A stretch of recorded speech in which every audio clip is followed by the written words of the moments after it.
Ma'am, you can start now. Good morning, everybody. I welcome you to today's session of the 10th National Conference of Academy of Regional Anesthesia, e-webinar. And yesterday's session was particularly engrossing. We had close to 600 to 800 viewers at a time viewing the session. Along with that, I'm happy to share that Anesthesia TV, which has more than 30,000 viewers, also aired our session. The chat box was beaming with questions, and the questions were very well attended by all our faculties. So today's deliberations take us to another spectrum of regional anesthesia.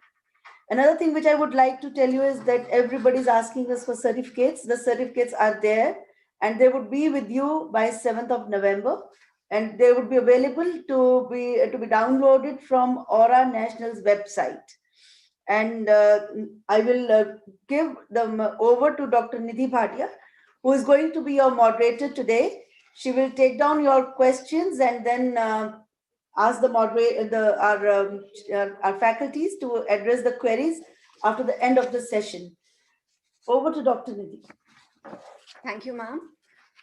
A very good morning to all of you here. I welcome you all to the second day of this webinar on nerve plexus block path to perfection. I am Dr. Nidhi Bhatia. I am an additional professor in the Department of Anesthesia at PGI Chandigarh, and I will be moderating today's sessions.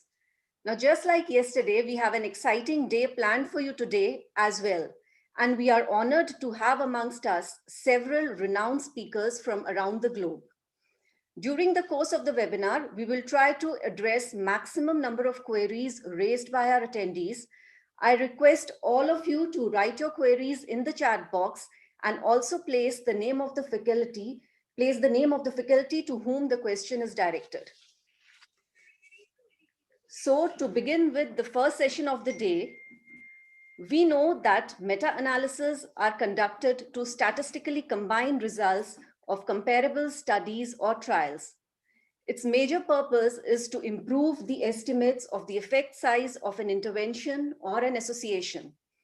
But in spite of performing the analysis according to rigorous rules, should we still interpret its quantitative results with caution? Is the data synthesized from meta-analysis more beneficial?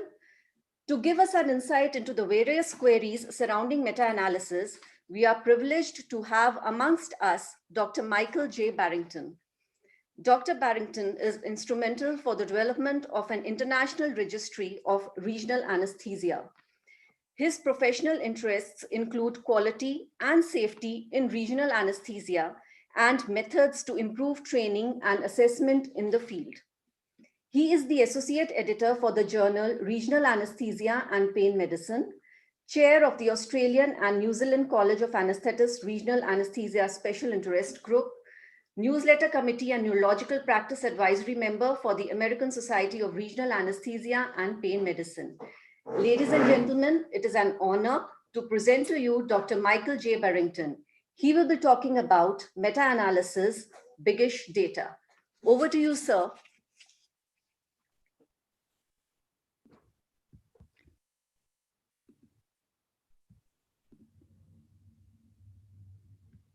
Okay, I'm just going to, one moment.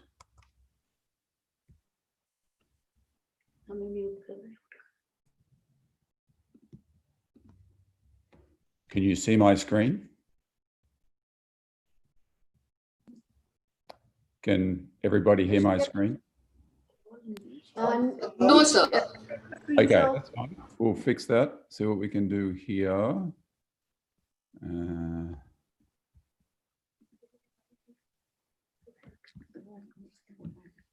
Okay, we'll try again.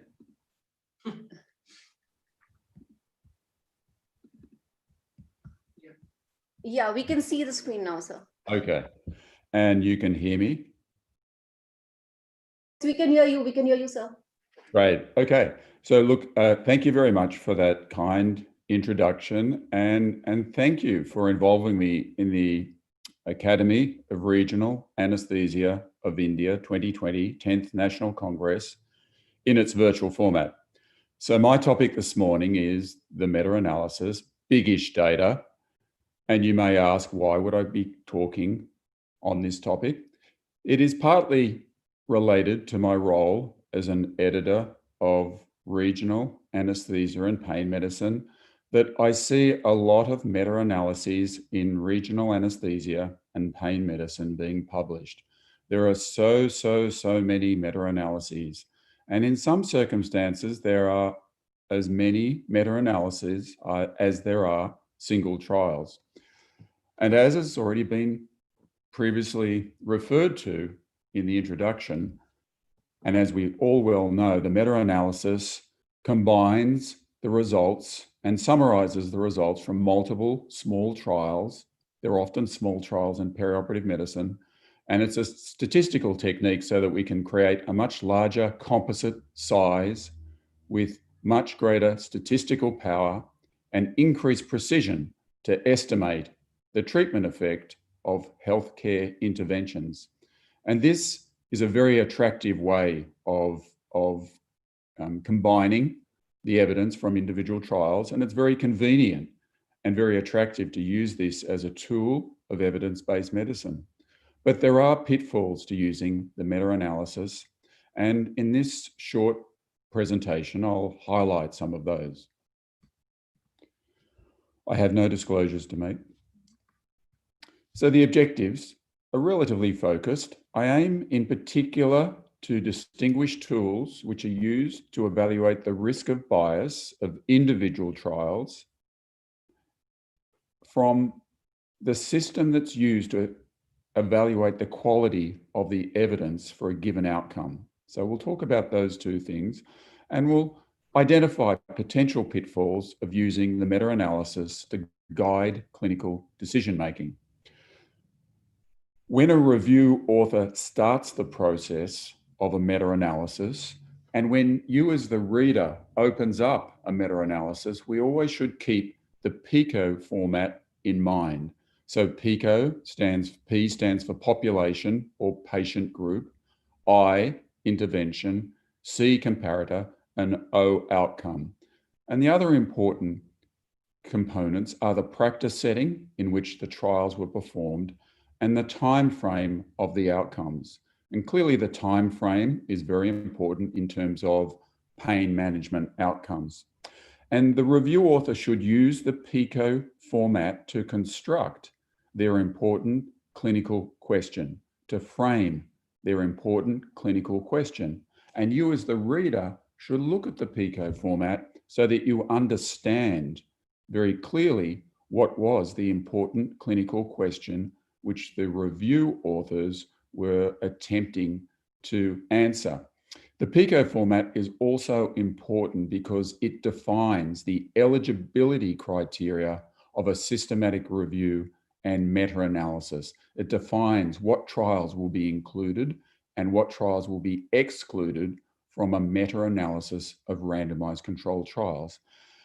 Being able to define these inclusion criteria is one of the defining features of a systematic review and meta-analysis.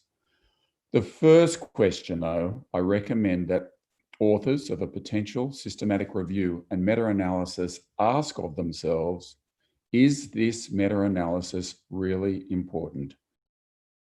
Are we addressing an important subject area in our specialty?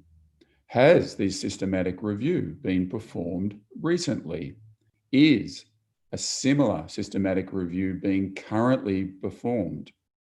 Have we reviewed the publicly available register of systematic reviews known as Prospero to determine if in fact a review is currently underway? Have we reviewed the literature, because it may well be likely that a systematic review similar to the one that we're about to embark on has been recently published. Performing a systematic review and a meta-analysis requires substantial methodological expertise and a large amount of resources. So I really encourage authors to think twice about performing a systematic review and meta-analysis of small randomized controlled trials in the field of regional anesthesia and pain medicine. It's a large undertaking. My bias is that there are too many meta-analyses and that we need greater number of high quality single center or multi-center randomized controlled trials. So let's look at a hypothetical example of a meta-analysis. In this hypothetical example, we're studying patients or a population of patients having surgery for breast cancer, so that's the P. We're studying the intervention paravertebral block. We're comparing this to the standard of care, that's C, and our outcome is chronic post-surgical pain.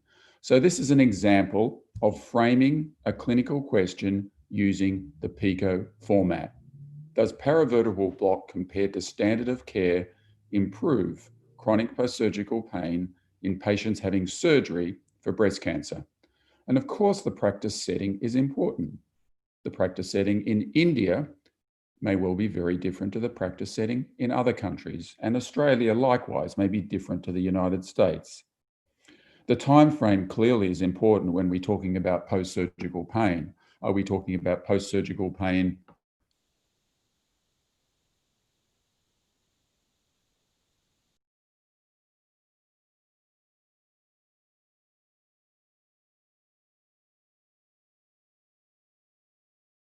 a little bit on what outcomes matter? And often in our specialty, we focus on measurements of pain intensity, and typically we use 24-hour opioid use or consumption, pain scores, opioid side effects, and evaluation of undesired side effects. And I acknowledge that these outcomes are very important. They're very important to healthcare as a whole. These outcomes may actually have public health implications, and they're important to the patient. Typically, when we measure pain intensity, we use a pain scale, which we are all very familiar with. We measure pain using the numerical rating scale, 0 to 10, or we also use the visual analog scale for pain. In fact, one of the interesting, challenges for review authors is that the different randomized controlled trials use slightly different pain scales, and so they have to be combined.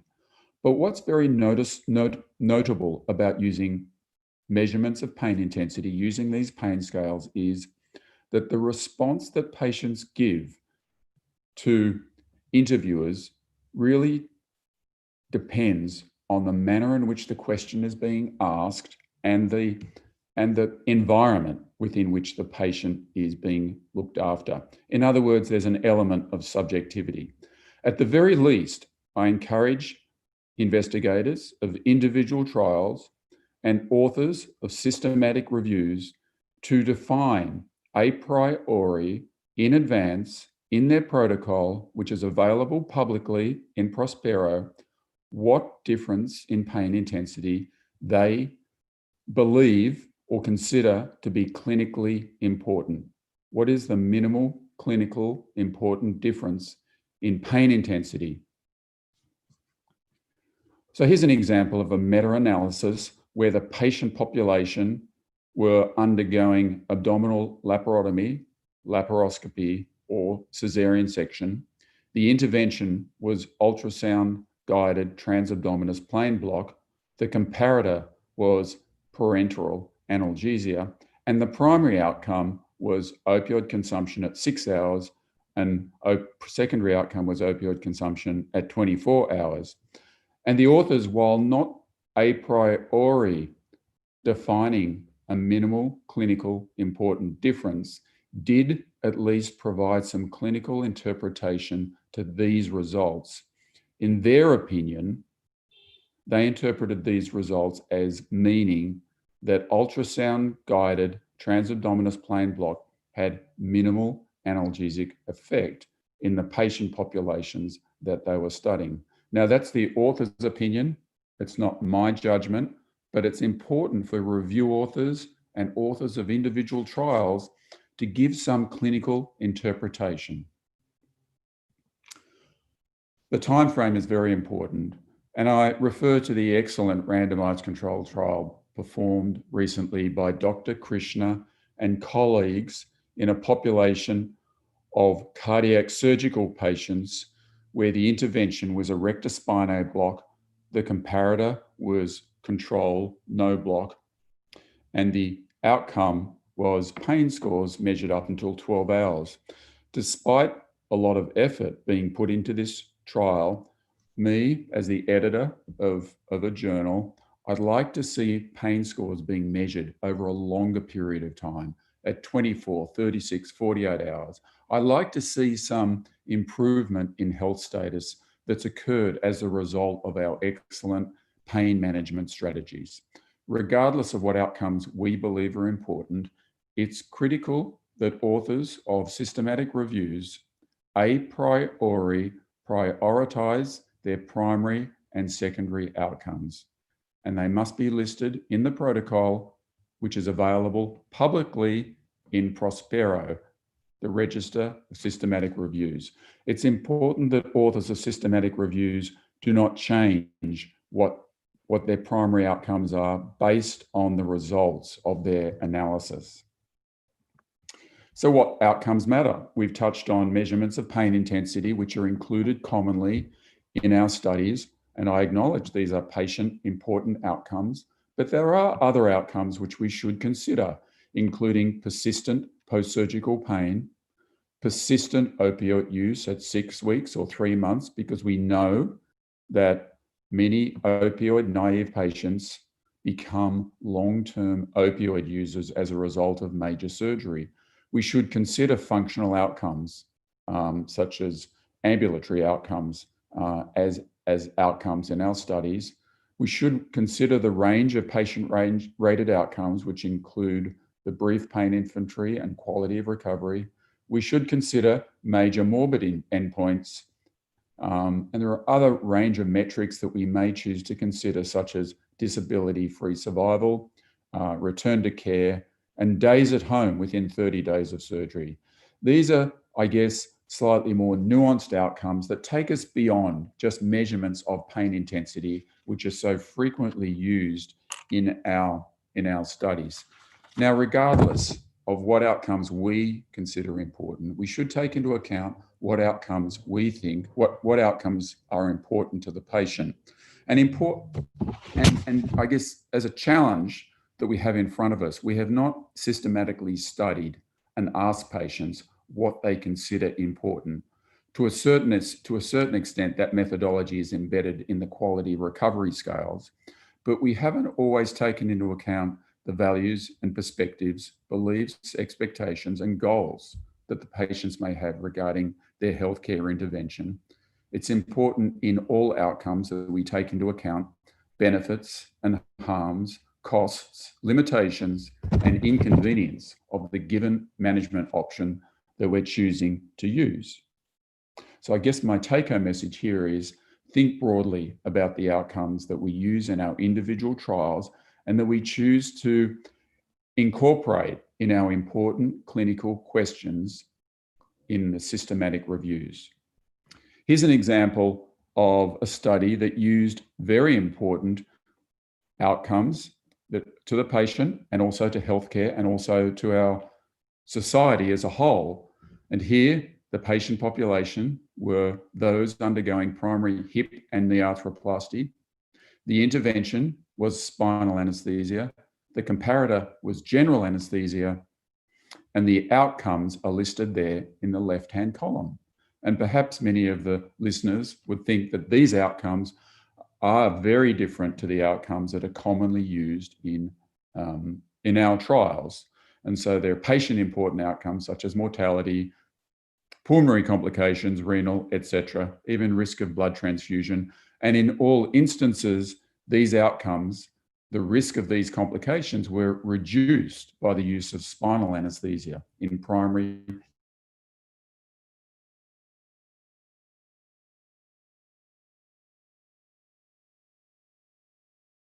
after we've evaluated the quality of the evidence. So now we're going to touch on the Cochrane Risk of Bias tool. We'll all be familiar with the Risk of Bias tool, which is used to evaluate the risk of bias for an individual trial. And this Risk of Bias tool evaluates bias across a range of outcomes that were included in the individual trial. And the categories that are used include randomization sequence generation, how that sequence is concealed, importantly, blinding of participants and personnel, outcome reporting, and other sources of bias. And for each of these categories, the risk is evaluated as high, low, or unclear. There's been a trend for authors recently in our field to report their results graphically, but not include the raw data. And this is an example of selective outcome reporting. Whenever an author includes in the methods and lists in the method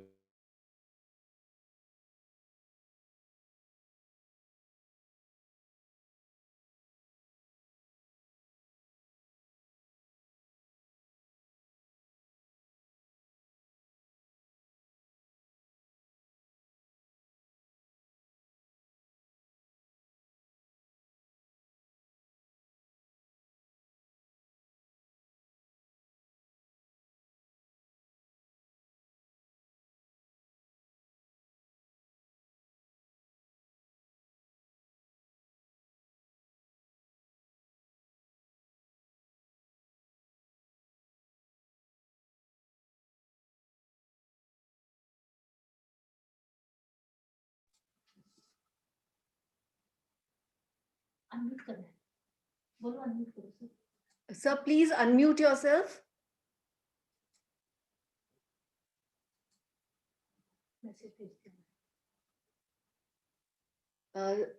Sir, we cannot hear you. Dr. Barrington, we cannot hear you. Kindly unmute yourself.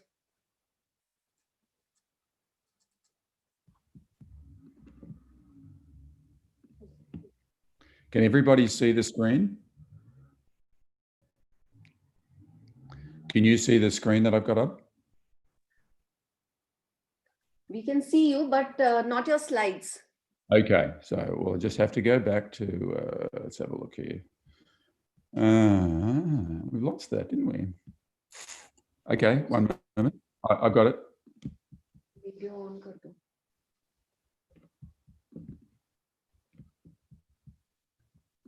Can we see the slides now?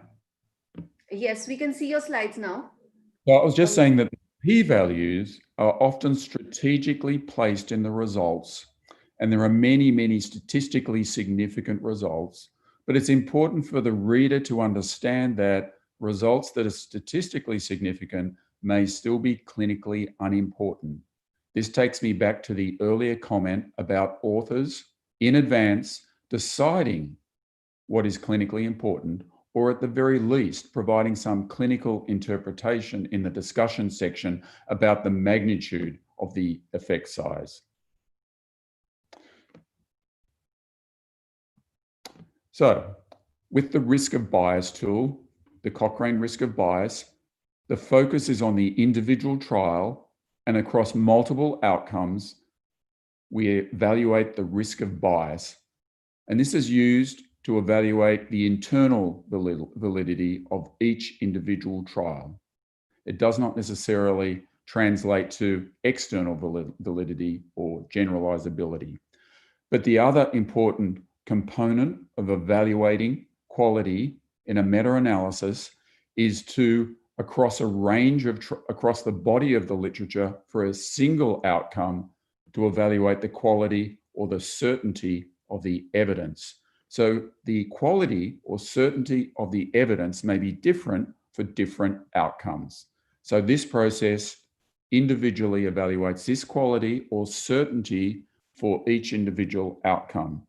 So this is often done using the grade methodology, and the grade methodology evaluates quality, including risk of bias using the Cochrane Risk of Bias, but it also takes into other factors such as publication bias, imprecision, and inconsistency or heterogeneity. So now we go back to the study by Dr. Matsoudas. And here you can see that we have each individual outcome being evaluated. So what we've done here is we've evaluated the certainty of the evidence for each of the outcomes, starting from mortality going down to stroke. Now you'll note that the certainty of the evidence here is actually graded in most circumstances as moderate or low. It's important to note that using the grade methodology, that randomized controlled trials start as being a high quality of evidence, and they can be downgraded. They can be downgraded for factors such as heterogeneity, which we'll come to in a moment. They can be downgraded for publication bias. They can be downgraded for risk of bias that was identified using the Cochrane Risk of Bias tool. It's important to note that observational data or data from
Dr. Barrington, we have lost you.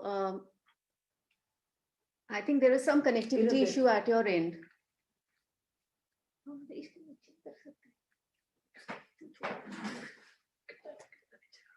Dr. Barrington, can you hear me?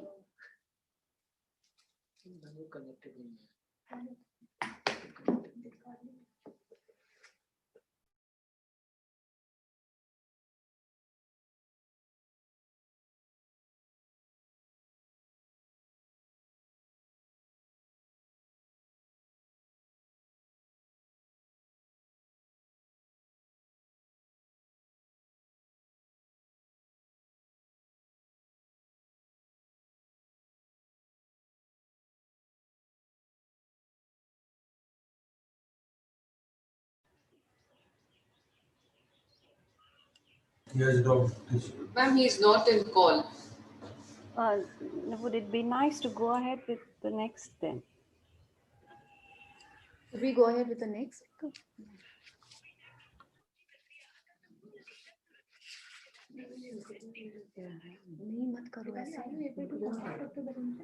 I don't see that Nav Sandhu is also logged in. Nidhi, he's not Sir? logged in yet, right? Sandhu? No, sir. But Dr. Barrington was there with us, and in the midst of his talk, we lost him. Right. So we're just giving him a WhatsApp call and seeing Right. if we can connect with him again. Yeah, maybe we can ask Sandeep to do his lecture next. Or, yeah, I see Sandhu now. Hi, Sandhu. Late good evening to you in San Diego. He's just connecting himself to the audio. So, yeah, he can go on next. Okay, the next talk is of Dr. Sandeep Diwan. All right. So, yeah, so Sandeep can go next, and now Prakash can follow. Okay. Ma'am, I got in touch with Dr. Barrington and he said that he had lost his internet connection. He's trying to reconnect. All right. So I think we'll just give it 3 or 4 minutes. So And we then, wait for 50 minutes. Meanwhile, if there is any question, sir, we can, one of our Aora Expo के नाम का कोई question पूछ लो. good evening to you now, Prakash. Nice seeing you. We can't hear you. I think you'll have to turn your audio on.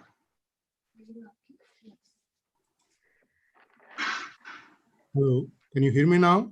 Yes, yes. Yes. Good morning, sir. Good morning. Yeah, What time? Dr. Barrington is back. Okay. Yes. What time is my talk? Is it 10 o'clock? Not yet. 10:30, right? Dr. Barrington is speaking. We had lost a signal for a while. Yes. Can you see my screen now? Yes, sir. We can see the screen. Okay, so I apologize. We lost the internet completely. Now, I was up to this slide, I believe, where I was referring to the certainty of evidence, and the certainty of evidence whenever we include non-randomized data is graded as moderate or low. If it was randomized controlled trials, it would start off as a high quality of data, but it could be downgraded for factors such as heterogeneity of the included trials. For example, if we were looking at a population of patients having surgery for breast surgery, this type of surgery ranges from very minor types of surgery involving limited, I wouldn't call it minor, any surgery for breast cancer, but surgery that involves limited tissue dissection, limited trauma to the tissue, to surgery that's much more major in terms of the requirement for tissue dissection, such as bilateral mastectomy and reconstruction. So here we can see that just based on that patient population, there is a significant amount of potential heterogeneity. Even if we look at paravertebral block as the intervention, we could say that there may be heterogeneity because of different local anesthetics, volumes, adjuncts, and techniques that are used. There could be heterogeneity because of the variability of the outcomes that are included in the randomized controlled trials. And finally, and it is important that we appreciate that heterogeneity exists in a meta-analysis related to the quality of the trials. Okay, so getting towards the end, finally, I just want to highlight one very important factor relating to meta-analysis, and this relates to reproducibility. And in this study, the authors sought to compare the incidence of statistically significant results from the most recently performed meta-analysis in perioperative medicine and compared that to wherever it was performed, a subsequent large, definitive, randomized controlled trial. And what they found was that there was quite a poor agreement between the most recently performed meta-analysis and a large subsequently performed large definitive randomized controlled trial. In fact, only 1 in 5 meta-analyses predicted the results of a subsequent randomized controlled trial using the same endpoints. So when we read a meta-analysis, it's just important for us to remember that a subsequent large definitive randomized controlled trial the results may not be predicted by the meta-analysis of small single center randomized controlled trials. Now, what's important about this result is that it doesn't just apply to our field of perioperative medicine, but actually it applies to a whole range of fields in healthcare as a whole. So just be aware of this issue of reproducibility of the meta-analysis of small randomized controlled trials. So in summary, it's important for us as the reader to understand the PICO components, the patient population, intervention, comparator, and outcome whenever we read a meta-analysis. It's important that we understand that the clinical question, the important clinical question, and the eligibility criteria of the included trials are constructed using the PICO format. We really should think twice about the need to perform further meta-analyses. I think, well, my view is that our focus should be more on putting more of our energy into large, definitive, multi-center, high-quality, randomized controlled trials that are performed with a high level of governance. Heterogeneity is one of those important factors that you'll often hear about an author often concludes their meta-analysis by stating the results of this meta-analysis should be considered with caution because of the heterogeneity of the included trials. Maybe we should ask ourselves, why did the authors perform that meta-analysis knowing that there was so much heterogeneity? I think as readers and as clinicians, it's really important to understand some of the methodological aspects and the limitations of the meta-analysis, which arbitrarily is considered level 1 evidence. And it's at the top of the hierarchy of our tools of evidence-based medicine. But we have to understand that all research has some limitation. Thank you very much for your attention. I'll finish now. I just do need to say that I do have a family commitment today and I can't stay till the end of the session. But I'm happy to take questions now if that's or have a discussion now if that's appropriate. Yes, sir, that's perfectly fine. And thank you so much for that extremely informative talk. There are a few questions that came up in the chat box. One of the delegates is asking that, is Prospero the only free site available for registering a meta-analysis, or do we have more such sites? I do not know that. I can't answer that. I guess my question to that question would be, why do we need more than 2 registers? Okay. I think there may be other registers, but Prospero is the one that's commonly used. And right. For the high quality systematic reviews, they commonly use Prospero and they a priori list their, publish their protocol for the entire meta-analysis in the register, and they do this before beginning the process of the meta-analysis. Can I just, this is Vishal, can I ask a question, or can I answer the question to the question you asked, was why do we need another registry? Yes. That's because they are overwhelmed okay. at the moment. Yeah. At the moment, if you register a trial or a systematic review on Prospero, it can take up to a year for them to review and put it on their website. Oh, I did not know that. Yeah. So it's a big issue and they're prioritizing. They're prioritizing UK trials or UK systematic reviews. So that's why I think the delegate asked that question. Yeah, I think that was the primary reason, because of the high workload of Prospero. And maybe that is why they wanted to know if there is any other site available. Yeah. Okay, thank you for that comment, sir. And there is another question. What do you think is the value of meta-analysis with I2 of 100 for primary outcome?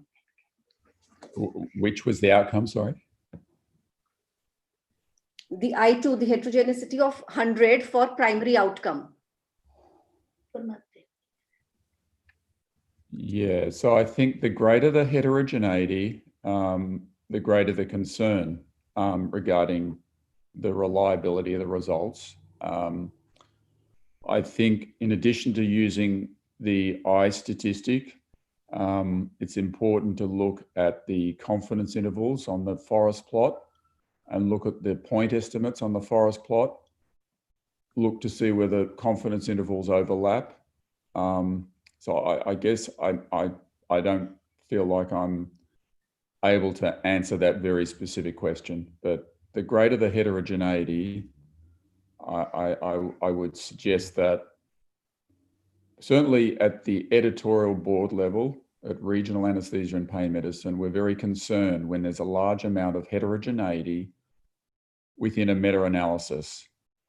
We'd like to see a lot more consistency. Right, sir. Thank you so much for that extremely informative talk on a very, very important topic. And we really thank you for taking out this time and addressing this important questions. And any other additional questions that we have in the chat box, we will mail it to you, since it will not be possible for you to stay throughout the sessions. Yes. Thank you so much, sir. Thank you. And thank you very much for having me. Have a great day, everybody. Thank you, sir. Okay. So now, since we could not host all of you in person, we have decided to give you a virtual tour of Chandigarh. So behind me, you can see the famous rock garden of Chandigarh. It is also known as Nekchand's Rock Garden after the name of its founder, Nekchand Saini, who was a government official and who started this garden in his spare time in 1957. So built from industrial and home waste, the background shows some amazing sculptures from recycled ceramics and broken bangles. So that was a little trivia about rock garden. So now moving on to our next talk. Cadavers, we know, provide an excellent opportunity for learning ultrasound-guided regional anesthesia, as they can be used for learning sonar anatomy and practical skills such as hand-eye coordination, probe handling, and probe needle alignment. Regional anesthesia techniques can be optimized and refined by returning to the cadaveric lab and understanding anatomic relationships, as cadavers can reproduce anatomy, needling, facial feedback injection, and spread in a model. Needless to say, cadavers are our best teachers. Who better to tell us about this than the master himself, Dr. Sandeep Diwan, who, as we all know, has a vast experience in this field. Dr. Diwan is a renowned academician in the field of pain management and regional anesthesia, having more than 2 decades of experience in this field. He is the past president and current academic director of the Academy of Regional Anesthesia of India. Dr. Diwan is a recipient of numerous honors and awards at national and international forums. He is a speaker of international repute, having been invited as faculty at various national and international conferences. He has conducted numerous workshops, mentored many students, and developed innovative techniques in the field of regional anesthesia. We are privileged to have him with us today. He will be speaking on cadaveric clinical contrast correlation. Over to you, sir.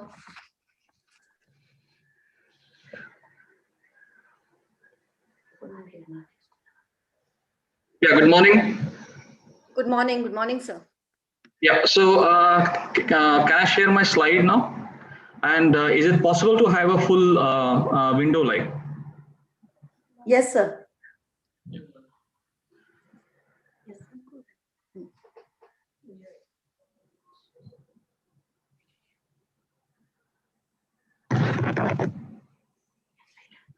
So thank you very much for that kind introduction, Dr. Nidhi. This talk would be a relation between cadaver clinical and contrast, and I would like to highlight certain scenarios.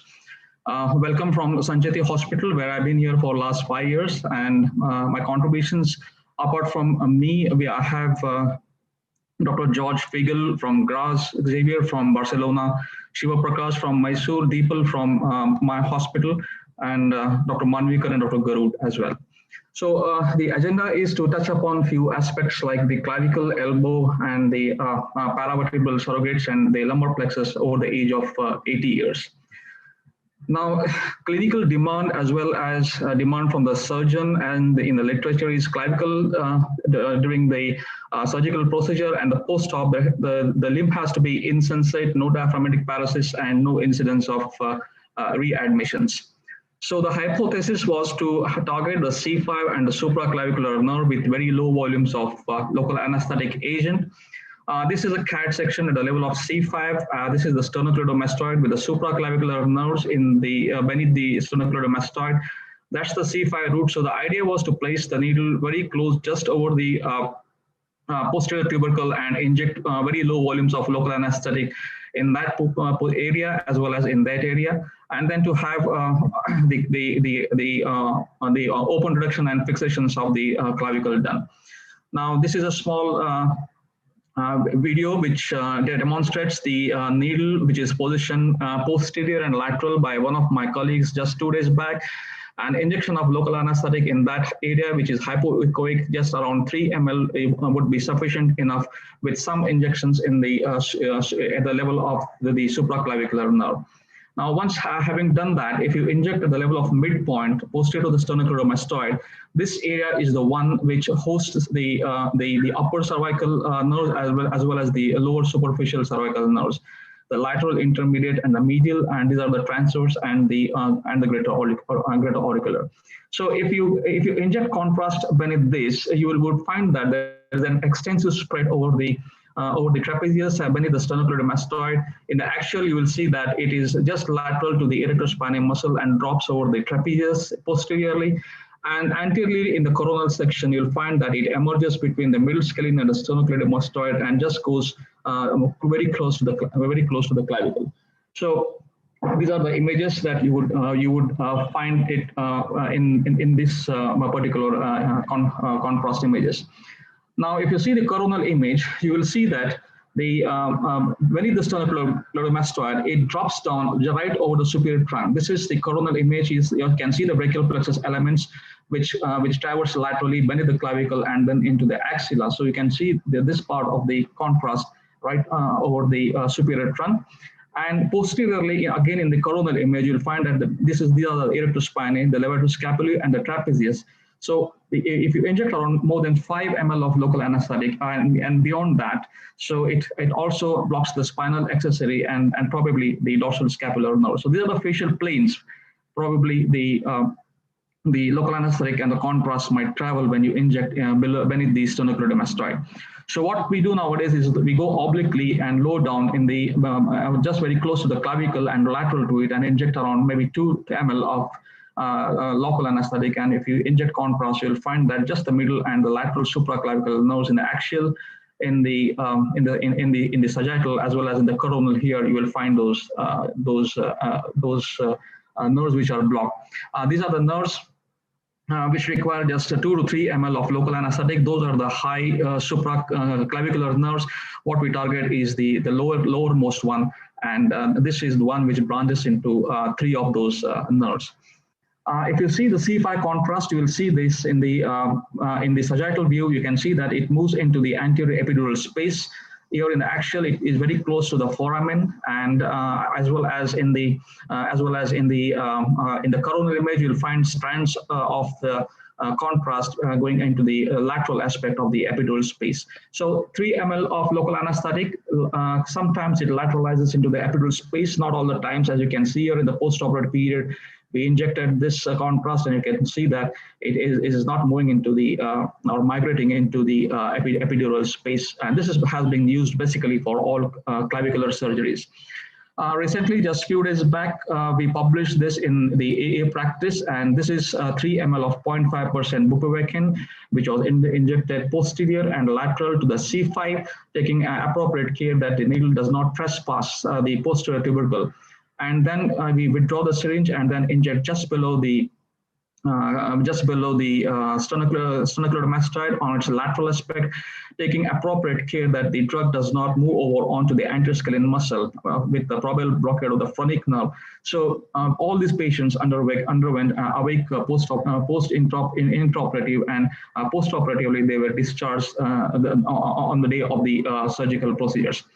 So probably this is one block that might be useful in your clinical practice when you use the ultrasound very deftly, injecting at the C5 root as well as the supraclavicular area.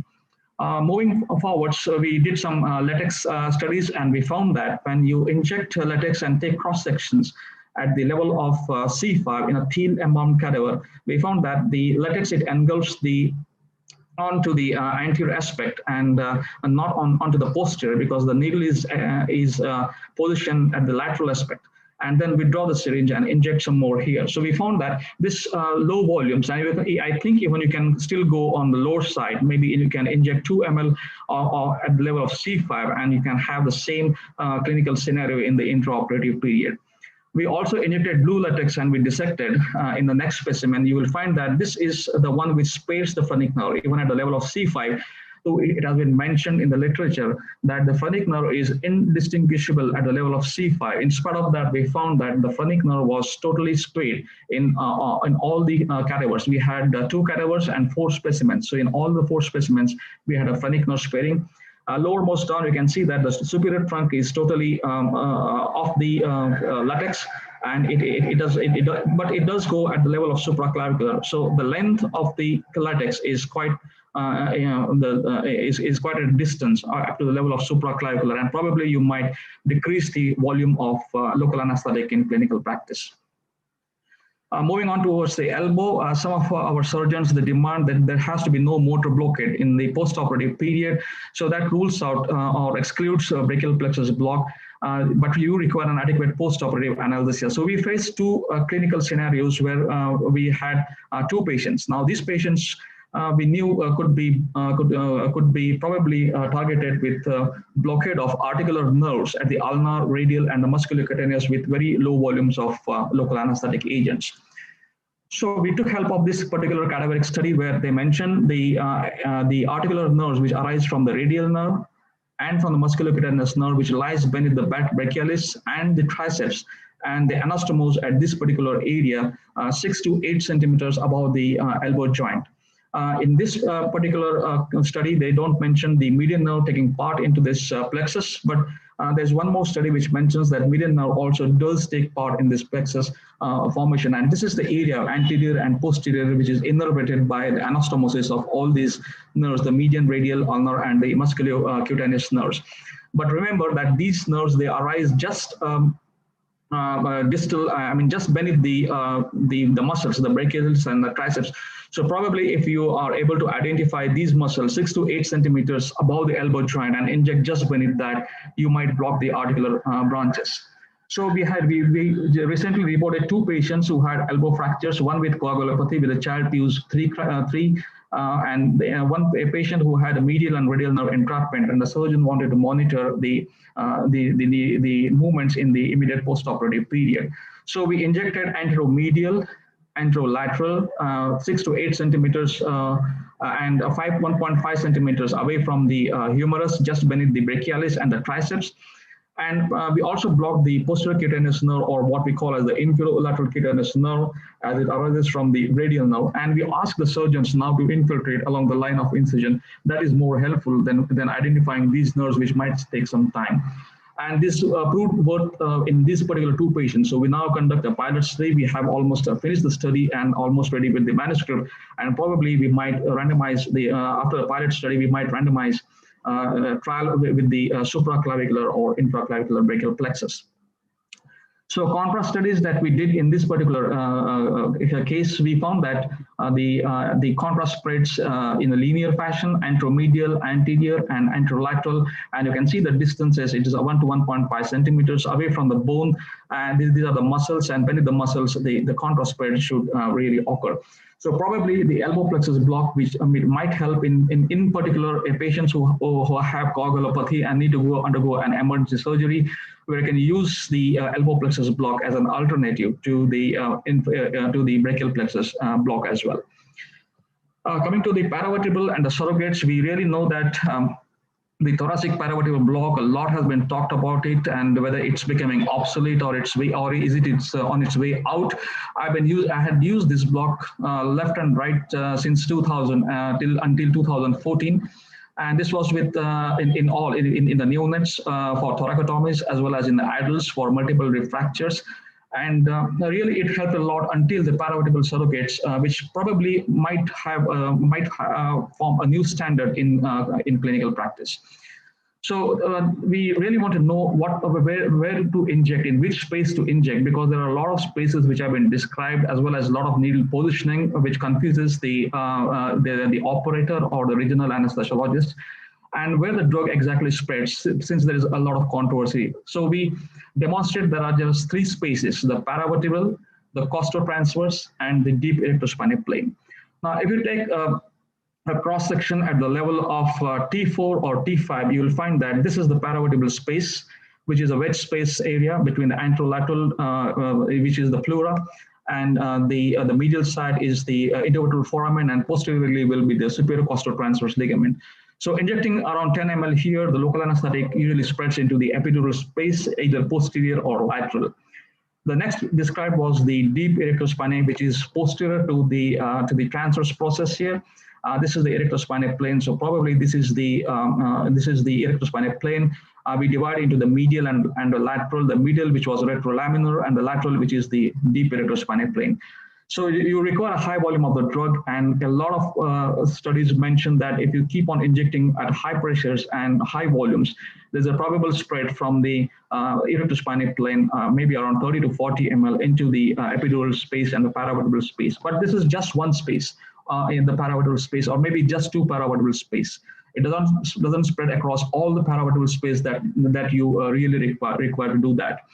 The next space was described as the costotransverse space, which is actually a sandwich between these two spaces. And if you inject around 20 ml of local anesthetic, again, probably it spreads into the paravertebral and into the epidural space. So there's a lot of latex study and cadaveric latex and methylene blue dye studies which mention the pros and cons of the drug spread into the paravertebral area and the epidural area. So sometime back, we also described in 5 patients the pathway of the erectospinae into the intervertebral foramen through the paravertebral and the posterior epidural and onto the lateral epidural space, and maybe into the contralateral intervertebral foramina. The pathway is to the dorsal rami as well as the costotransverse foramen. So there are two. One is the dorsal foramen here, the dorsal rami pathway, and the second is the costotransverse foramen. So these are the two pathways through which it spreads into these particular spaces. Now, we did some study in Barcelona along with Xavier, and if you see this sagittal section here, this is the T4, T5, and T6. This is the rib in the sagittal view. That's the transverse process. Connecting the rib and the transverse process is the costotransverse ligament. Connecting the two transverse process is the intertransverse ligament. This is the erectospinae sheath. That's the erectospinal muscle, and that's the trapezius. So, so what we actually see is deep to the erectospinae and superficial to this is the erectospinal plane. In between the intertransverse and the costotransverse ligament is the costotransverse space, and beyond the costotransverse ligament is the paravertebral space. So micro dissections in this area, we found that in the costotransverse space was the dorsal nerve root, and in the paravertebral space was the ventral nerve root. And the dorsal nerve root, it emerges and goes posteriorly, and then it goes into the erectospinae. So probably you have just 3 spaces and just 3 needle positions. So these needle positions are just beneath the erector sheath, and the superficial to the ITL will be the deep erectospinal plane and the block. If you traverse this particular area, the intertransverse ligament, the needle is positioned in the costotransverse space. And if you traverse the superior costotransverse ligament, the needle would be in the paravertebral space. So if you have a needle position here, it requires at least 3 barriers. One is the ITL, the second is the costotransverse, and the third is the superior costotransverse ligament for the local anesthetic to migrate from the deep into the paravertebral space, which is a very difficult proposition. But if you position the needle here, it would be just one barrier for the drug to move into the paravertebral space. And this is the paravertebral block by itself. So the spread is unpredictable. As mentioned by this, in this particular study, there were 11 fresh frozen cadavers. They do not depict any images of the cadavers and the dye spread, but they have this graph which mentions the spread from C5 to almost L4, and it's quite unpredictable. And we believe in that because really the ESP is what I feel, and in my opinion, would be just a dorsal rami block with a spread to either 1 or 2 paravertebral space. So we described many of these blocks. We call it as the ESP tree. Myself and Dr. Abhijit Nair from Hyderabad, we did a couple of publications considering the thoracic ESP, which we used for multiple rib fractures, the cervical ESP for the shoulder and the posterior spinal decompression, the lumbar ESP and the problems that arises with the lumbar ESP and how it's not an ambulatory, how it cannot be used in the ambulatory protocol. And recently we are trying to push in the sacral ESPs for chronic pain as well, and we are probably also using it for the foot and ankle surgeries. We are trying to work on these particular things. We politely questioned the exclusion of cervical ESP by these authors who mentioned in their during discourse the interscalene, the supraclavicular upper trunk, the supraclavicular nerve blocks, as well as the costoclavicular blocks. We recently published in one of the journals, and then we rebutted this particular article mentioning the use of the erectospinal plane. We are now just conducting a pilot trial, and maybe we'll be randomizing soon with the interscalene block. But we do understand the limitations of the cervical erectospinae against the interscalene block as well. We also politely challenged the methodology which was used in the cadaveric study by these authors, who mentioned the erectospinae at the level of C6-7. They did it in prone position, then they made it the cadaver supine, and then they dissected, which may have caused problems in the distribution of the dye. There were no radiocontrast studies before dissection, and they did not mention the neuroaxial spread. So we mentioned that there has to be a compendious approach where you do a contrast in the cadavers as well. We found that amongst two cadavers, in one cadaver, the spread was into the epidural space, and we had injected the level of T1 and not at the level of C6 as has been done by these authors. We did not dissect, but we did cross sections, and while doing cross sections, you really do not alter the distribution of the methylene blue dye. So you can see the contrast. It comes onto the dorsal part of the ventral root, and it does not go into the in this particular cadaver. It did not go into the epidural space. In one of the specimens also, we found that it goes on to the anterior scalene. So there are certain problems in the cadavers which cannot be implicated in clinical practice as well. We understand the limitations as well. Coming to the last part is the proximal femoral fractures, where the demand is unilateral analgesia, stable hemodynamics, early mobilization, and the avoid of low molecular weight heparins as well. This is a beautiful article which appears in 1994 Canadian Journal of Anesthesia by these authors, and I think each of you should read this article before embarking into the lumbar plexus blocks. They used cadavers aged between 16 to 69. They had mentioned variable placement of obturator nerve. They also mentioned that if you go less than 2.5 centimeters to the midline, there's a possibility that the needle might end up very close to the intervertebral foramen. So they mentioned that the needle has to be more than 4.5 to 5 centimeters from the midline as well to have an adequate unilateral lumbar plexus block. So our hypothesis was whether we can use low volumes of lumbar plexus, particularly in patients at the age of 80 years. Now, there are a lot of articles which mention ultrasound-guided lumbar plexus blocks, but remember, these are all aged between 50 and 66 with mean ages of 46 and 56. They really don't require a lumbar plexus block in clinical scenario. In our clinical practice, we use lumbar plexus blocks, particularly in all patients aged above the age of maybe 70 to 80 years. So this is what exactly we are trying to target. In adults, you will find, in young adults, you will find the lumbar plexus is hypoechoic. The posterior middle quadrant, you will find the lumbar nerve root, which is also depicted in the cadaver cross section here. You can insert catheters, and there's a linear spread from the intra-abdominal to the intra-pelvic. There is no neuraxial spread whatsoever in the coronal as well as in the sagittal views, as well as in the axials. You can see the catheter placement in the posterior middle quadrant. And if you inject the contrast, it goes all along the lateral, posterior, and the medial aspect, and it soaks the obturator, the femoral, and the lateral femoral cutaneous nerves. So we hypothesized that this is not exactly what we see in octogenarians. We had a target of mean age of 88, and with a dual modality, we tried to assess the paravertebral zona anatomy. We had these variables. Pathetic 4 of 23 patients, we could we could visualize the lumbar nerve root. The vertebral body was either concave like this and hyperechoic, or it was hypoechoic, and we could never see the vertebral body. And as well as the psoas major muscle, which was hyperechoic 70% of the times, and this had caused a lot of problems.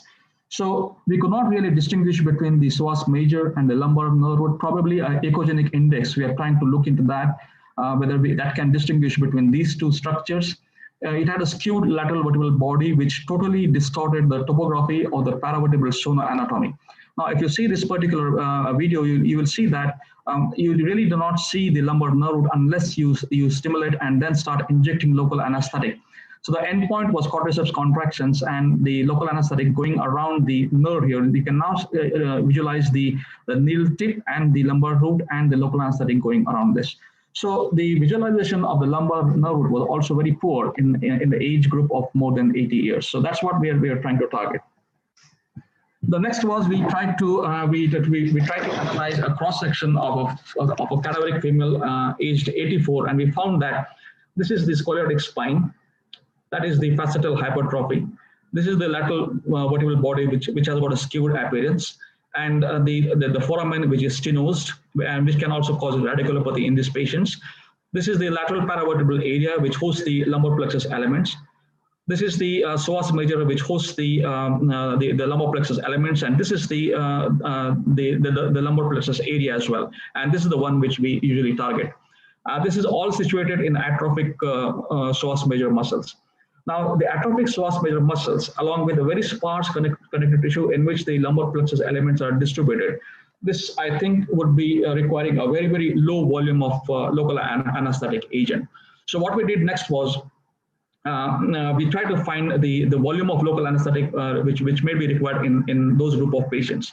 Now, these authors, they report 20.4 ml, which leads to, that is the appropriate volume or the optimal volume for a lumbar plexus block.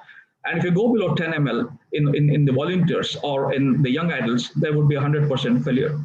They also report that if you go at the level of L3, 20 ml will lead to an epidural spread with the traditional lumbar plexus block.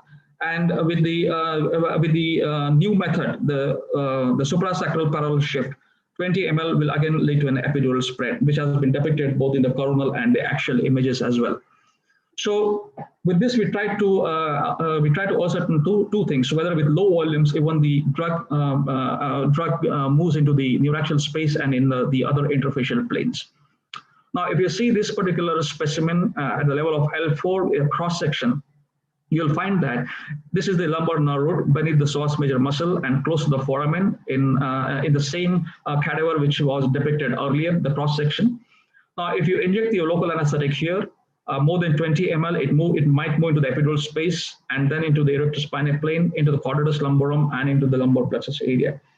But if you inject maybe just 0.2 ml per kg, which in a 50 kg would be just 10 ml, it might restrict itself to the lumbar plexus elements. So we did some contrast studies and injected 0.2 ml per kg, and in a transverse or an axial plane, you would see that the spread is in the lumbar plexus area. This is the atrophic psoas major. That's the root, which is very, very close, as has been seen in the cadaveric specimens as well. So we injected just 0.2 ml per kg body weight. Now, this is just what you see is the axial view. But when you do an axial oblique in the same patient, this is the axial oblique view, you'll find that the contrast, it is medial to the psoas border as well as lateral to the psoas border, and a part of it moves into the epidural space to the foramen. So it is very important to rely on some of the views like the axial oblique or the coronal oblique. So this is the coronal oblique view. Now this is the axial oblique view where you can see the psoas major being stretched on one side and not on the other side, and you can see the contrast moving across the psoas major and then into the foramen and into the epidural space. This is the quadratus lumborum at the level of iliac crest on the anterior part again, which lies the contrast. Here again, you will see the contrast lying on the quadratus lumborum in the second patient about the age of 80. That is the psoas major, and again there is a distribution into the as well as the foramen and into the epidural space. Again in the coronal oblique, this is 12 ml of local anesthetic injected, and you will see that it moves on to the anterior part of the quadratus lumborum. And if you inject even in fact, if I would say that if you inject more than 15 to 20 ml, it might spread as well as into the paravertebral, into the erectospinae, and along the femoral sheath. This is the contrast which moves. This is just 12 ml of contrast, which moves across all the facial planes. So we did a lot of studies, and I was very fortunate to have a week in Graz in Austria, where they have a very nice cadaver lab. And after grueling 12 hours work, we had a very nice dinner with with George Fiegel. This is what we did in Barcelona, where we injected radio contrast as well as methylene brutide, and then we did some cadaveric studies along with Xavier, and then we sectioned them for the further analysis of the cadavers as well. So to conclude, the cadavers, they form the important anatomic base. It really strengthens your anatomic base, and it tries to answer some of the hypotheses which you need to answer clinically, or you can do your clinical scenario, and then you can move on to the cadaveric study. That also serves the purpose. The contrast studies, if the patient is willing and if the surgeon is willing, and you don't have any problems with the institute considering the finances, then you can also do some of the contrast studies. Just to clear that, I do the contrast studies myself. I pay for my contrast studies. I don't ask the patient to pay, and I don't ask the institutes to pay for the contrast studies as well. So to end, I thank PGI Chandigarh and the Department of Anesthesia, Dr. Kajal, Dr. Nidhi, and the rest of the department. You have done a great job, and we like to see very soon in live in future. Thank you very much for your kind attention. Especially. Thank you, sir, for that very informative talk. Sir, are you there with us? Yeah, I'm here. Yeah. It must be actually a very daunting task to get all those cadavers and dissect them and do those studies. In fact, there are a few comments in the chat box where the students are asking, like, how do you manage to get such beautiful cadavers, so to say? Yeah, you need to hunt them. Yeah, true. Certain areas, like there are certain departments or institutes where really you have good cadavers, but now with the COVID, probably we are on the back foot, and soon we might start the cadaveric dissection by January. So that is we are using the cadavers which were old before January 2020, but now in January 2021 we are going to start our fresh dissections. And so there were a few questions.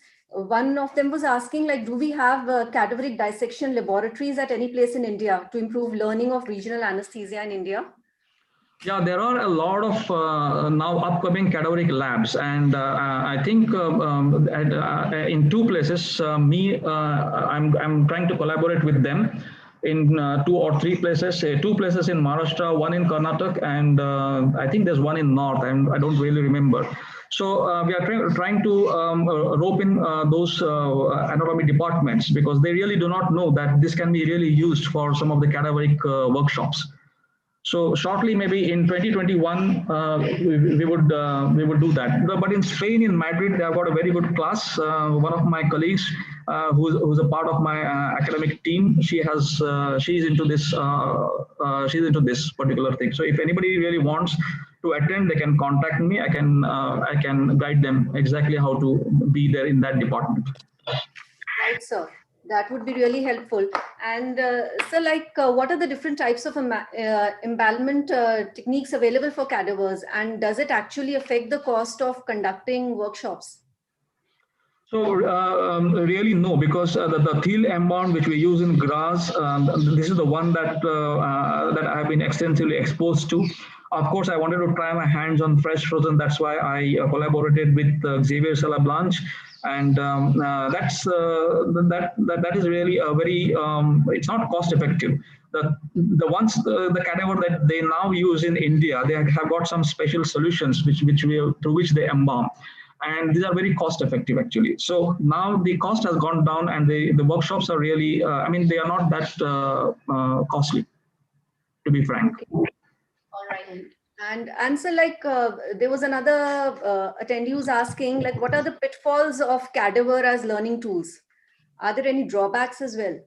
That would be a big. That will be another lecture. I think if he or she really wants to know more about that, I had one of my lectures in the last ISRA in Bilbao, and this was exactly the same topic which I had dealt with, and the whole thing is there open access in the Regional Anesthesia Pain Medicine Journal. Okay, sir. So, sir, like, what would be your take-home message for the residents? Like, how often should they attend these workshops or visit cadaver labs for them to actually gain in this field? So when I started to do my peripheral nerve blocks, right from day one, I used to attend, one day I used to devote myself in the anatomy department, which was close to my hometown. And here back in Pune, I have now collaborated with 2 departments. And whenever they have something going on this dissection, they are also very much interested to understand what exactly we require. So they call upon me that this particular dissection is being done, and if you're interested, can you come down? So it all depends upon your level of interest as well. So I think the residents now should be attending the anatomy departments right from day one of their anesthesia career. Yes, true, sir. And with so many workshops and all, there is actually a growing interest in cadaveric studies. Yes. And we really thank you for all the clinical pearls and such informative talk. And so we request you to stay with us till the end of the sessions so that if there are any more queries, we could address them later on also. Yeah, sure, ma'am. Thank you so much. Thank you so much. Thank you, sir. So now moving on, there is a renewed interest among anesthesiologists in upper limb blocks, more so in continuous peripheral nerve blocks, which are associated with sustained effective post-operative analgesia, opioid sparing, and improved rehabilitation. However, it is well known that siting of perineural catheters is an advanced skill, and it should not be attempted unless the single shot technique has been mastered. Though there is a plethora of information, however, many aspects of catheter-guided techniques have yet to be fully elucidated. So to enlighten us on upper extremity block and catheter techniques, we have with us Dr. Navprakash Sandhu. He is a pioneer in the field of regional anesthesia with primary interest in the use of ultrasonography in regional anesthesia and catheter techniques for nerve blocks. He has been the director of regional anesthesia and acute pain at UCSD Medical Center, San Diego. He has various patents to his credit, including a needle aligner designed for ultrasound-guided nerve. He has been nominated as San Diego's top doctors in 2013. So, ladies and gentlemen, I present to you Dr. Navprakash Sandhu, who is an alumnus of PGI, and he will be speaking on ultrasound-guided upper extremity blocks and catheter-guided techniques. Over to you, sir. Thank you for your kind introduction. Welcome, sir.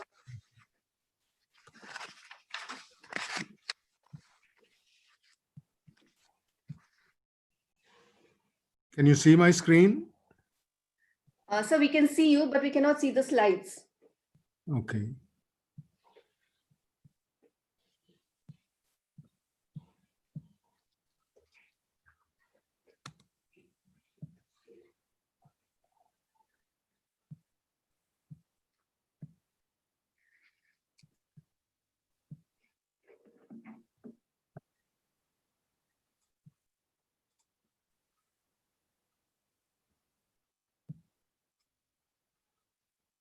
Can you see my screen now? No, sir, we cannot see the slides as of now. Cheers.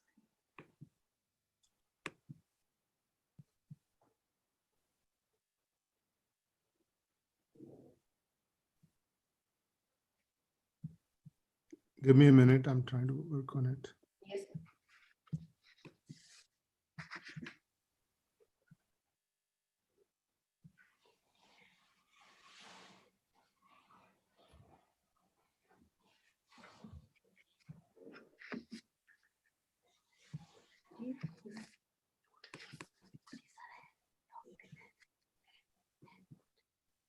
Can you see now? Yes, sir. Now we can see them.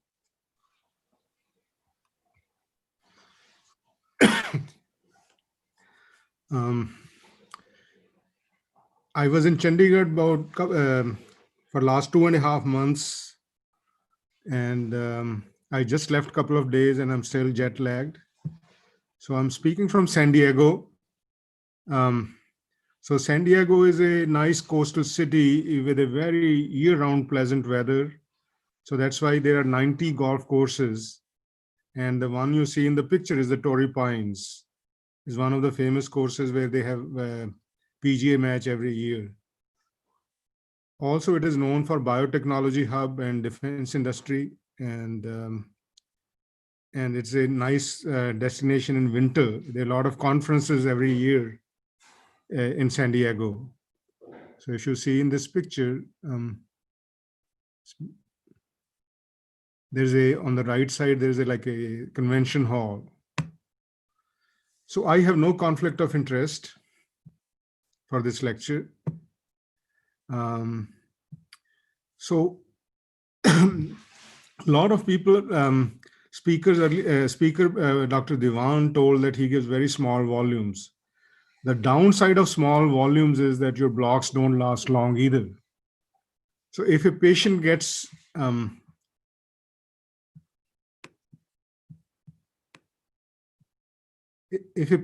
surgery and you do a block and patient gets little or no narcotics intraoperatively, and since they have no pain in recovery room, they get no narcotics, they go home, they don't have pain, so they don't take narcotics well.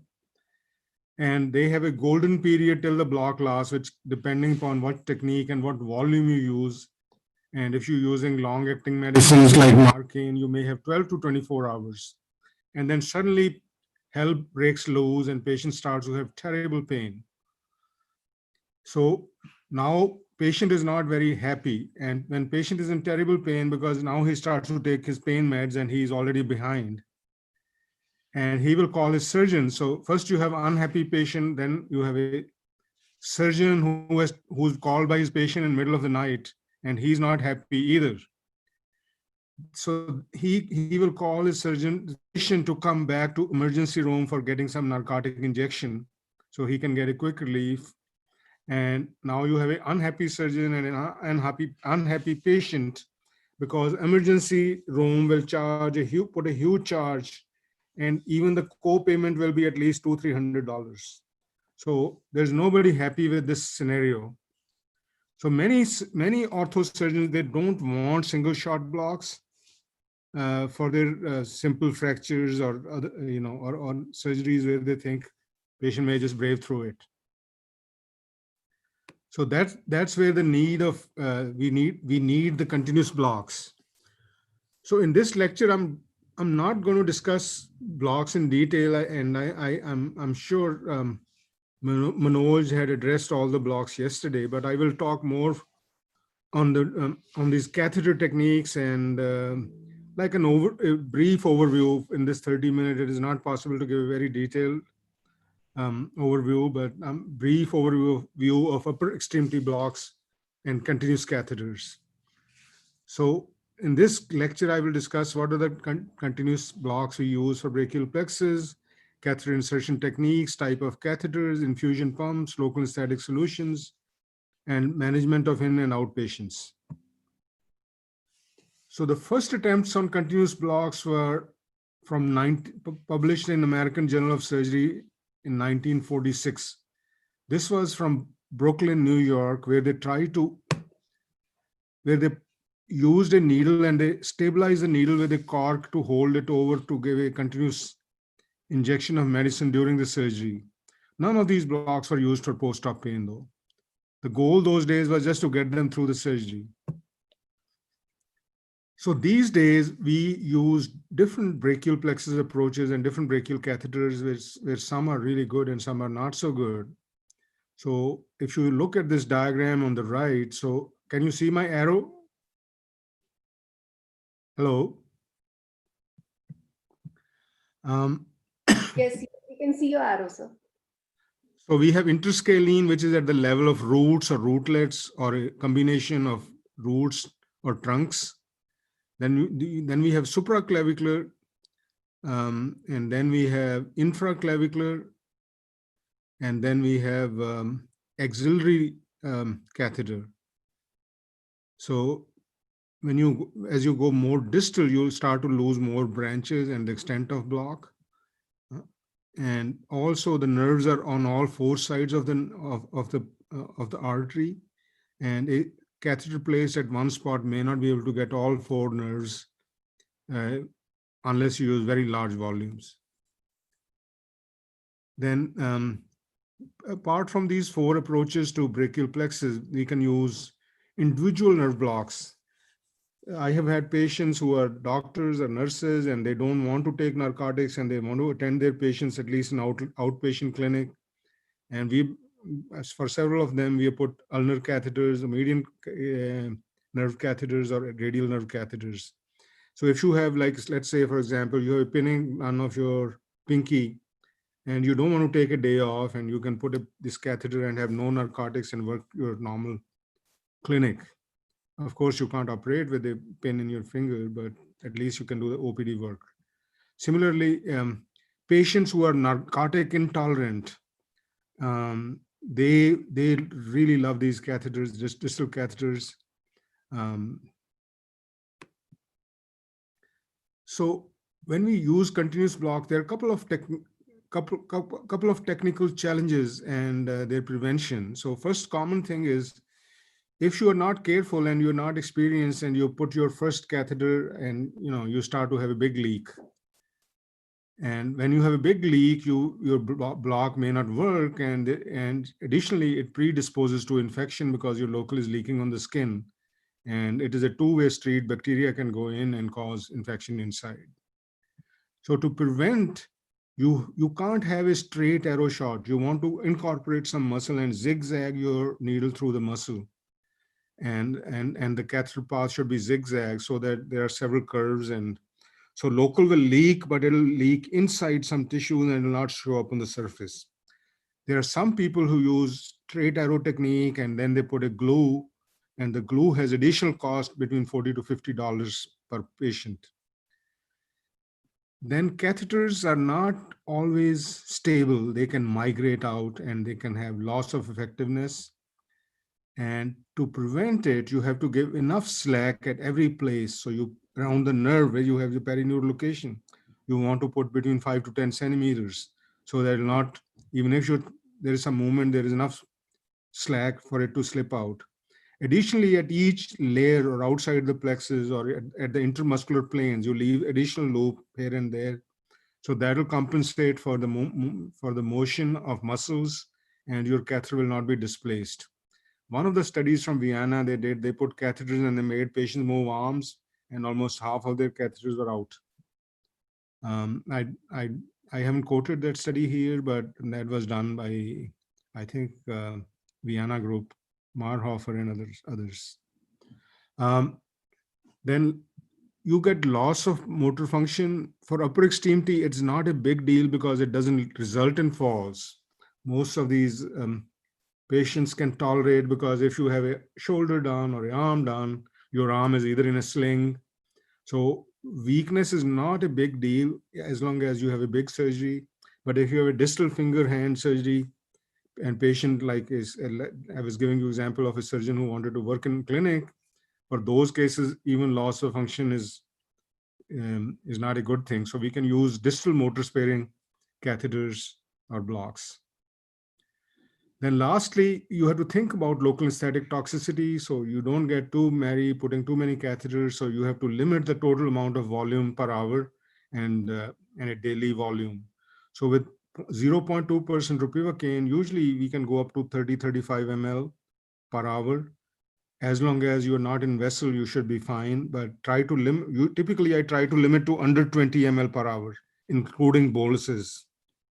So if you're using 2 continuous catheters, then try to limit their bolus, or try to increase the interval of the bolus from like 30 minutes to maybe 4 hours, so that you don't get local anesthetic toxicity. So additionally, when you have a continuous nerve block going on, and if you have a very dense block of the upper extremity and patient is watching TV and his arm is lying by his side, you may get ulnar nerve compression at the elbow without patient realizing, because everything is numb with the plexus and they can have a damage. Any compartment syndrome when suspected, then you don't want to run continuous blocks. If there's a pre-existing neuropathy, you should think about continuous nerve blocks. And also, to protect the part, you should teach the patient, if you have a fairly functioning patient's arm, tell them not to put them near a heater or hot water bottles or radiant heat sources, so they don't get in an insensate limb, they don't develop nerve burns or nerve damage or anything like that. If they're washing hands, they should test the water with the other hand before they dip this part of the arm or hand. So catheter insertion techniques, initially they were based on stimulation, and they could be using normal non-stimulating catheter or stimulating catheter. Then ultrasound guided blocks are now the kind of, it's not becoming gold standard, but we put all our catheters with ultrasound guided technique, except for the locations where nerve visualization is not optimal, like a lumbar plexus block, as Dr. Diwan was alluding, that Manoj shows beautiful images of those lumbar nerves, but when you actually try to do in a bigger patient, you don't see much. When you see on a 40 kilo person, you can see some nerves, but when you have a 110 kilo person or 120 kilo person, it is a challenge.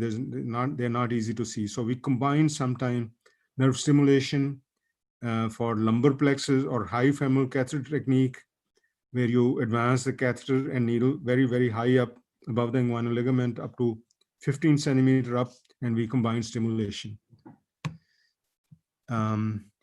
So what are the type of catheters? So I have been using all my career. We send about 4,000 patients home every year with home pain pumps. And I've been using epidural catheters from Aero brand. So this catheter is soft enough to curl in the plexus. If you use a very hard old B. Braun style epidural catheter, which is very stiff, it doesn't curl up, it keeps going straight, and it is difficult to localize to plexus. Now, B. Braun also has a softer catheter. And recently there is some interest by some people, they want to put catheters over the needle, thinking that, IV cannulas don't leak because they go over a needle. That's their theory, but which may or may not stand true. There is no large study which has shown their advantage. These catheters are difficult to insert and there's not enough slack. These catheters are short over the needle catheters. So typically I like to put at least 10 centimeter, the 10 centimeter near the tip should be very soft so that they'll curl up. So they will not keep going straight. Then harder catheters like Cuntiplex, which is also made by B. Braun, they don't curl up. They're difficult to localize in one scenario. And as they're very hard, they tend to move out also. So how do we do with ultrasound technique? So typically you should pre-scan the area. You locate the arm in whichever position you want. You place your probe and get your nerve, choose the best area where you think you can do the block. Choose the safe trajectory of the needle where you're going to do the block and your needle path. Think about zigzagging so you can have less leaks. Avoid other vessels on the way. Make sure that you don't pick up any vessel on the way going into the plexus. And when you're done choosing area, you draw a line through the plane of ultrasound. Then you mark a line across where you're going to introduce your needle, and then you put a box around the ultrasound probe. So when you are putting catheter, and if you need you may be the only person in that place, you may not be in a teaching place, and you might have to ask your nurse to hold the probe when you're doing this, when you're introducing catheters, because you need both hands. One hand to hold the needle and second hand to thread the catheter. So in that case, either an attending who's supervising the resident can hold the probe, or you can train a nurse to hold the probe. So marking this box, footprint of the box, ultrasound probe footprint. So when a nurse is going to hold the probe for you, tell her, hold this over at this angle. You get that position and then tell her to hold, and then you can thread the catheter while watching your catheter go in. So not about home pumps, not every patient is suitable for home pumps. Ambulatory infusions are not appropriate for everyone. Patient must be reachable by phone. In America, we have a lot of homeless patients who live under a bridge, and they don't even have a phone. So those are clearly not very good candidates. Ability to return to hospital if necessary is very important.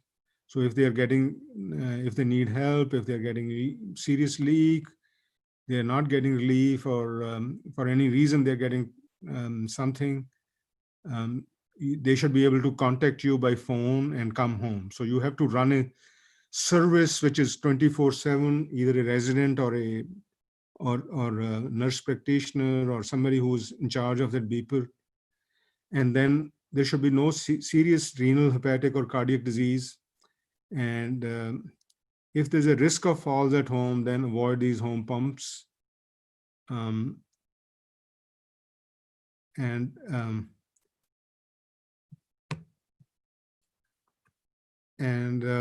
You should choose your patients carefully. If they do ACL reconstruction, anterior cruciate ligament reconstruction, they have usually a splint. So make sure that patient has a splint, then you can run a catheter and patient will not fall. But if patient is not splinted, their leg can buckle while walking and they can develop damage from a fall. So what are the supplies for a ultrasound guided nerve technique? So I typically use epidural kit. The reason I use is that this is a big market with very big competition and the prices are very low. So we can get a epidural kit for $21 or $23. Whereas if you buy any nerve block kit, it'll be $50, $60, $100 even. You can add a probe cover, which is about $4 to $5 in India. It should be even cheaper. You can add some tincture benzoin co to stick your dressing over to stick the transparent dressing over the catheter, and an extension tubing for your assistant to inject through the needle, so you can keep your field sterile. For stimulating catheter, you use a stimulating catheter kit. This comes with it's essentially the same needle, but the catheter tip is stimulating, so you can attach your nerve stimulator to the catheter tip and confirm that you are close to a nerve. And you can use some sort of tray with all the dressing, supplies, cleaning things, probe covers. They all come in ready-made trays. So now I will go to different approaches to brachial plexus. So the first one is interscalene block. So typically I start scanning from the trachea from cricoid cartilage and go laterally till you get a good view of your brachial plexus, your roots or trunks or a combination of them. And at that stage, you rotate your probe at an angle of anywhere from 30 to 45 degrees or so. So what happens with this rotation? And instead of your catheter entry being here, your catheter entry moves away from the shoulder. So your entry point is high above the shoulder and it doesn't get into surgical field. Many times we put a nice dressing and then the surgeon puts a sticky drape, and when they're removing the drape, the careful resident will peel off the dressing, and so does your catheter get out. So make sure that you put some gauze pieces over your dressing when if they're going to put a sticky over your dressing. Make sure that you tell them that be careful while removing the drapes. So as I was mentioning, what is zigzag? So zigzagging, like typically when many people who do single shot blocks, they come into the groove like this straight and put their local there. But if you put catheter with that technique, almost majority of your infusion will leak out, and it may or may not give any good relief to a patient. So this is I developed the kind of posterior approach myself, and I go very steeply into middle scalene muscle. Then I direct my needle upward, then again downward. I come back to back of the plexus and then go in between. So when I come in between, I inject some local, making sure that your local stays in the plexus. So don't inject very quickly with very high pressures, inject slowly and distend this area. And then guide your needle over this. This could be C567 or this could be C56. So usually upper plexus in one bundle, upper two trunks or any combination of roots is in one fascial compartment. So this is the compartment you want to put your catheter in. There are some people who push their catheter through and through and hope that they'll get a good results, but they get more of incidental blocks and less of pain relief. So it is ideal that you try to keep your catheter in this fascial compartment. So this fascial compartment is not a sheet-like fascia. It is a dense connective tissue which encircles the roots. And if you put a lot of pressure, eventually local will seep out. So you limit the amount of local you inject and inject it slowly, and then bring your needle over this root, either this way or you can take it upward, and then finally thread the catheter so that you have 1 or 2 loops in here. And then when you come out of the plexus, then you put additional couple of loops. So this is additional slack. So if your entry site and your neck moves or some muscles move, so some catheter will go from here and not from inside here. So anywhere you leave like 2 or 3 banks of catheter, so that with the movement, you will lose catheter from those extra loops in the bank of catheter rather than come from the plexus. So this is very important tip when you're doing blocks, that you just don't reach the catheter, put 2-3 centimeter and come out. And when patient moves on, your catheter is out and there's no relief. When we typically dress, when they're doing shoulder surgery, we take the catheter at the entry site, we put you see a transverse transparent dressing on top of it. You put tincture benzoin underneath it, and then take the catheter to the other side of neck to the front of the shoulder. So as everybody was alluding, there's a phrenic nerve. So whenever you run continuous catheters, so local anesthetic can break up and go to this phrenic nerve. So be very careful in choosing your patients. Don't take respiratory cripple, very severe COPD, somebody with very compromised lung function, because they may require immediate intubation or post-op intubation or have to come back from home. Whenever you send a patient home, tell them that your respiration will feel weird, but if you're breathing okay, then you're fine. And if you can talk, you're fine. Assess their saturation before they go home, that they are saturating well on room air. Many times patients don't have a phrenic nerve block and they go home and they develop a local infusion in the plexus, and suddenly they cough and the pocket breaks out and goes to the phrenic nerve, and patient panics and comes to emergency room. So, at one incident, I spoke to the emergency physician, but they were so nervous that they just pulled out the catheter. So all you have to do is stop infusion for 4 or 5 hours and then restart it. So interscalene catheter is very hard to introduce in, because it is a dense connective tissue and it takes a lot of skill to push interscalene catheter. Always avoid in patients with limited respiratory reserve, very severe cardiac disease,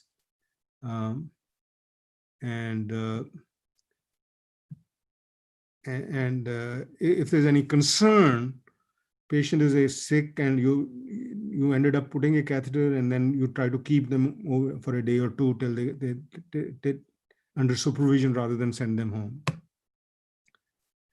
So then next is the infraclavicular catheter. So for this, we get the arm abducted, we mark the footprint, then we clean, drape, and put all the drapes. We put a probe cover and introduce the catheter. So here I'll show a very brief video of 2-3 minutes. So we've kind of already injected some, but the needle slipped out and the needle is going to 6 o'clock position behind the artery. So now this needle is a little too deep, so we pull back and then disconnect and thread in the catheter. This one is a very old video where I was doing by myself, just to show that it can be done by a single person. But typically in a teaching program, attending will hold the probe and the resident pushes the catheter. So the first 2 centimeters are tough. As you see, this is an 11 centimeter mark going through the needle hub. And once the 2 centimeters go in, infraclav catheter is easy to push in. So after first 2 centimeters, it's easy to put additional loops. So you put enough catheter so that it will not slip out. And you can move your needle. If you're watching under imaging, you can adjust your needle tip after putting initial loops to bring to a different spot and put in between intermuscular layers as well. Then catheter you put in, and you can confirm by doing an air bolus test. So we connect the needle and then we inject between half to 1 cc of air, and look at the spot when you're injecting, see where it emerges first. That's where the needle tip is. Typically, in this case, in infraclavicular block, the air floats through the local anesthetic you already put in and comes to lie behind clavipectoral fascia. So I got my syringe with air, and then you can put your probe, and you can even adjust the needle if you adjust your catheter if you are too far into the plexus. And as I will pull you, the catheter path is going over here, and there are some loops sitting in this area. So this catheter, the Aora catheter, has a spring inside, so it has got metal spring, so it gives nice echoes. So you can see some. If you are at 90 degrees to the catheter, you can see it really well. So in this one, in one spot, you will see, like when you have the real over the catheter, you will see the catheter in this area. So here you will see the catheter coming in, and you will see it go behind the catheter, behind the artery. And this is a loop coming out. So this is a catheter. So I pulled out a little more because it was too much in. And at this point, finally, we will inject some air. So this is a catheter. And when we inject air, you will see air emerge at this spot, and then it'll go up above on both sides.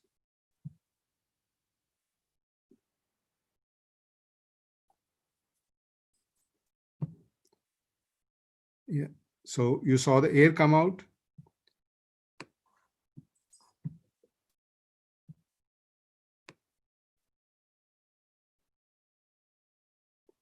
So here's the air going to emerge.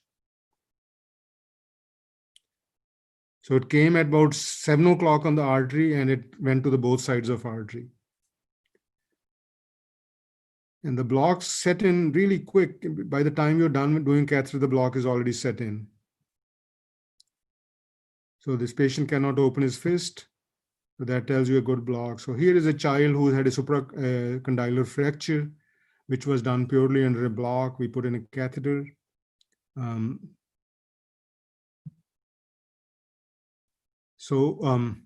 Catheter tip is not clearly visible once you put in location, but you can confirm with air bolus test. Air bolus test should be performed at the end, because if the air goes and sits up here, then you won't be able to see anything through that.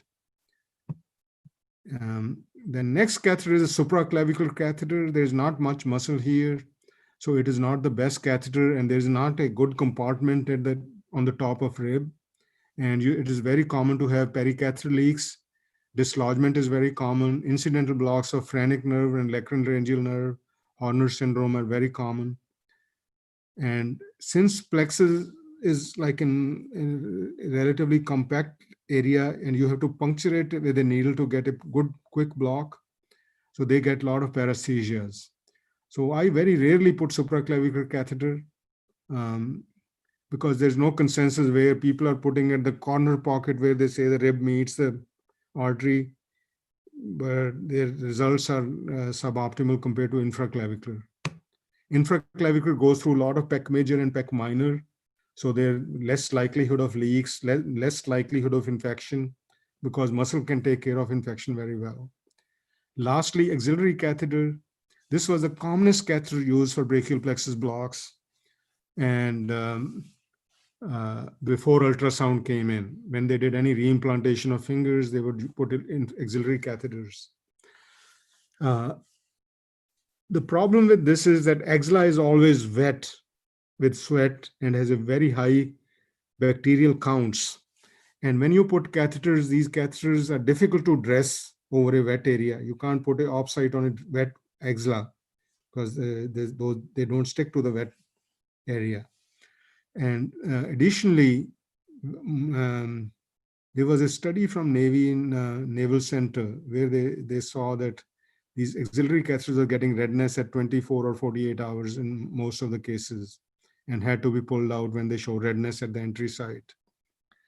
So for these reasons, auxiliary catheter is lost its charm, and infraclav catheter is the commonest for all reimplantations, most painful surgeries, elbow, wrist, hand, and humerus fractures, and interscalene block. So here is a table with ups and downs of each block. With interscalene block, the ulnar nerve distribution is paired, supraspinatus with supraclavicular. With infraclav, also same supraspinatus is paired. And with auxiliary, lot many muscles are spared.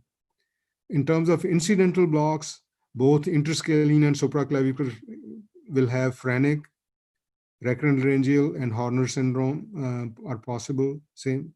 Phrenic nerve blockage is between 50 to 70% of supraclavicular blocks when you use volume about 30 ml or plus. Whereas with infraclav, you never get a phrenic nerve block, so is with auxiliary. The catheter, there is less muscle and it tends to leak for interscalene as well as supraclavicular, whereas infraclav, there's a pec major is about 2 centimeters and pec minor is about 1 centimeter or so. So that bulky muscles, they prevent leaks. Whereas auxiliary, also there's not much muscle to go through and they tend to leak too. So in terms of indication, the interscalene is good for shoulder surgery, clavicle surgery, upper humeral end surgery. Supraclavicular for most of arm surgery, you can use it. And infraclav is also for most of the arm surgery, you can use it. Auxiliary catheter is good for hand and wrist only.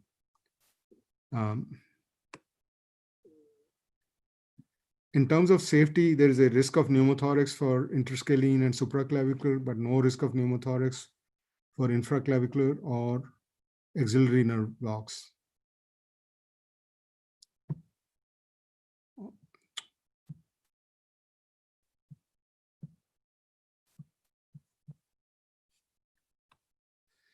So then coming on to what kind of solutions we use and infusion rates and duration of brachial plexus perineural catheters.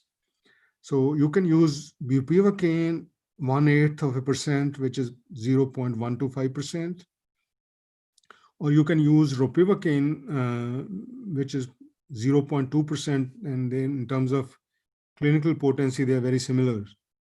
And we use a basal rate for brachial plexus techniques. We use around 8 ml basal rate. And if it is not optimal catheter, you may have to give higher volumes. You may go up to 14, 16, even 20 ml. For all cases, if you set a low rate, then we give a bolus of 4 to 5 ml. And you keep the lockout of 30 minutes to 1 hour, depending upon if you are using one catheter or more than one. And typically for most surgeries, the most painful period is 72 hours. So we run these infusions for 72 hours. Though in very special cases, if there's no infection or redness, you can go on longer. For finger reimplantations, we sometimes run them for even 10 days, 2 weeks even, when the circulation is tenuous and you need sympathetic blockade, prolonged sympathetic blockade. And you want high arterial flow, especially if there's a venous insufficiency. So we run these catheters longer periods than 3 days. So then other single nerve block you can use is median nerve block. You can use only one single nerve in the forearm, radial nerve block or ulnar nerve blocks. So here is an example. Patient had a surgery on the fifth finger and the metacarpal, and we put a catheter. So for these catheters, the basal rate is very, very low. You can use anywhere from 1 to 3 ml per hour, and you can run a bolus 3 ml for every 60 minutes. If you use a bigger volume and you put one nerve, the local spreads between intermuscular planes, and you make it median and ulnar both.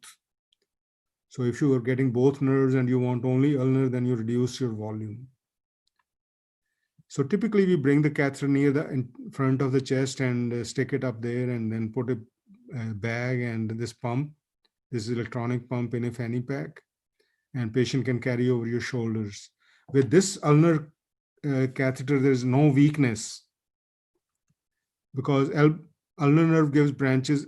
It supplies one muscle here, and then it only supplies 1.5 muscle in the forearm, and all those branches are very high up. When you come to the mid forearm level, there will be no motor weakness in the distribution of ulnar nerve, except for the intrinsic muscles of hand. So prevention of catheter migration, if you do a beautiful job of catheter and put a bad dressing, and this catheter will slip out. So make sure that you put tincture benzoin compound, and then put a very clear adhesive drape over that. A stat lock, which is nothing but a sort of adapter which puts the end of the connection, end of your epidural catheter into that, because disconnects are common over there. And then give enough allowance for motion of different muscle groups. So leave extra catheter length. I sometimes put 20 centimeters into the skin. And I have never experienced these catheter migrations. I leave at least 5 to 7 centimeters near the nerve, and then additional 1 or 2 banks of 10 centimeters or so. So then coming to different pumps, there are basically three kind of pumps. One is elastomeric pumps, which were popularized by Narinder Raval, who's an Indian settled in Sweden. And he used this on-cue pump, which was originally meant for cancer chemotherapy and cost only $30. But when he started using it, they increased the price to $325, just because you are preventing admission and you are doing early discharge. So they calculate the price and they raise the price up. So most of these pumps are between $150 to $150. Their volumes can vary from 200 ml to 400 to 500 to something like 400 for this pump. Their prices vary, and you can always negotiate with them if you have a large volume. Then these disposable electronic pumps, they are between $200 to $300, and earlier you could use for many patients, but now they put an electronic block that you cannot give volume more than 1,000 ml per pump. So you'll be forced to throw away the pump. So then for inpatient, you don't want to waste $200. So these are some pumps with a special yellow tubing, so they don't confuse it with IV tubing. And these are very versatile. The cost is only cost of the kit, because there's one-time initial cost, which may be $1,500 to $2,000, but that's one-time cost, which will be prorated over several thousand patients. So despite of high initial cost, eventual cost comes down with these pumps. So for our inpatient knees, we use these pumps. For inpatient reimplantation of fingers, we use sometimes these pumps. They're easy to program, and they have a low cost. Whereas this pump is a little bit cumbersome to program, because there are only 2 buttons and there's no clear big screen and there's no mouse. And it's a little tricky to learn programming, but once you learn, it's not very difficult. Then in terms of infusion rate, the electronic pumps are slightly better because they have a margin of error of only plus minus 5%, and their delivery rate doesn't change throughout till your batteries last. Whereas with elastomeric pumps, initially your rate may be slightly higher, and towards the end, when the local anesthetic comes, the bag really shrinks to a smaller size. So then the delivery rate goes down towards the end, and they have an error of plus minus 20%. But in clinical scenario, it doesn't make a big difference. These are simple pumps. They are idiot proof. They're filled by pharmacy, so they are easy to use. These require programming, but they have more versatility, that you can adjust the bolus rate, you can adjust the bolus rate, you can adjust the lockout interval. And those are plus features of the electronic pump. versus elastomeric pumps. So here is the table showing which pump to use. So the delivery rate is less accurate with elastomeric and accurate with electronic. Bolus volume is typically fixed. They can have a 2 ml bolus apparatus or 4 ml or 5 ml. And their intervals are also almost fixed. Some fill in 30 minutes, some fill in 1 hour. Whereas these are variable. Bolus lockout time is also kind of fixed. It's the time taken for that bolus pump to fill up. And whereas with electronic, you have a choice of variability. Elastomeric pumps are silent, whereas these pumps make some humming noise, especially when you give bolus, they give a loud, continuous humming machinery kind of sound. Locking is not possible for these pumps, but some manufacturers have a bag with a zipper where you can put a lock, so that patient cannot open and change the programming. In these, you can put electronic locks so patient cannot manipulate. The cost is the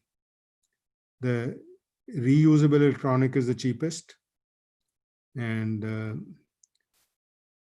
in terms of volume, these elastomeric pumps can't be reused and refilled. These are also can't be reused. They can maximally be used up to 1000 ml. Typically, we send patients home with a 500 ml bag, and it lasts anywhere from 3 to 4 days. And when bag runs out, they pull out the catheter. For reusable, there's no limit. You can put a 1 liter bag, or you can put a 500 bag, or you can put a 100 ml bag if your knee patient is going to go home next day, so you don't waste unnecessary bupivacaine or ropivacaine. Ease of filling in US now, there are certain standards that these pumps have to be filled in under sterile conditions and in sterile hood. So when we started doing these catheters, we used to fill ourselves by the bedside with a 50 ml syringe. But nowadays, pharmacy is filling for us, which makes our life much simpler.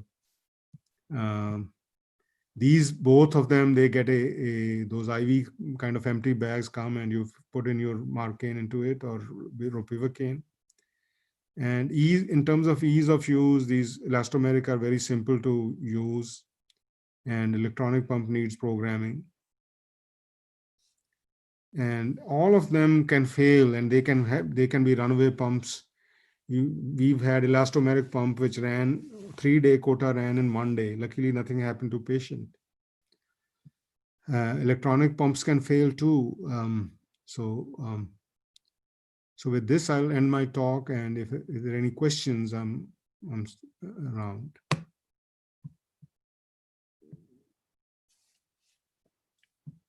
Detailed talk on a very, very interesting topic. Listening to your talk actually has brought back really fond memories, and Professor Kajal was reminiscing the times when you used to visit the Department of Anesthesia at PGI way back in 2004 and 2005, and you had brought the concept of ultrasound guided blocks here into our department. And I'm sure all our attendees must have really gained a lot from a vast clinical experience. And so currently there are around 400 attendees who are streaming in on this Sunday morning. And there are quite a number of questions in the chat box, but we would not be able to address all of them due to paucity of time. But there are certain few questions which I would like to ask you. Okay. So does catheter over the needle system reduce infusate leak? Nobody has really shown it, and it's not very popular. Only few people use it. It is expensive, it is tricky to use, and needles are long, and I try to use it. I personally didn't like it. I don't know, I was too comfortable with my technique, but I didn't find any advantage to it. So essentially there is no advantage of using catheter over needle techniques. Well, this was based on people who try to promote it, giving analogy of IV. But anytime you put a catheter in any place, it is not the size of the hole. It is the amount of local you're injecting, what are the tissues where your catheter is traversing through, that determines the leak. So if you use a zigzagging technique, I don't encounter serious leaks anytime. And I've been using these catheters for last almost 20 years. Okay. Okay, sir. And sir, like in a limited resource setting, is it advisable to use epidural catheters? Is it okay? I use all the time epidural catheter, but use the softer one, not the hard one. You know, there's a B Brown catheter which is very hard, and there's another one, softer one. The softer one has a wire inside, and it is very stretchable, and it coils up easily. So that is one I recommend. Okay, and so is there any difference in the time for which you can keep the catheters? Suppose we are putting in an epidural catheter, vis-a-vis we are putting in the perineural catheters, or they can be kept for the same length of time? Yes. So all these, even the first Contiplex catheter which came by B Brown was essentially an epidural catheter, but it was very stiff. And there is no, typically, the limiting factor is that duration of the pain is, most pain is first 72 hours. Then the amount of pain goes down. So at that stage, we can transition patient to oral meds. And secondly, the incidence of infection goes very, very high after 4th day. So that's why we choose a number that we have enough. First 3 days you cover with good pain, very less likelihood of infection, even if patient goes home and you're not watching. But if you're a patient inpatient, you can run for longer. You can run for 2 weeks if there is no redness or infection. So what is the maximum length of time for which you've kept your catheters in your experience? I have used for 3 weeks for reimplantation of fingers. 3 weeks within the hospital? Yes, within the hospital. And so if you send them home? When we send them home, we tell them when the bag runs out or the pump runs out, we instruct the patient on phone to peel the dressing and the catheter comes out by itself. So patients remove themselves. Yeah. All right. Yeah. And so another thing we wanted to know is that you've mentioned the zigzag technique of putting in the catheters. So how do you ensure that the catheter has actually traversed a zigzag path? When your needle is going through zigzag, catheter is going to sit in the same track. So it will not be very sharp points that get softened, but there are definitely plenty of bends in the catheter. So it doesn't leak. Or even if it leaks very minimally. It is not uncommon to have a small droplet here and there. And if it is leaking, you tell the patient, keep a towel near that area and keep wiping it. If you're getting good pain relief, there's no need to do anything. But be careful about watching for redness around the catheter tip. So, and some people put glue, these acrylate, the glue they use for surgical stitches. And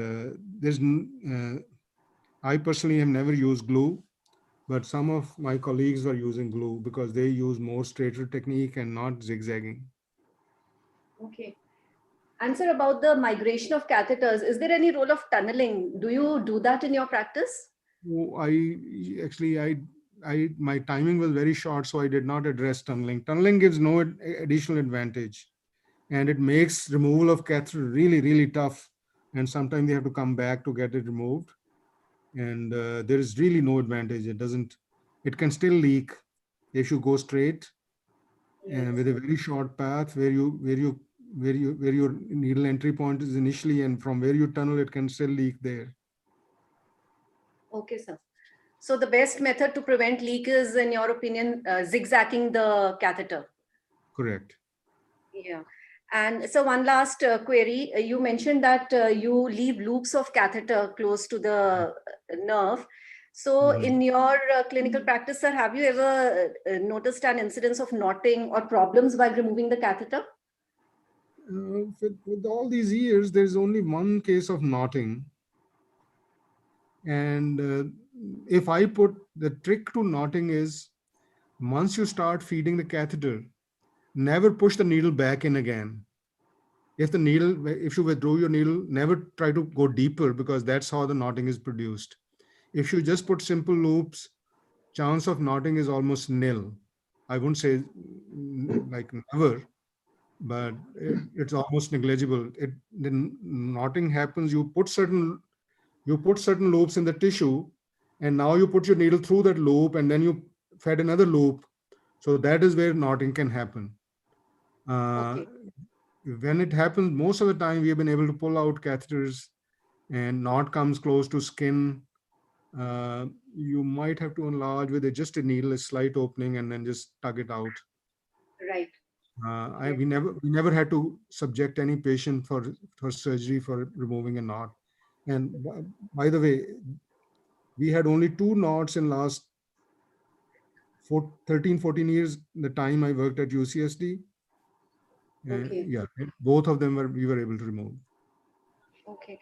And so like the incidence of migration with catheters is also there. So the areas where you would advise that you should never cite catheters.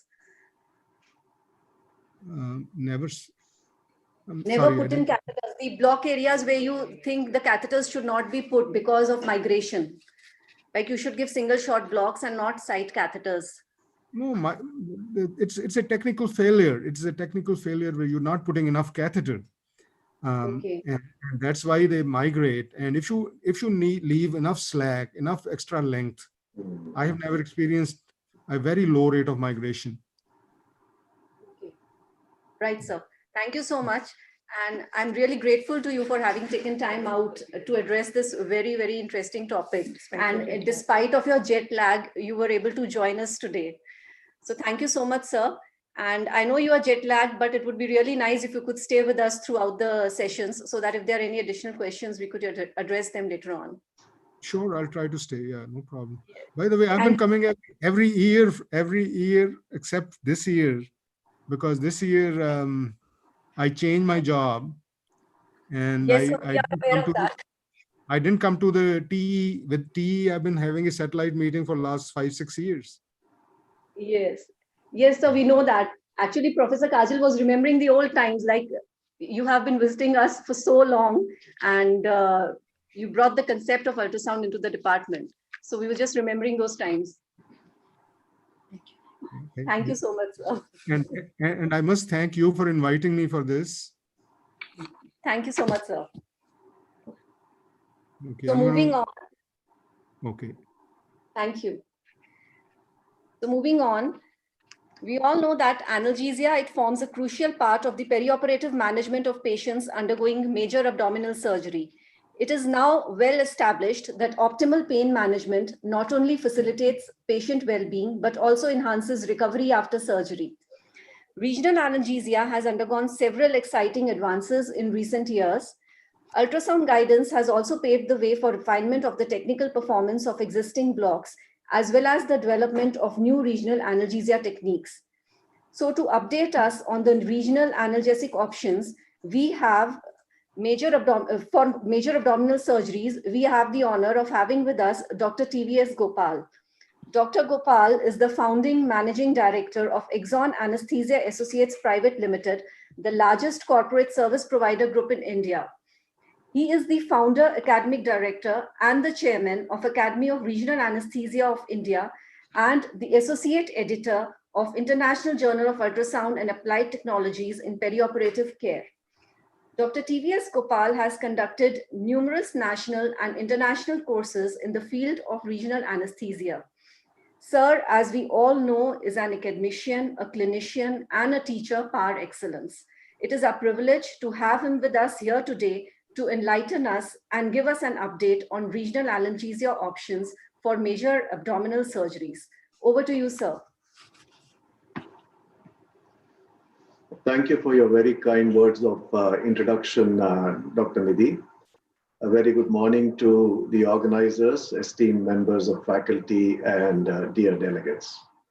We are running almost 43 minutes behind schedule, so I'll try my very best to stick to the time that has been allotted to me, which is about 25 minutes. In the next 25 minutes or so, I'll be presenting a very basic update on regional analgesia options for major abdominal surgeries. As we all know, surgeons tend to use a variety of incisions to access that part of the abdomen that is to be operated upon. Pain from abdominal surgery is quite severe and is a combination of both somatic pain and visceral pain. Somatic pain is intense, it is sharp and well localized, whereas visceral pain is diffuse, poorly localized, dull, and is often associated with autonomic symptoms such as nausea, vomiting, and sweating. It is being increasingly recognized that the triad of effective analgesia, early dynamization after surgery, and early recovery of GI function is very crucial for optimal recovery following abdominal surgery. And yes? So we are not able to see the slides.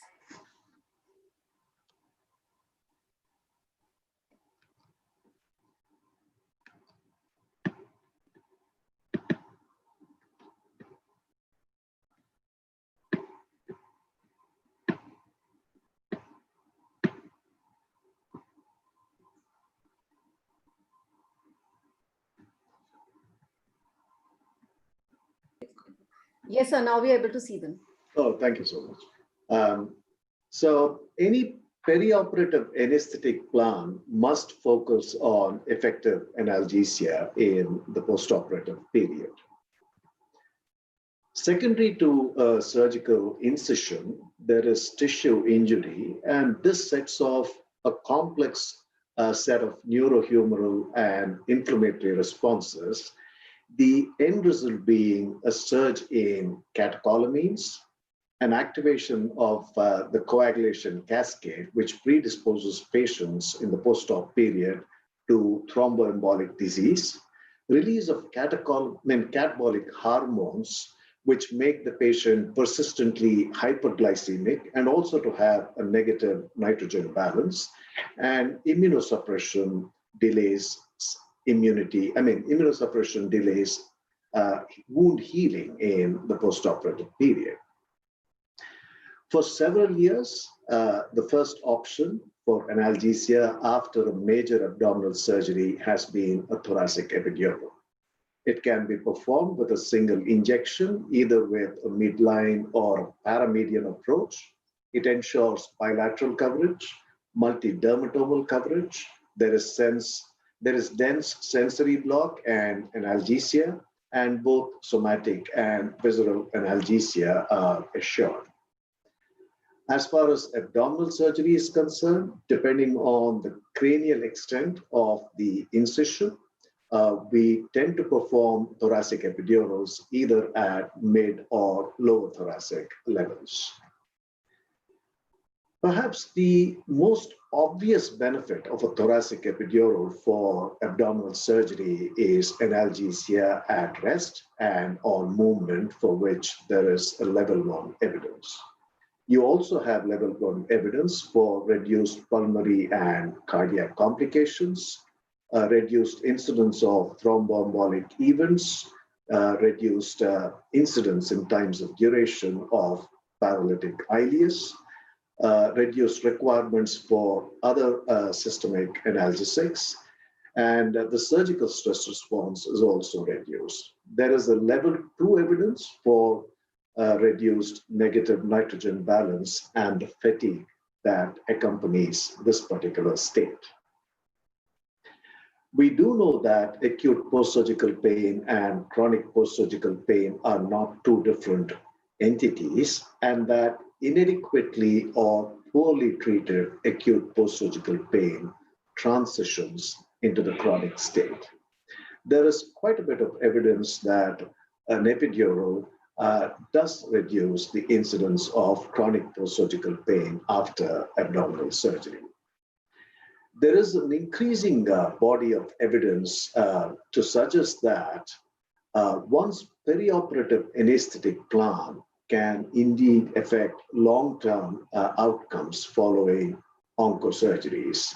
And a thoracic epidural for abdominal oncosurgeries definitely helps in this regard by reducing reliance on systemic opioids, which we know suppress the activity of natural killer cells and also cell-mediated immunity in vitro.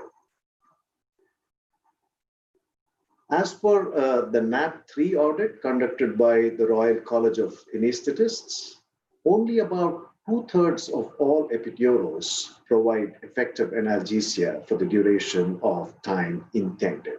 So there is a 33% failure rate. And this is not a simple procedure. It requires a bit of expertise to perform. When the patient refuses to take this particular injection in the back while awake, we cannot do it. And in a patient on anticoagulants or antiplatelet drugs, the necessary window for cessation of that particular drug must be ensured prior to performing an epidural.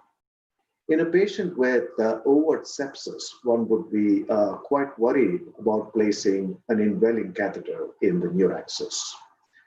Oftentimes, laparoscopic surgeries are converted to open surgeries. And in these patients, we cannot start with an epidural because in a laparoscopic surgery, a thoracic epidural is indeed considered to be an overkill. You can have sympathetic side effects such as hypotension, especially with large boluses. Motor block can hamper dynamization in the post-op period, which is why we need to judicially adjust the volume and concentration of the infusion or intermittent bolus. Neurological damage is an ever-present danger, but fortunately, the incidence is quite low.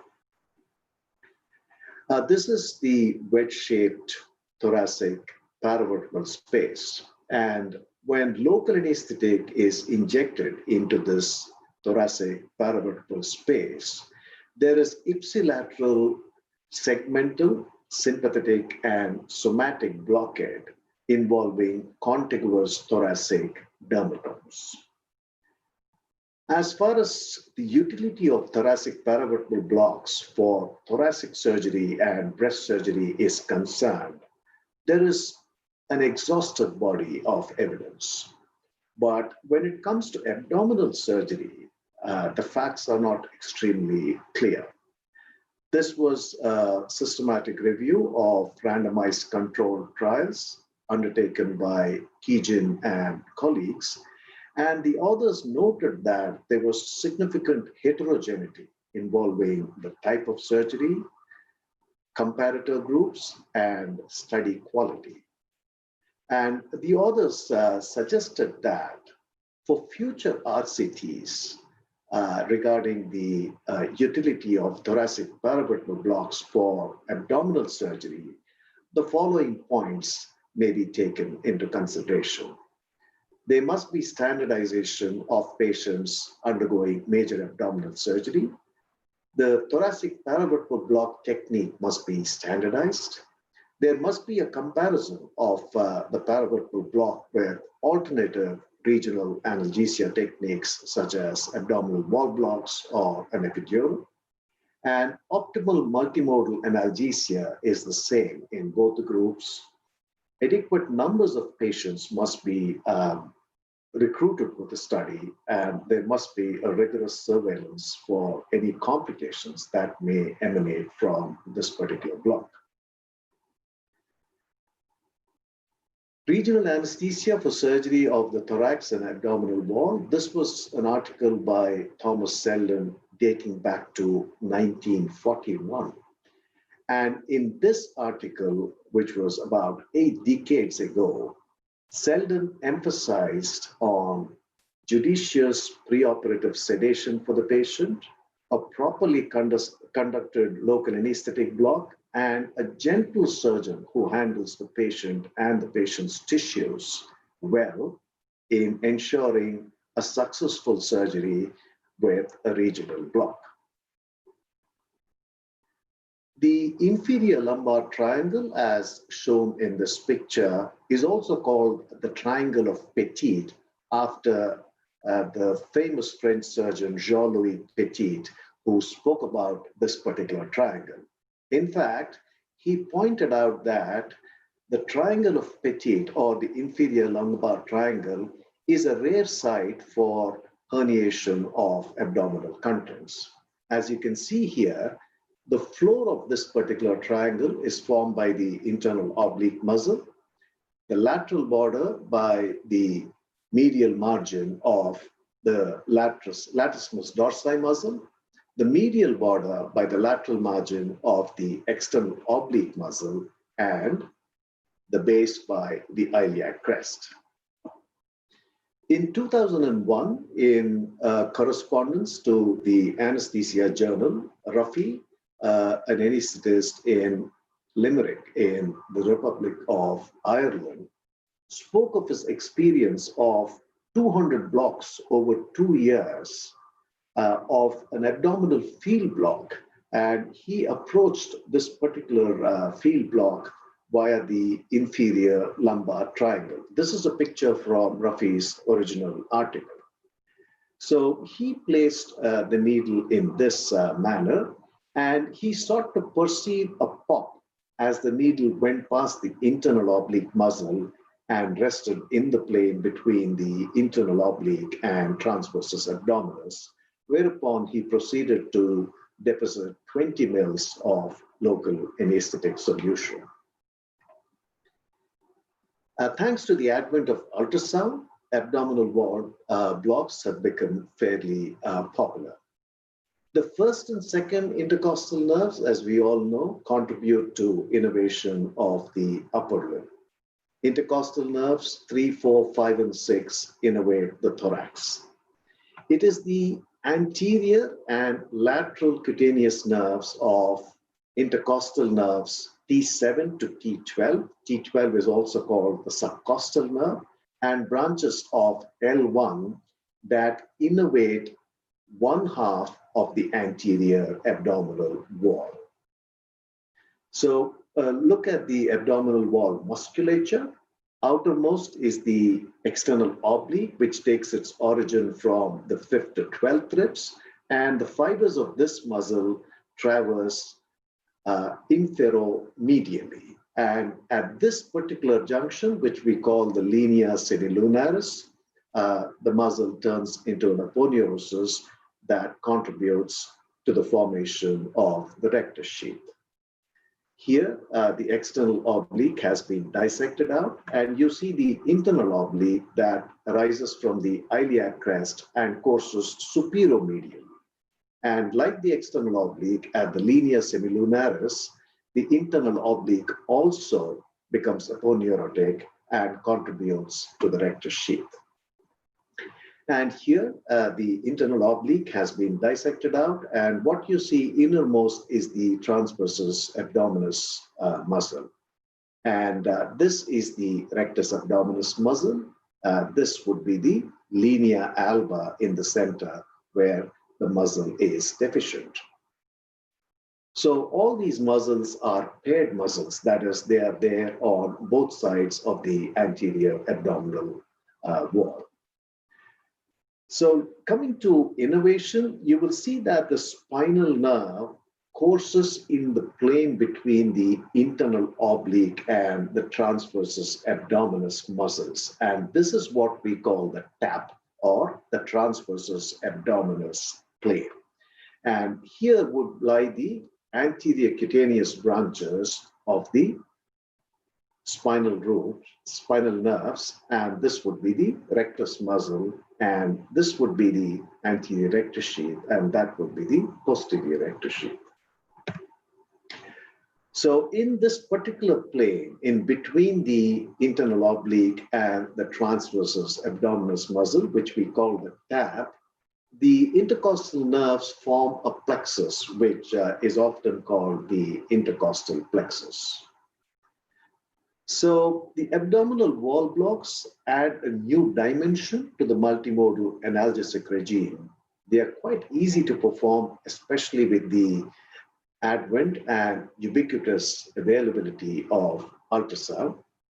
And these are useful in patients wherein we cannot place a thoracic epidural for whatever reason. They provide good somatic analgesia. There is reduced incidence of complications. Rescue analgesia with opioids is lesser in the first 20 hours or so after these blocks. And there are no motor or sympathetic adverse effects that one would typically associate with a thoracic epidural. So the most studied and the most performed variant of the TAP is what we call the classical TAP. The probe is placed thus in the mid-axillary line in between the costal margin and the iliac crest. The needle goes in plane, and as we deposit the local anesthetic, this is what we see. We see the local anesthetic split the plane between the internal oblique and the transversus abdominis muscle. And once the block is given, the flank in that particular side of the block tends to bulge outwards. This is because the anterior abdominal wall muscles, they lose their tone and the flank tends to bulge outwards. And this is one clear-cut indication that your block is working. In this particular picture, you see a green line connecting the xiphoid process to the iliac crest. This hypothetical line connects all the intercostal nerves in the transverse abdominis plane. And technically speaking, if you can perform a block along this hypothetical green line, you would have analgesia for the entire half of the anterior abdominal wall on the side of the block. But in practice, this is not possible. When we do a classical TAP, which used to be called a posterior TAP, the drug is deposited lateral to the anterior axillary line. It does not cross the anterior axillary line. And as you see here, nerves 7, 8, and 9 enter the TAP medial to the anterior axillary line, and therefore these are always paired. So a classical TAP typically provides analgesia below the T10 dermatome. That is why you have variants of the classical TAP. You have the subcostal TAP and also the oblique subcostal TAP, which anesthetize intercostal nerves 7, 8, and 9. Over here, you see the rectus muscle. This was a picture I showed earlier.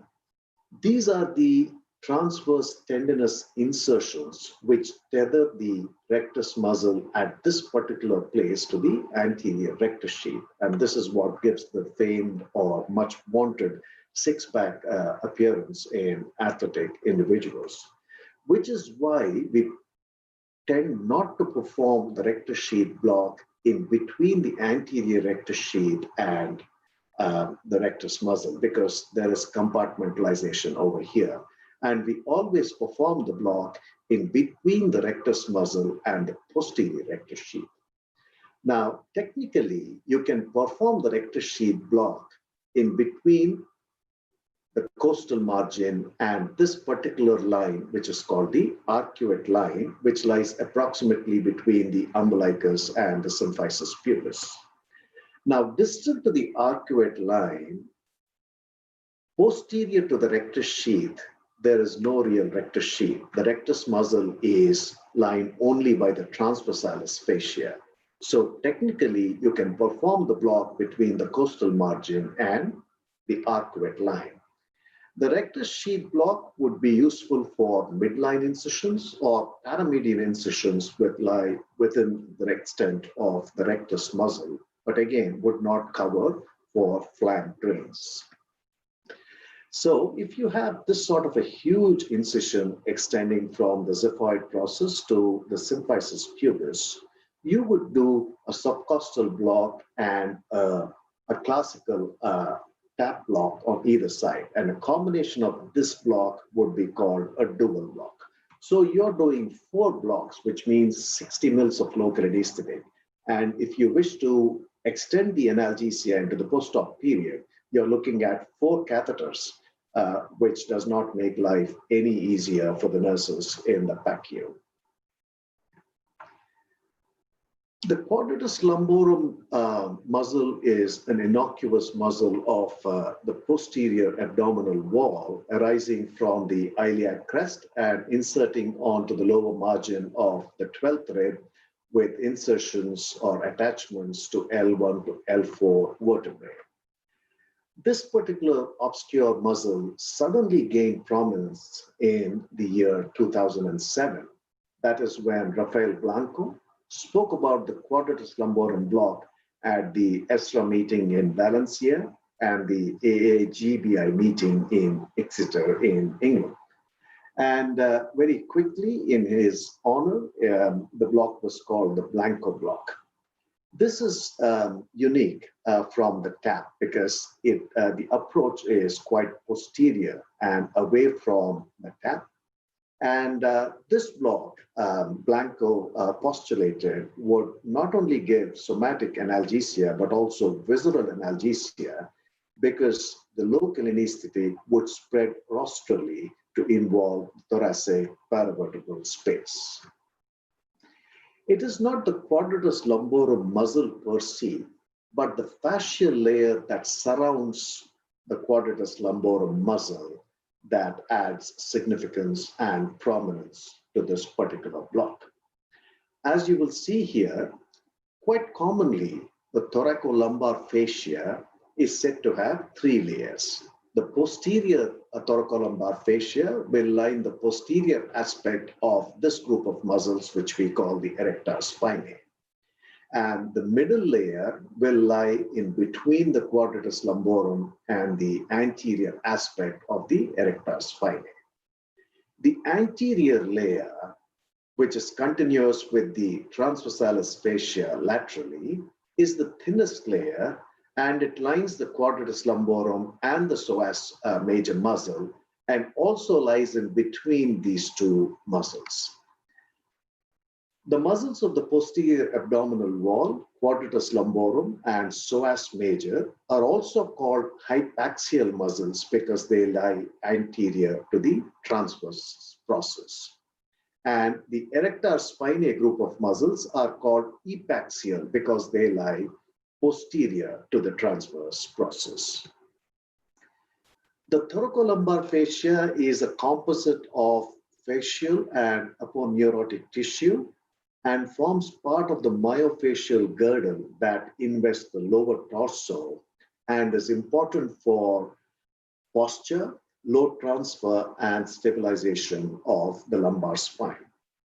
In addition to being a scaffold or providing a retinaculum for the lumbar muscles, this particular fascia is also rich in A and C fiber nociceptors, mechanoceptors, and sympathetic nerve fibers associated with the lumbar arteries. There is a cranial extension, which is why this particular block, the QL block, is said to work. And it communicates with the endothoracic fascia of the paravertebral space, dorsal to the diaphragm through the lateral arcuate and medial arcuate ligaments, and also through the aortic hiatus. And caudally, the anterior thoracolumbar fascia is said to be continuous with the fascia iliaca.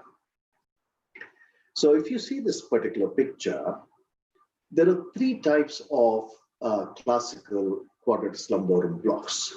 QL1 was the first to be described by Rafael Blanco, and it is called the lateral QL now. And this is where the drug would be deposited just lateral to the QL muscle.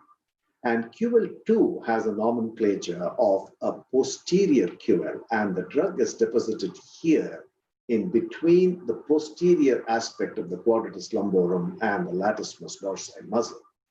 And here there is a potential triangle called the lift or lumbar interfacial triangle, which is said to be an additional conduit for the spread of drug from the site of deposition to the thoracic paravertebral space. And the third QL is QL3, also called the transmuscular QL or anterior QL, which was introduced into clinical practice by Hans Borglum and colleagues in 2013, wherein the drug is deposited here in between the anterior aspect of the QL and the psoas major muscle. So this particular block is targeting the anterior thoracolumbar fascia. So I'll just play this small video. This is the transverse abdominis, the internal oblique, and the external oblique there. And as the probe moves laterally, you will see the QL come into view in a brief while. That's the QL there. So I just pause the video here. So this is where the external oblique has ended, and this is where the latissimus has taken off. This is the QL muscle. So the QL1 or the lateral QL, the drug that is deposited here, this is where you would place the needle. And when you do a QL2, you would target this triangle, which is what we call the lumbar interfacial triangle, and that is where a QL2 is performed. And this is the ultrasound shamrock, which Hans Borglum and colleagues spoke of. And the shamrock is the national flower of the Republic of Ireland, and the patron saint of Ireland, Saint Patrick, likened the shamrock to the Holy Trinity. So it's also considered to be a holy flower in that country. So it has 3 clovers. So this is one clover, which is the hypoechoic quadratus lumborum muscle. This is the hyperechoic psoas major. This is the second clover. The third clover is the erector spinae muscle, and the stem of this clover is the transverse process of the corresponding lumbar vertebra. Sandeep did say that in young individuals, you do see the lumbar root very clearly, and this is the lumbar root exiting the intervertebral foramen at the junction of the anterior 2/3 and the posterior third of the psoas major muscle. So when you do a transmuscular QL, this is the site of deposition of local anesthetic in between the QL and the psoas major muscle, and this is where you would have the anterior thoracolumbar fascia. There is a variant of the transmuscular QL, which is called the paramedian sagittal subcostal block, and this was spoken of by El-Sharkawi. And this is the probe which is placed in the sagittal plane about 8 centimeters lateral to the L1 vertebra. And this is in long axis. So as you inject the local anesthetic, you will see the spread in between the QL and the psoas major muscles. This was an editorial which appeared in the Indian Journal of Anesthesia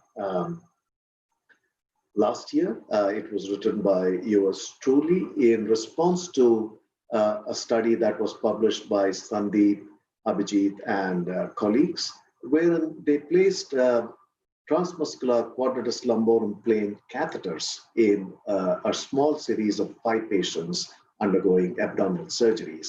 And they noted that there was quite a bit of heterogeneity in terms of the spread of local anesthetics. So the fate of lumbar quadratus lumborum plane catheters is yet unknown. And at this point of time, there is no evidence to advocate the primacy of one particular quadratus lumborum block over the other. This particular article that appeared in late 2016 took the world of regional anesthesia by storm. And when I say storm, I literally mean storm. And when you do an erector spinae block, as we all know, not only do we have a spread of local anesthetic here in between the intertransverse ligament and the erector spinae muscle, which spreads in a craniocordial direction. That's the cranial and the caudate direction. But it was also postulated that there would be spread of drug towards the paravertebral space so that the anterior ramus would also be blocked. And with reference to erector spinae block for analgesia after abdominal surgeries, we would typically perform it in between the T8 to T11 levels, because this is what would cover the dermatomes that supply the abdomen. I was quite surprised to see that in the ESP tree that was constructed by Sandeep and Abhijit, there was no mention of analgesia for abdominal surgeries. So probably that is still in question. This article was published by Keegan and colleagues in mid-2017, a small series of 3 patients undergoing bariatric surgeries. And the authors established that the ESP indeed provides visceral abdominal analgesia. And the ESP has been used in limited numbers in small case studies for a variety of abdominal surgeries, ranging from lap choles to abdominal hysterectomies, to radical prostatectomies, to pyelolithotomies, to renal transplants.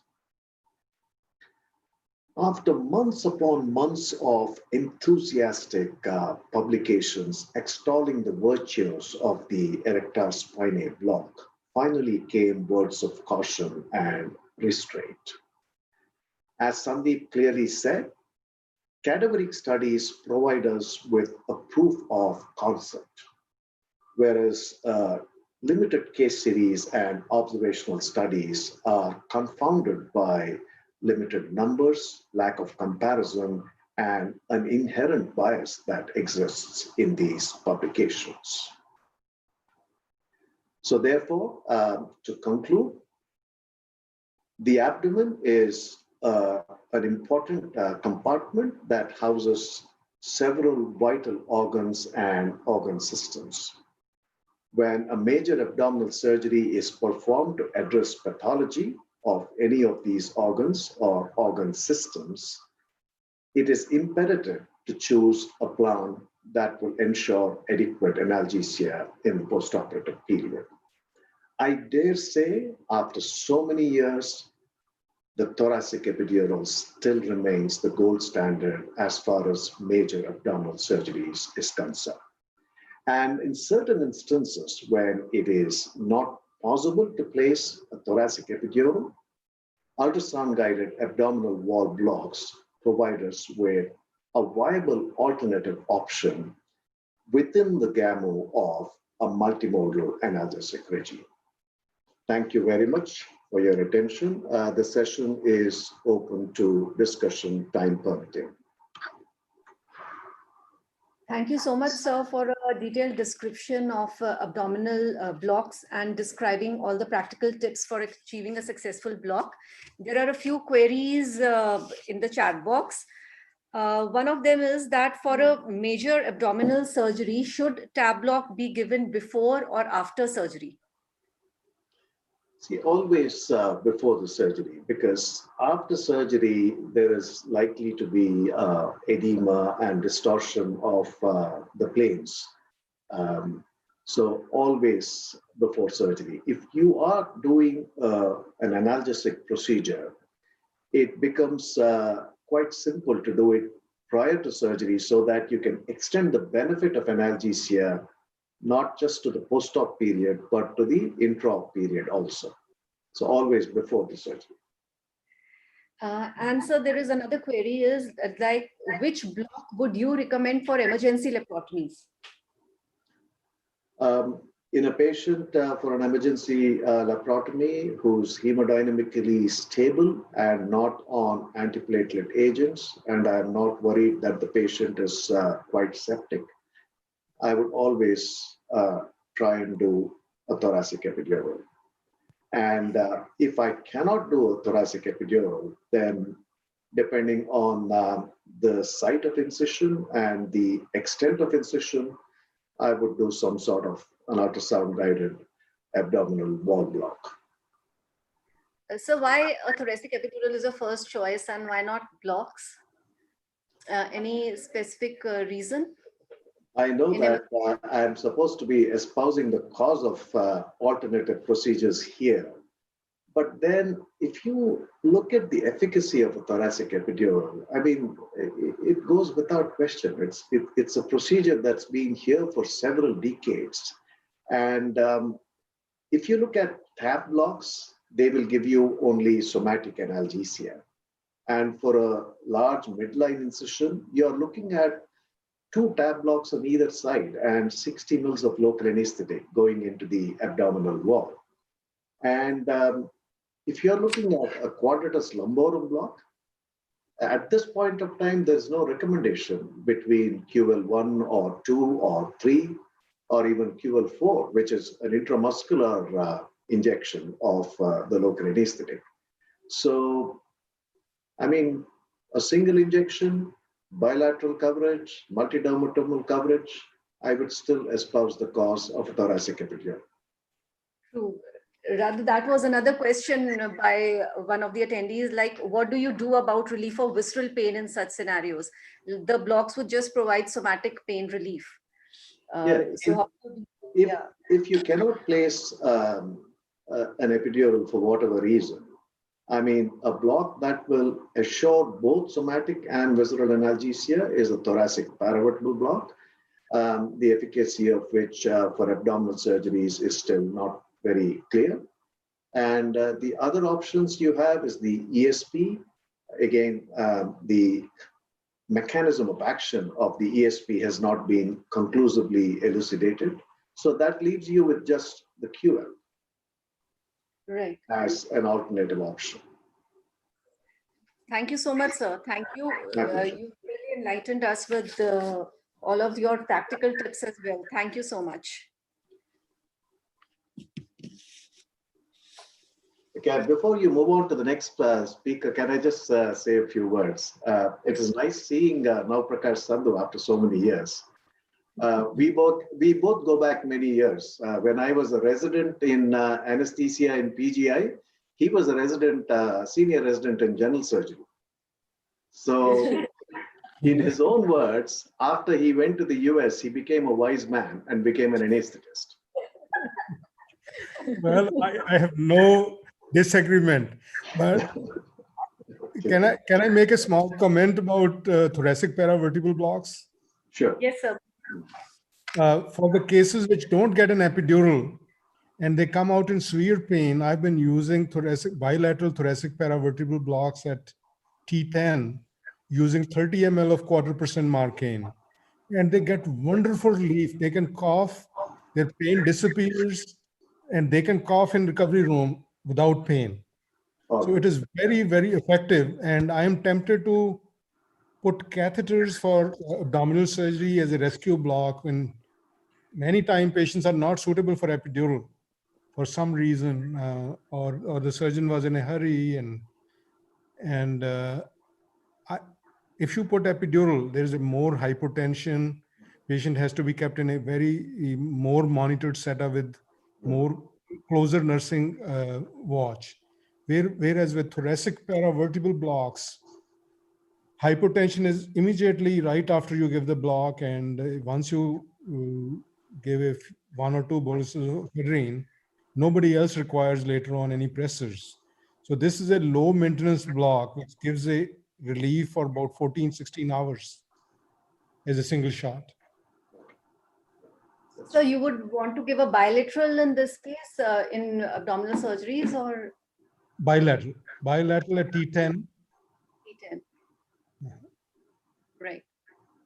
Thank you, sir. Thank you. It's got wonderful results. I was impressed. I was very skeptical initially, and I started using them for hernias instead of TAPs, for umbilical hernia or when they're more unilateral surgery.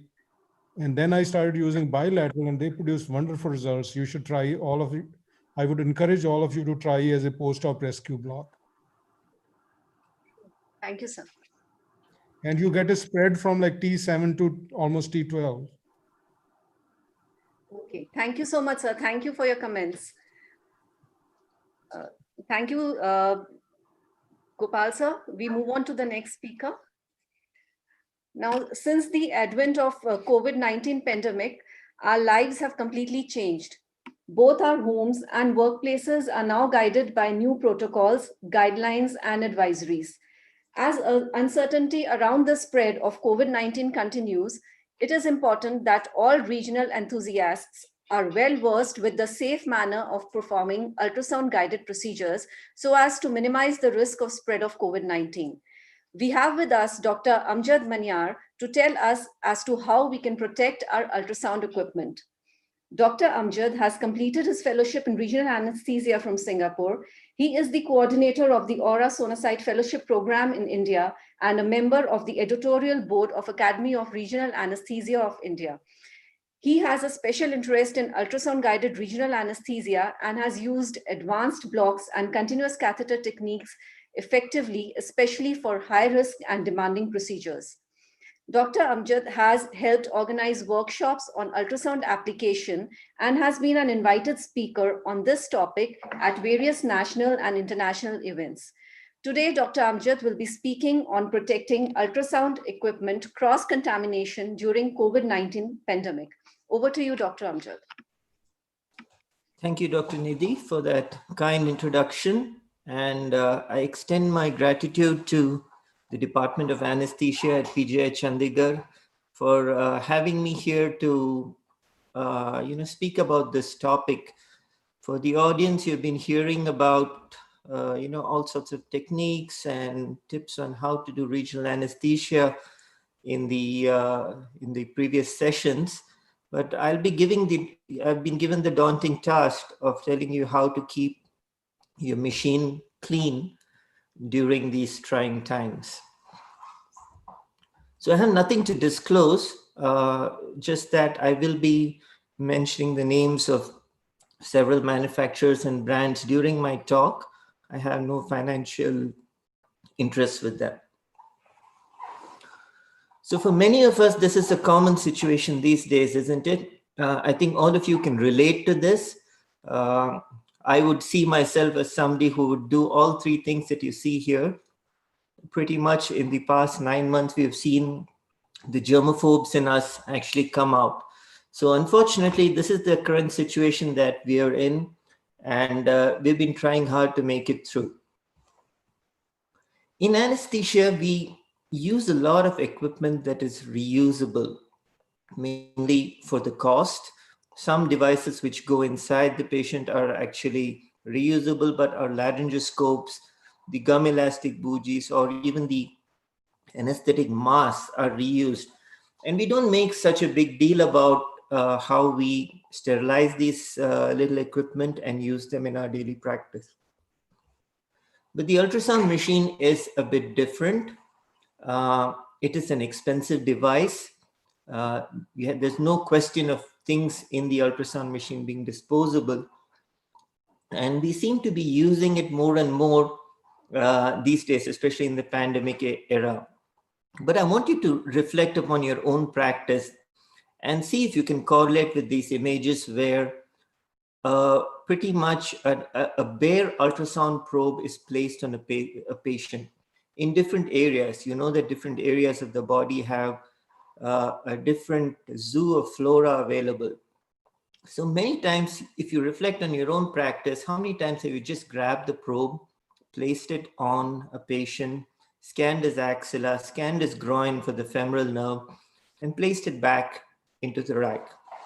Now, with the kind of obsession, the germaphobe obsession that we have reached with the COVID-19 pandemic, you must ask yourself whether you're willing to do this on a patient who may be a suspect or a confirmed case of the coronavirus. And just to illustrate a dirty machine, when I was making this PowerPoint presentation, I went online and I got the first image that you see here of a dirty ultrasound probe.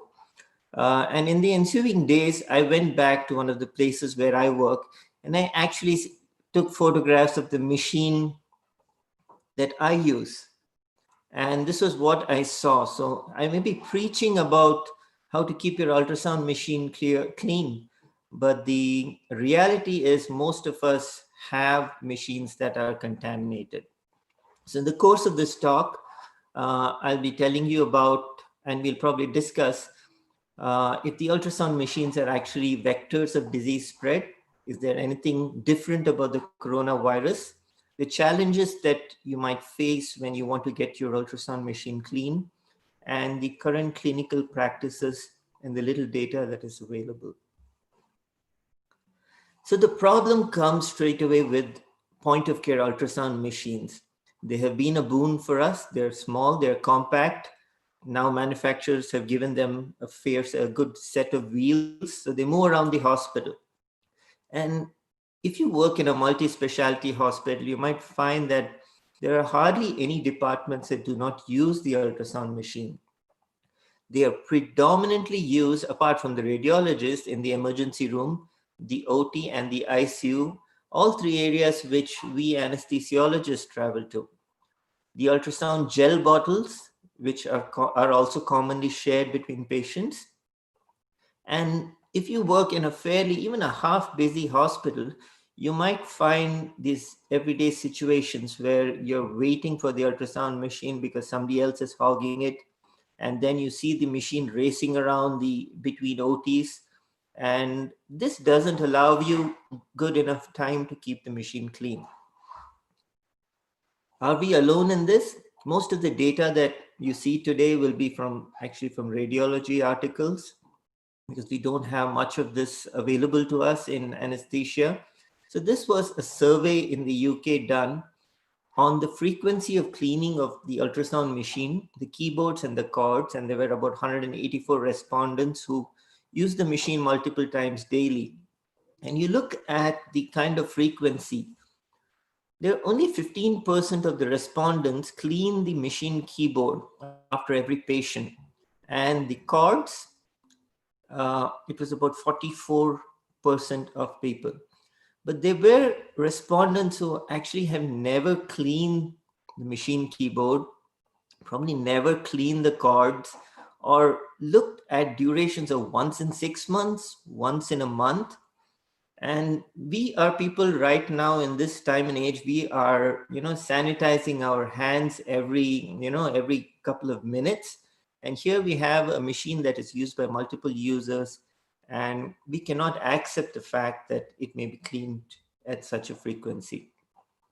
Now, if I told you that, okay, you have a machine and you should clean it, the next question we should ask is, how good are we in cleaning the machine? And this was a quasi-experimental study done where they used glow powder to contaminate the machine. Now, this glow powder is a compound which cannot normally be seen under regular light, but you can see it under ultraviolet light.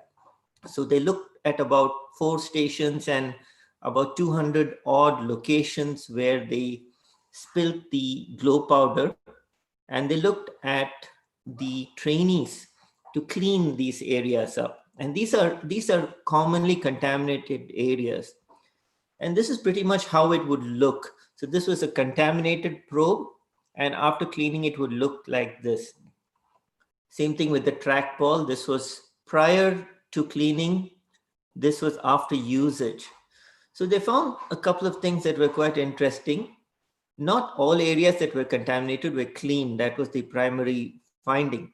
And of course, the attention was given to the ultrasound probes. Almost all the ultrasound probes were always clean.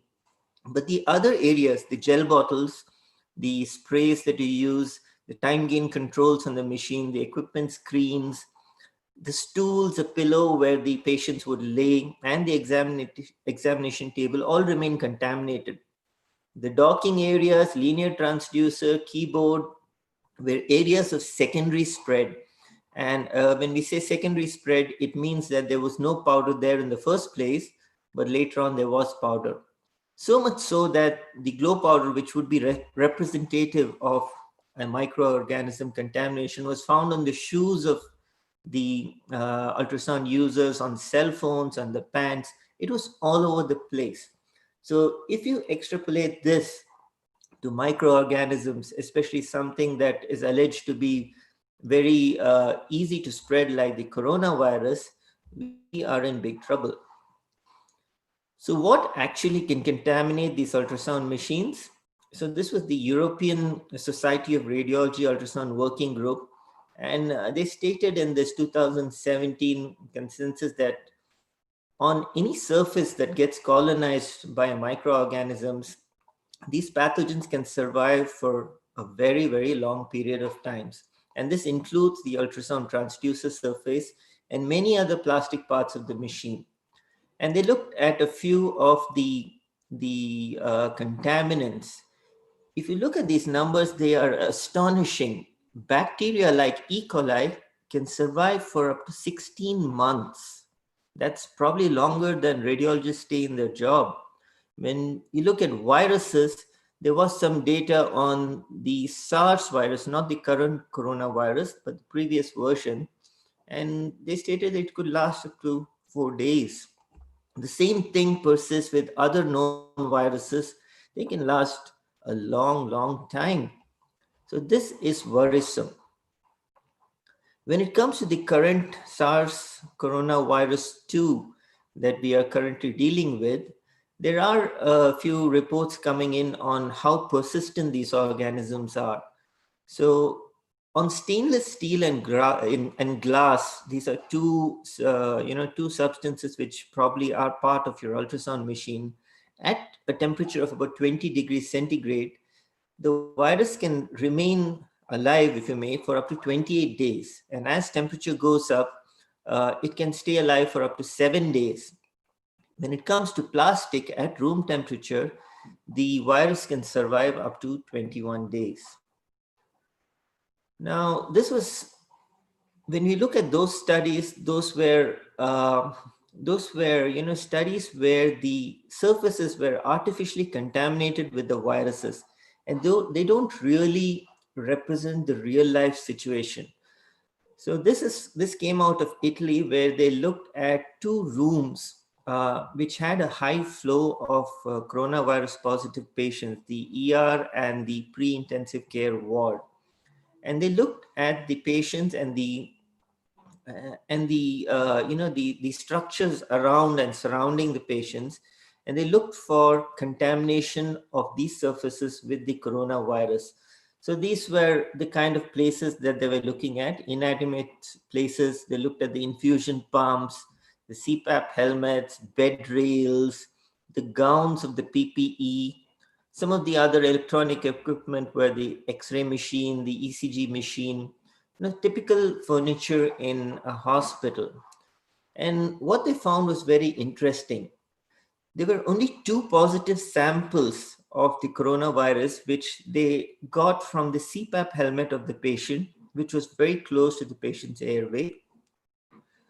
Closer surfaces, including the bed rails, which is not too far from the patient's face, were actually free of the virus.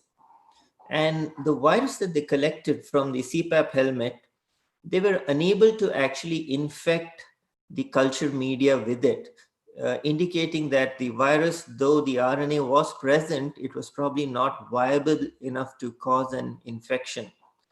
So they postulated that even though we are very fearful of surfaces and touching, doorknobs, tables, and surfaces, the actual way of spread is still via droplets or aerosol. And the real life conditions may be very different from that that you encounter with the coronavirus in the lab. But to say that, there are a lot of studies on how there is the possibility of contamination of these, these nosocomial microbes from the ultrasound machine, but I could not come across any study that actually showed that somebody got an infection from an ultrasound probe. But there's plenty of reports of the ultrasound gel creating outbreaks within the hospital premises. You might come to the conclusion that the ultrasound gel bottle can get contaminated when you use it. But it was also found in the US during one outbreak that the contamination can actually happen at the level of the manufacturing unit. So this is something to keep in mind, that there are 2 things that can happen with the ultrasound gel: that you can actually contaminate it yourself with the coronavirus and then spread it around with that, or you might get contaminated gel. So probably a good idea is to use the disposable gel packets. So we don't know whether the coronavirus inhabits the gel. So something that's too early to have any data of.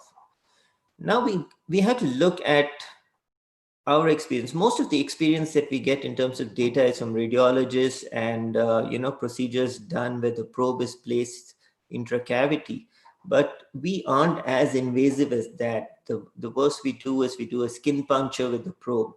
And this was a decade's experience at the Toronto Western Hospital from Vincent Chan's group regarding infection related to ultrasound-guided single injections, about 7,000 odd patients with single shot blocks, and they only used a single tegaderm barrier to protect the probe. Of course, the probe was cleaned with wipes in between patients. This was a quart compound that they used for cleaning. So over 7,000 patients, they did not encounter a single infection, which begs to ask the question whether can we actually create a COVID-19 spread with the ultrasound machine? We don't really have adequate data on that, but it's also not a reason for us to be complacent about things. I think we need to be very meticulous to get through this pandemic. So cleaning of the ultrasound machine is something that we have to keep in mind, and I will tell you how we go about doing it. To know how to do it, we need to know how to get rid of the virus from the surface. Now, the coronavirus, as you all know, is an enveloped virus. And contrary to logic, a naked virus without the envelope is far more resilient than the enveloped virus. The virus envelope is actually a lipid. So it's just like a blob of, a grease ball or an oil blob. And what works very well with these lipids? It's something as simple as soap and detergent. So when you add soap to a lipid, suppose you have oily hands, the affinity of soap towards lipids is tremendous. And the 20-second rule of washing hands, that applies to inanimate objects as well. So about 20 seconds of soap and detergent or alcohol on these virus particles will destroy it. So now you need to look at how we're going to decontaminate the ultrasound machine. There are a couple of ways to go about it. There is an actual methodology. It isn't very in vogue with our anesthetic practice, but it is existent in radiology. The 3 stages of cleaning are cleaning, disinfection, and sterilization. Now, cleaning is very important. It's the first stage of any sort of intervention that you would do to get the probe clean. So this is removal of the dirt and visible materials from the surface of the probe. So most of you do it by just wiping the probe with a tissue paper. But the best way to do it is to wipe the gel off and then use a mild detergent, a soap. And this will remove most of the viable bacteria. More so, it will remove the protein components that may have contaminated the probe. It is very important to remove the protein components so that the second stage of using a disinfection compound will be effective. There are 3 ways to disinfect: low-level disinfection, intermediate, and high-level disinfection. Most of the time, if you're not dealing with heavy contamination of the probe or a coronavirus negative patient, then low-level disinfection should be all right. For high-level disinfection, you need to use specialized compounds or wipes.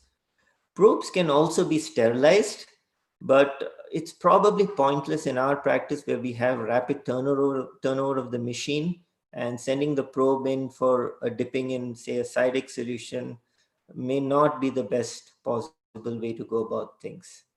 So most of the cleaning modalities, heavy impetus is given to procedures where the probe is placed endocavity, such as transvaginal ultrasounds or intra-abdominal ultrasounds during, say, a liver resection, where there is heavy contamination with the body fluids.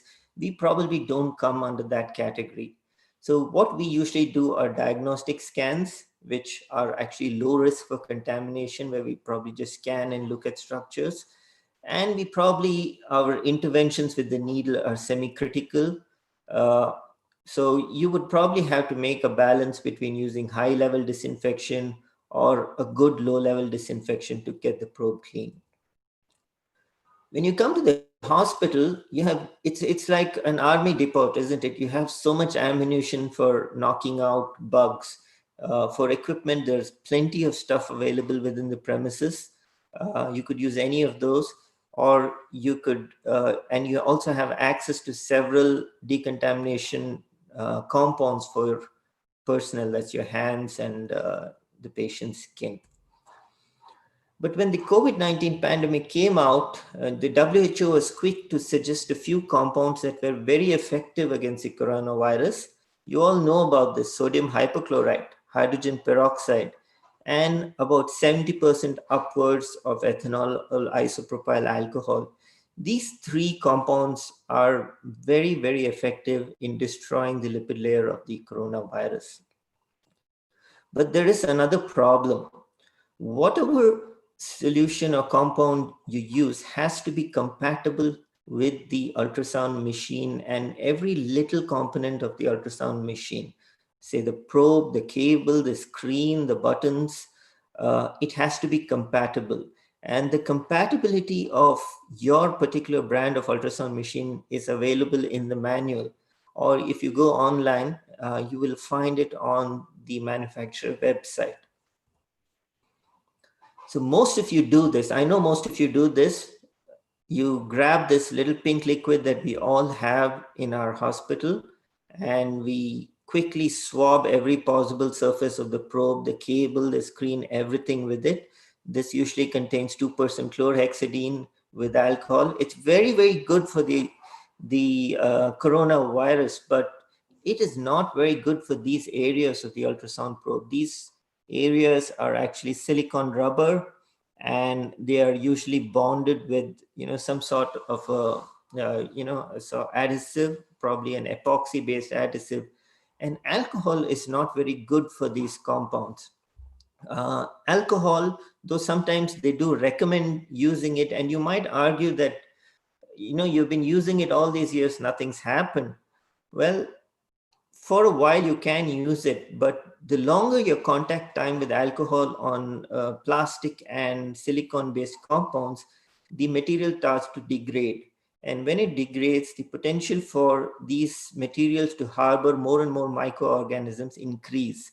So probably not a great idea unless your machine probe is compatible for using these substances. So this is a couple of screenshots that I took from popular manufacturers of the ultrasound machine. And if you look at Sonosite, looking at a very popular system these days, and you look at this column where there is isopropyl alcohol, the minus sign indicates that the manufacturer has not tested this machine with isopropyl alcohol. And using a popular linear probe, the manufacturer says, do not use isopropyl alcohol on these probes. You look at Philips, again, they make popular ultrasound machine. They say the use of isopropyl alcohol is limited on all transducers. You look at another company, GE, again, they say that any gel cleaning or disinfectant products that contain surfactants, methanol, ethanol, alcohol, or even iodine compounds like povidone may damage or discolor your transducer. They don't even recommend using a brush. They don't recommend using ultrasonic cleaners. So you need to go to your manufacturer website and see what is compatible. And if you look at the list of things that can be used and not used, if I look at my machine, the only thing that you could use on my machine are these baby wipes. They're pH neutral and perfume free, and probably that's the only thing. But that won't really clear the virus. Though there isn't scientific data, many of the manufacturers after the pandemic set in put out little pages on how you could clean the ultrasound system for that particular brand. And most of them have actually endorsed the use of sodium hypochlorite. This is from Canon. And another manufacturer also recommends the use of sodium hypochlorite. Sonosite in North America actually went about saying that even if you use a non-approved compound, they would still honor the warranty in case the probe got degraded. So the companies actually have come about helping us keeping the machine clean. So what are you left with? In the end, you're left with two ways to clean the probe. One is to clean the probe with a detergent, that's very important, and then disinfect it using something like either hydrogen peroxide, sodium hypochlorite, or something known as quat compounds. This is a family of compounds that are very effective against the coronavirus. In fact, wipes are easily available if you go online, and there are quat compounds include many ammonium based compounds, including cetrimide, so you can just find one that works for you. Another thing that we use to prevent infection is the use of barriers, that is a protective covering to shield the probe from the actual surface of the patient. So there are many commercially available ultrasound probe covers available. Some people use laparoscopic covers, cling wraps. We do it this way sometimes using easily available paper sheets as well as a rubber glove. There are various ways. You just need to use your imagination. This is one of the other techniques that we use for draping the entire probe along with the cable. One of the easy ways to do it, which is very popular, is to use a Tegaderm film, but the Tegaderm film is a bit expensive. If you use two Tegaderm films, it tends to work out a bit expensive, as well as removing of the film can be annoying at times. It makes the entire probe very sticky, and that itself could serve as a good place for these microorganisms to stick on to. One of the ways that we worked around this a couple of years ago was to use a simple probe. We would tie the little finger and the index finger up into a knot like this, and create a kind of band which would involve the little finger and the index finger.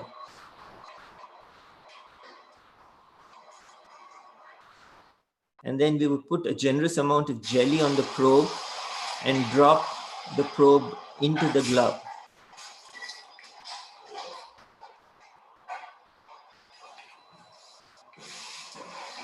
And then we would just push out the air and twist the band and create a very economical cover. If you used a sterile glove, then this surface would be sterile.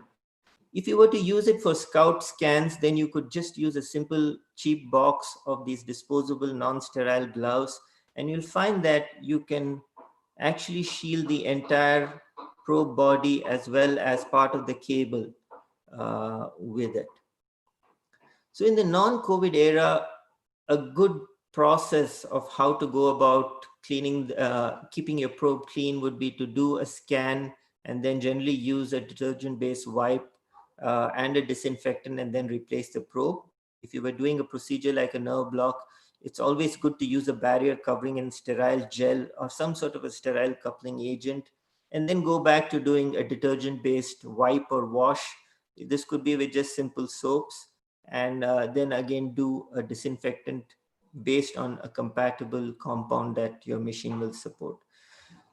In the COVID era, what I would probably recommend is to, if you're trying to do a scout scan or just a pre-scan, use a barrier covering anyway. Using the glove is an easy way. It's a very quick way of doing things rather than drape the entire probe with an elaborate cover. And if you do have confirmed cases, you would probably want to use high-level disinfection, that is to use specific compounds, or if your probe is compatible, immerse it in these disinfectant compounds, depending on what is listed in the manual. One thing that I have done for many years, which I find very useful now, is if you are fairly competent with your regional blocks and you're pretty much sure that you can nail any block in any area, is to eliminate this pre-scan process. I tend to not pre-scan my patients anymore when I'm doing a block. But say if I'm doing an upper limb block, I paint two areas. I would paint the infraclavicular and the axillary area. And if I encounter trouble in the infraclavicular area, I would just move to the axillary area and finish up the block. So this saves a lot of time. It also prevents you from touching the probe with the patient repeatedly. And most of the time when we do the pre-scan, habitually we tend to use the bare probe. So it's not something I strongly recommend, but it's just something that I do. More than just cleaning and scrubbing out a probe, I think it's important to establish a process. If you do have multiple ultrasound machines in the hospital, restrict the usage of the ultrasound machine to specific areas. If you have a COVID ICU, I think you should just leave the machine in there rather than struggle by bringing it in and out every time. The same goes with the ER, where you have a lot of unconfirmed patients coming in. The OT tends to be a lot more controlled because we tend to know most of the time whether the patient has an infection with the coronavirus. If you do use the system on a patient with the coronavirus, then you have to flag it for a strong disinfection. You can take the effort to print out a poster with visual cues and instructions on how to clean and disinfect the machine. You can store these wipes and the cleaning agents in close proximity or even in the cart. And whenever you're cleaning the probe, especially if it has been contaminated with the coronavirus, you must have adequate precautions in wearing PPE or the required protection.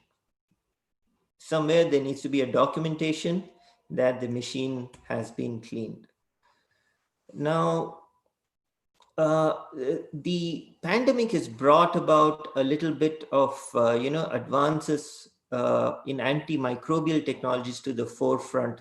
This is actually not a new compound. There's something called a silane quat compound.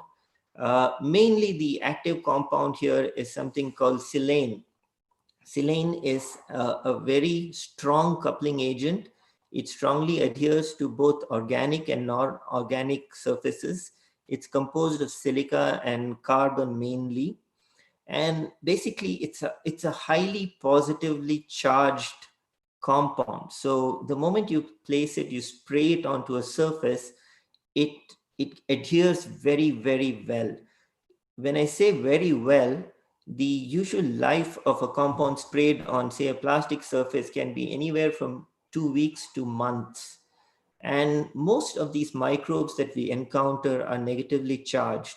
So when the positive and negative tend to attract each other, this compound actually destroys microbial organisms. And this has been around for a long time, these silane compounds. It's been around, but it's just not very popular in hospital practice or hospital equipment. Hopefully this is the last pandemic we see in our lifetimes, but if we do come around to another pandemic, I hope we'll be better prepared. Now, silane quat compounds are a mix of both the silane and the quat compound that I was talking to you about. So they have a mix of strong adherence, positive charge, and antimicrobial activity. And these are not very fascinating and difficult things to get. I have a bottle of silane compound right here with me. These are actually quite easily available, and they can be used to coat a variety of surfaces. Who knows, maybe in the future, our ultrasound machines and probes will come coated with these sort of antimicrobial technologies. Another interesting compound is titanium dioxide, which has similar effects under ultraviolet light. You may want to ask me a few questions. I'll probably answer them to you right now. Can we cover the screen and keyboard with a plastic barrier to keep it shielded? You can, but be careful that if you cover your machine with plastic, you're going to actually close the exhaust at times and your machine could overheat and malfunction. Can I leave the machine inside the OT and fumigate it or fog it? Well, you can, but you must remember that moisture on electronic parts can actually degrade and destroy it. Probably not the best thing to do. can I use ultraviolet to disinfect the system? Now, there are systems that use there are hospital systems that use ultraviolet to disinfect, but you need to use very strong wattage of ultraviolet, and the ultraviolet beam needs to shine onto every part of the system. So if the the ultraviolet beam goes into shadows, then that particular part of the system may not get disinfected. Ultraviolet systems are also extremely expensive. You see a lot of cheap systems going around. They don't have the necessary wavelength, neither do they have the appropriate wattage. You'll actually have to bring the ultraviolet beam very close to the surface to disinfect it. So probably not something you want to experiment with right now. Can I keep using that chlorhexidine and alcohol solution to clean my machine? Some habits will die hard. Well, you can, but in time it may degrade. One key tip is, if you do use alcohol to disinfect, do not keep the contact time more than a minute. After a minute, look to wipe it off with a detergent. So the longer you keep alcohol in contact with plastics, it tends to eat into the surface, and though you may not visibly see the degradation, at a microscopic level, surface abrasions may occur. So an easy way to remember all that I have talked about today is to just Google how to be safe from the coronavirus, and Google will tell you these 3 points. And I'm sure all of you have been following it over the past few difficult months. So if you wear a face cover like you do on your face, just use a barrier drape on your ultrasound probe. You wash your hands regularly, so just make sure you clean your probe just as much. Keeping a safe distance from people, social distancing, always know where your ultrasound machine is, and keep it at a safe distance where you know where it is being used. So there's been a lot of hoo-ha about these probes in the past couple of years. I would probably think they've taken a backseat right now. You wouldn't want to use these probes and then put it in your pocket and then use one of those really strong compounds on your iPhone or your iPad. I hope this has been informative. Thank you so much for listening. Thank you so much, Dr. Amjad, for that very informative talk. I'm sure our delegates must have really benefited from it. And there are a few queries in the chat box. Now, many of them want to know what is your practice of, preparing the probe, the machine, and then disinfecting it during current times. What do you follow? Okay, so the first thing is to know where your ultrasound machine is. I think it's good to have your own ultrasound machine within the operating room premises or in the ICU, wherever you are, to have it in a dedicated place. Like I said, use a soapy sort of a wipe. If you don't have a soapy sort of a wipe, simple compounds. We all have soap inside the theater, so just a little bit of dip with the soap and just wipe the probe and the cable clean. We probably don't wipe down the keyboard as often as we should. And I will admit that even in my practice, it's not something that you rush to disinfect. You probably wipe down the probe and the cable first.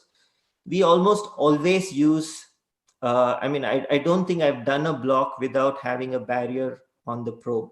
So my practice is to use the glove. It is cheap, it is quick, it is very economical. It's easy to put on, it's easy to put off. So we use the probe along with that knot that I showed you about. It takes about 15 seconds to get it on and even shorter to get it off. So that is how it is. We also have almost most of our patients are tested for the coronavirus. So we take it a little, though it's not the best thing to do, we do take it a little easy when we do encounter a free patient without symptoms with a negative PCR in the theater. So we do take it easy. But if it is a proven coronavirus case, I think the machine is going to get scrubbed down thoroughly. Everything is restricted into that theater. And we know those protocols. Everybody has that protocol of how to run a COVID theater, and those stringent methods would still apply to the machine. True. And one more question is, one delegate has asked that can we use diluted sodium hypochlorite solution as a conductive material instead of jelly? Well, hypochlorite is going to burn on skin. Most people, if you have a sensitive nose like me, you probably would not tolerate the room being wiped with hypochlorite. And contact on skin is going to create a reaction. Definitely not. Okay, we have used povidone as a coupling agent. We regularly still use povidone as a coupling agent. I don't use jelly anymore or sterile jelly anymore. We use povidone, but definitely not hypochlorite for skin. I think we should be practical about it. A good wipe down, a good scrub with hypochlorite on an inanimate object like the probe is pretty much good enough. I think we should not go overboard. Remember, it's an aerosol spread. Don't touch your face, wear a mask, cover your nose, cover your eyes, do those things and you should be all right. So practically you use a glove to cover the probe and then use povidone as a conductive material? Yes. Or you put in jelly inside the glove and then there is no need. It is imperative to have a generous amount of jelly inside the probe so that air pockets don't develop. And the band tends to hold the jelly well in place and it doesn't leak, it doesn't come out, it stays there fairly well. And subsequently on the outer surface of the glove and on the skin, we just wet it with some povidone and then use it. Of course, if you're doing a neuraxial puncture with real-time ultrasound, you don't use povidone there, you tend to use saline or sterile water instead. You don't want to take that povidone inside. True.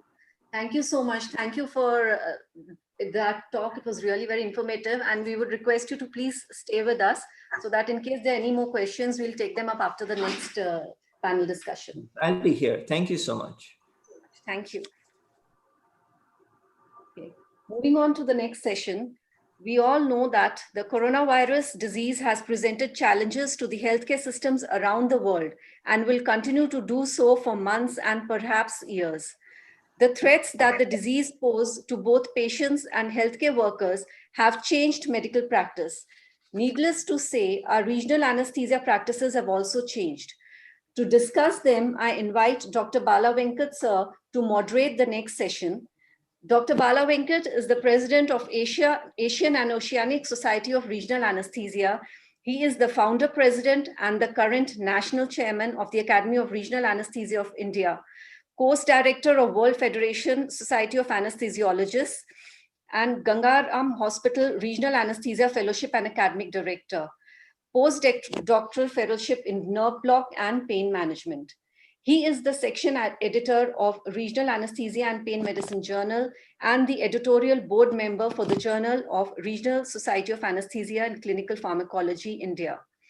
Dr. Bala Venkat has delivered prestigious orations at national conferences. He is a speaker of international repute, an academician, and an orator par excellence.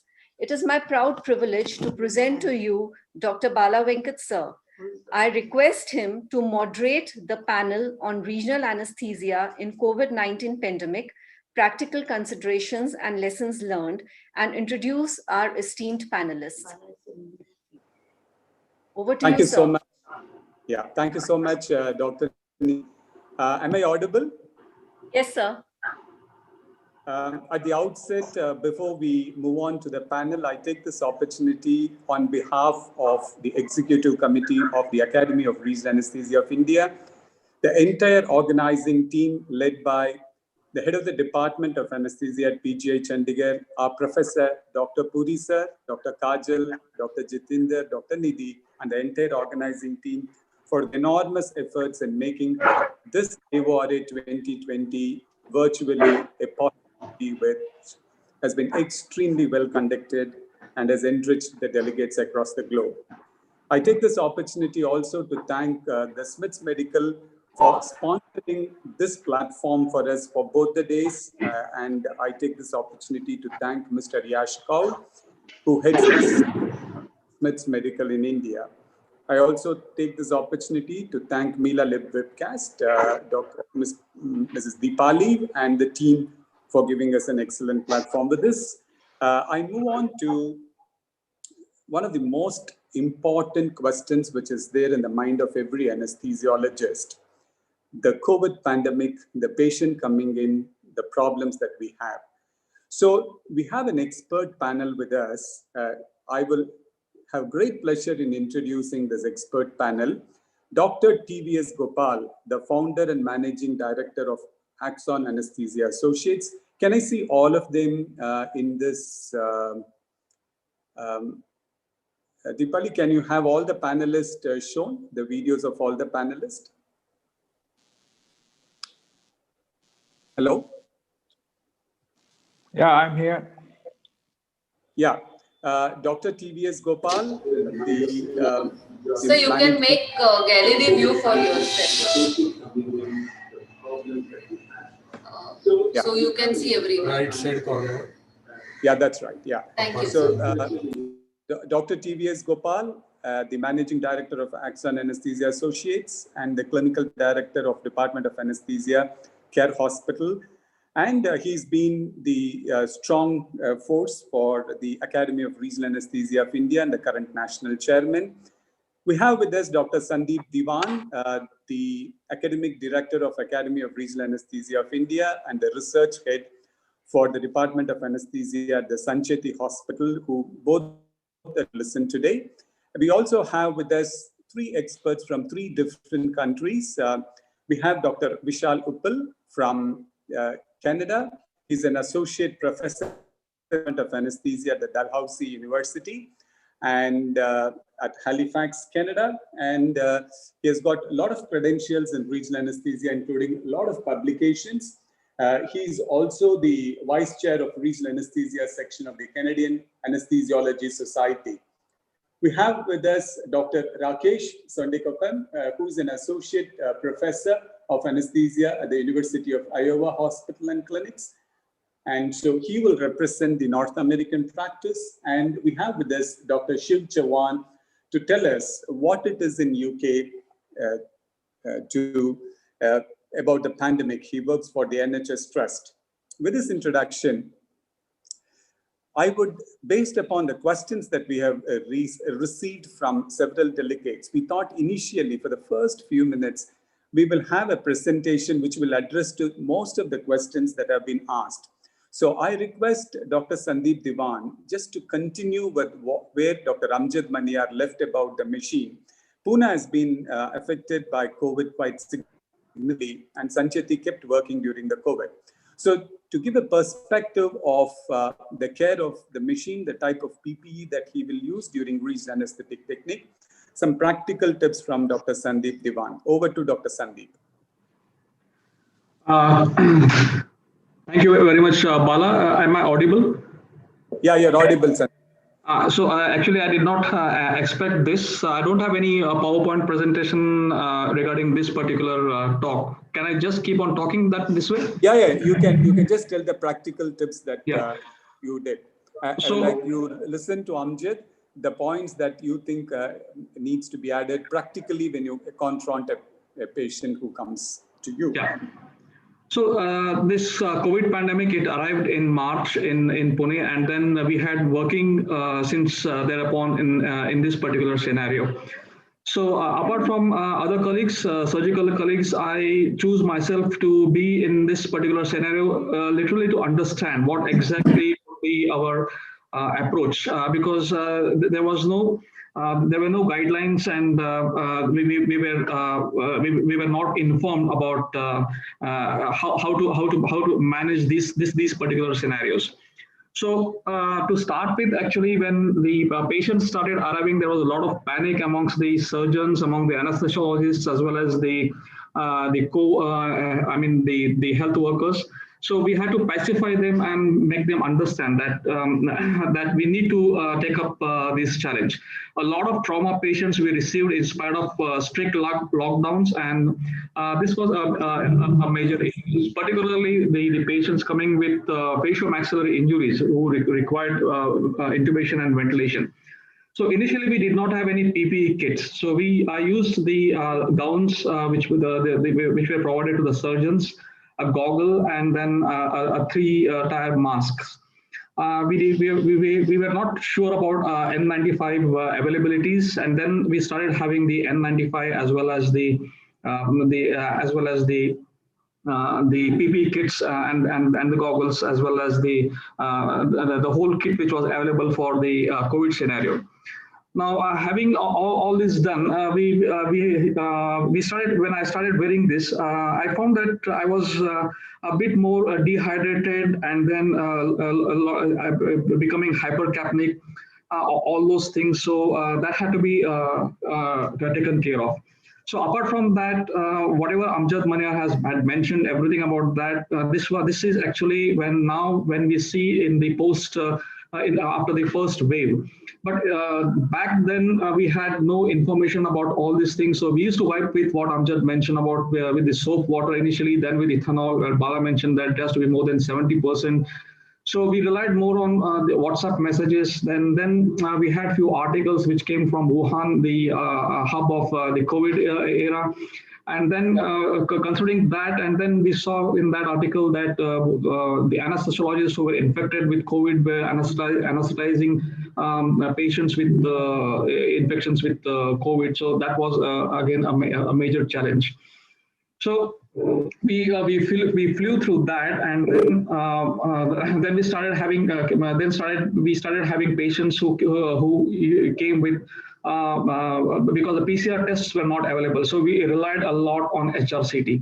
Now, HRCT is one that makes the invisible organism visible, because it is only then when it reflects in the lung we know that the patient is COVID, and then we follow up with all these tests. Considering the machine, Amjad has mentioned everything. Back then, we did not have much to do about the machines. I used to use soap water. Following that, we wrapped the probes and everything with the green plastic sheet, and we used to wipe it daily.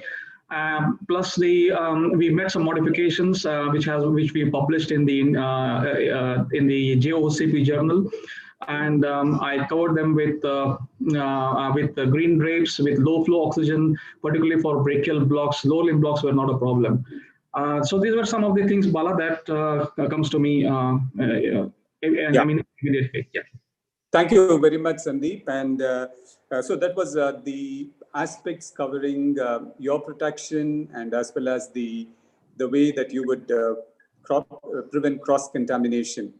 Now we're moving into a new era where everything looks new normal. And Dr. TVS, may I request you to let us know about the practical protocols, guidelines, pre-anesthetic assessment, what exactly you will do with the patient in this pandemic who comes for regional.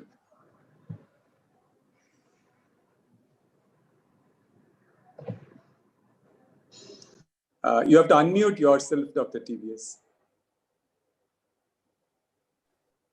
I'm sorry, Bala. If you can hear me, to begin with, when the pandemic broke out, we had clear-cut guidelines that we should focus only on emergencies and not take up any elective procedures, surgical procedures, because we didn't want clinicians involved in primary care to be falling sick and not have an adequate health force to deal with the surge that was expected.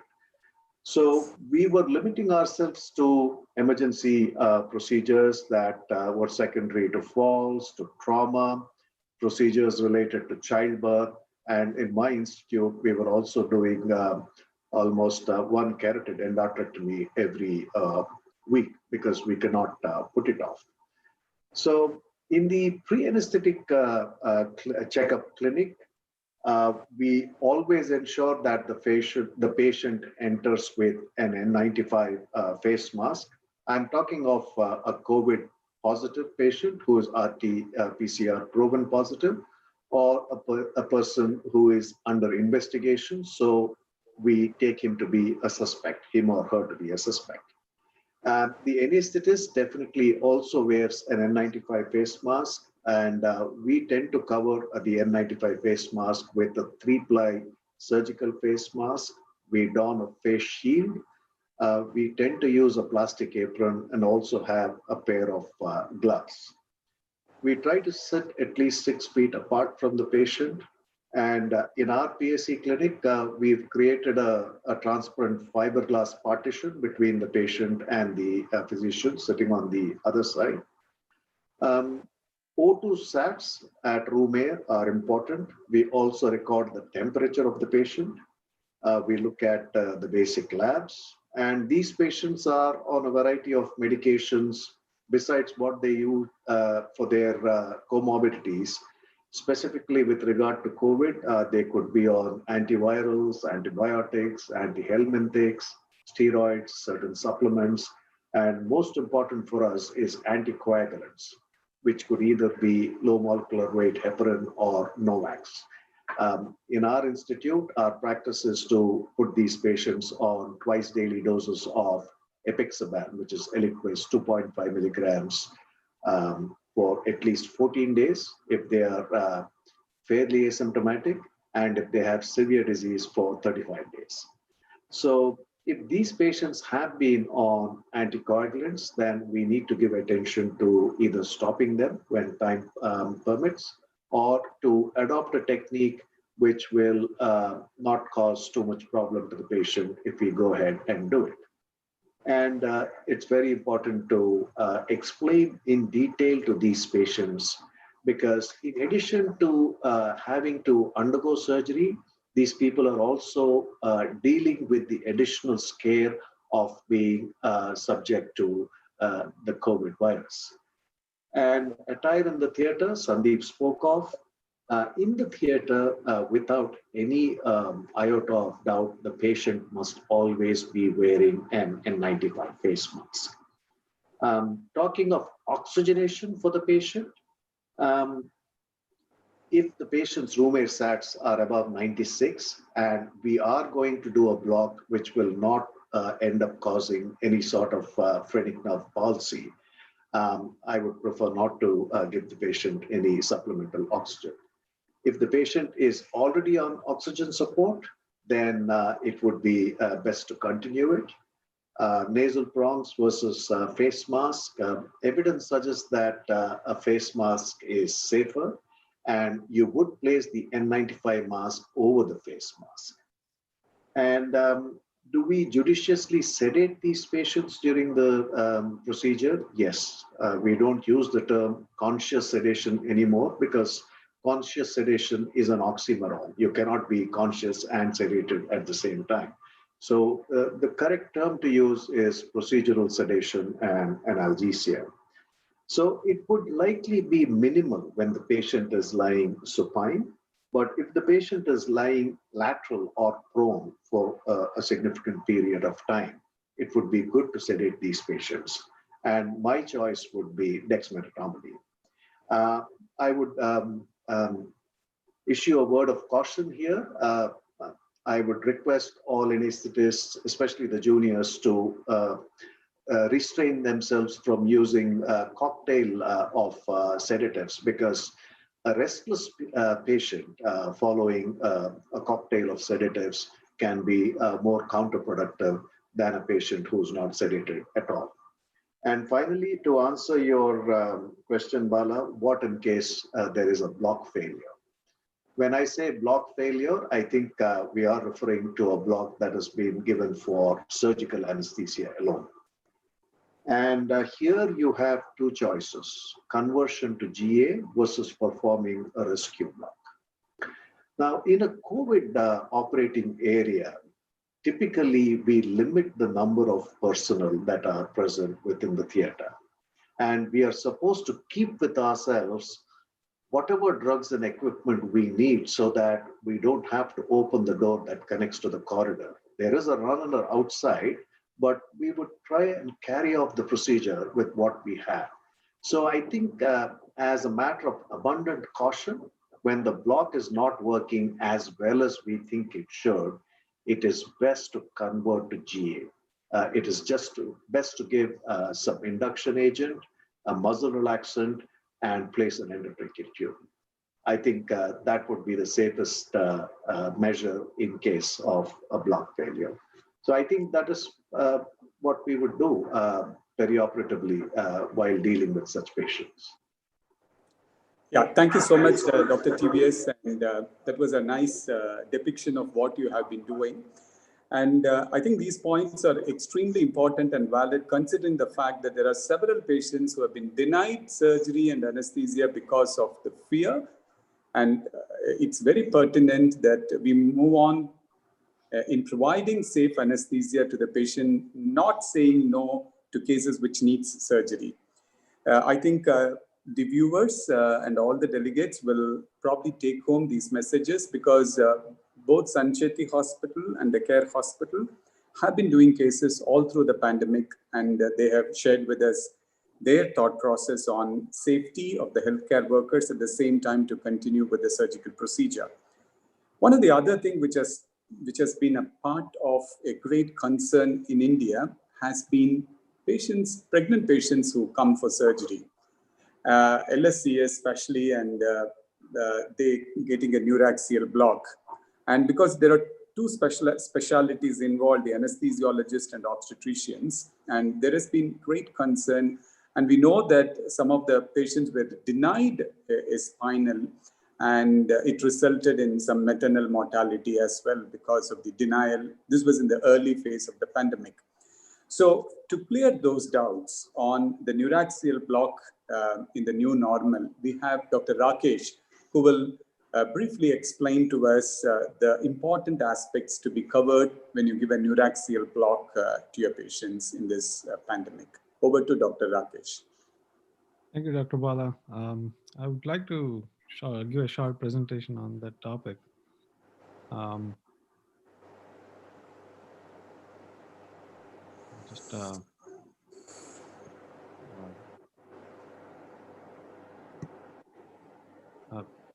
Mostly I'll be talking about the guidelines for regional anesthesia, at least the practice advisory or position statement from ASRA we developed along with Vishal and myself,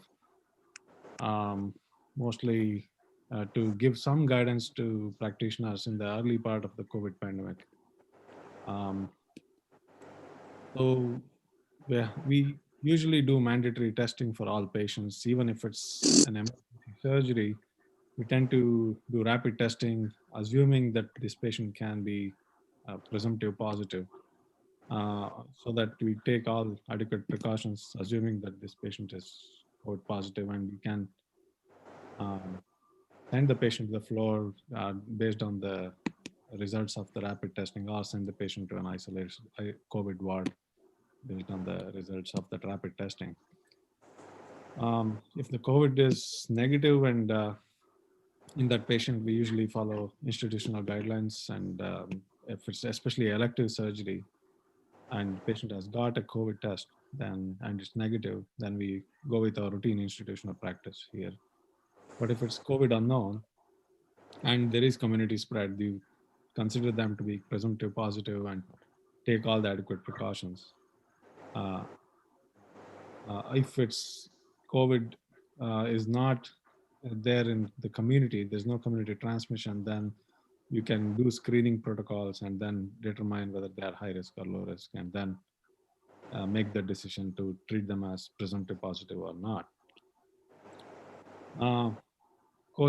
If a patient is COVID positive, neuraxial anesthesia is probably not a bad choice. I think it's much preferred choice, because neuraxial anesthesia is not considered aerosol generating. So we can just, at the basic minimum level, we have to ensure that we have contact and droplet precautions, which includes basically surgical mask, eyewear, eye protection like face shield or eye glasses, surgical gowns, and double glove technique. And how to put an extra caution that when we say eye protection, it means side protection of the eyes as well, not just the front protection.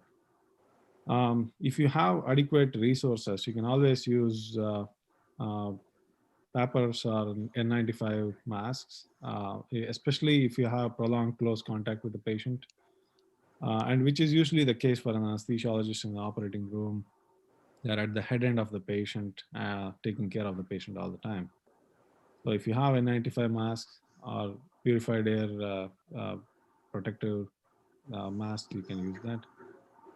But you always have to remember that we have to be resource conscious because we shouldn't run out of N95 or FFP3 masks if the community transmission escalates and we have too much positives. Main anesthesia concerns with neuraxial is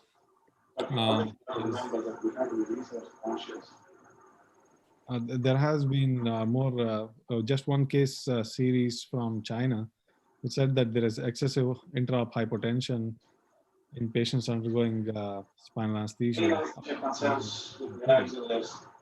12 out of 40 patients when prophylactic vasopressors were not used.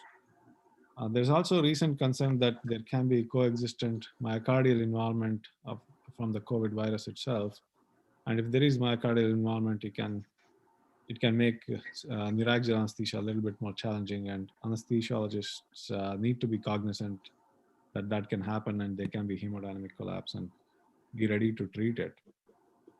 Another cause for concern is there are reports of thrombocytopenia both in the parturients and also in the general population. So I think getting a platelet count before performing spinal or epidural is really warranted in this scenario. And it's more common when patients are having severe disease, needing oxygen supplementation and frank pneumonia. Hypercoagulable state is also being described. So the implication for neuraxial anesthesia is most often, many a times, these, like Dr. TV has said, these patients can be on the direct oral anticoagulants or some kind of thromboprophylaxis. So we have to abide by the ASRA guidelines for anticoagulation management, and many times that limits our options to offer spinal anesthesia or epidurals. There have been theoretical concerns that neurological complications, there has been concerns of viremia or CSF spread of the virus when we do epidural or spinal. Those all are mainly theoretical at this point because viremia is very rare, even in the severe disease.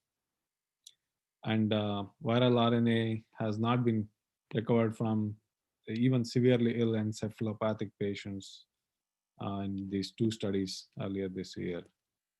More importantly, all these patients should wear a surgical mask at the minimum to limit droplet spread, because the main modality of spread is droplet and contact. So we should prevent that source generation and avoid high flow of oxygen through nasal prongs. So preferably deliver oxygen through the oxygen Hudson masks and limit the flow of oxygen to keep the saturation well, and no need to go by standard 6 liters or 8 liter fresh gas flows. In obstetrics especially, pregnancy itself is not a risk factor for severe disease. Like initially there was some speculation in the early part of the year that pregnants are more susceptible to COVID-19. It is not the case, and neither do they have more common severe diseases, a severe presentation of the disease. But the unfortunate thing is 90% of the pregnant women with COVID-19 can be asymptomatic at presentation. So they have to be routinely tested.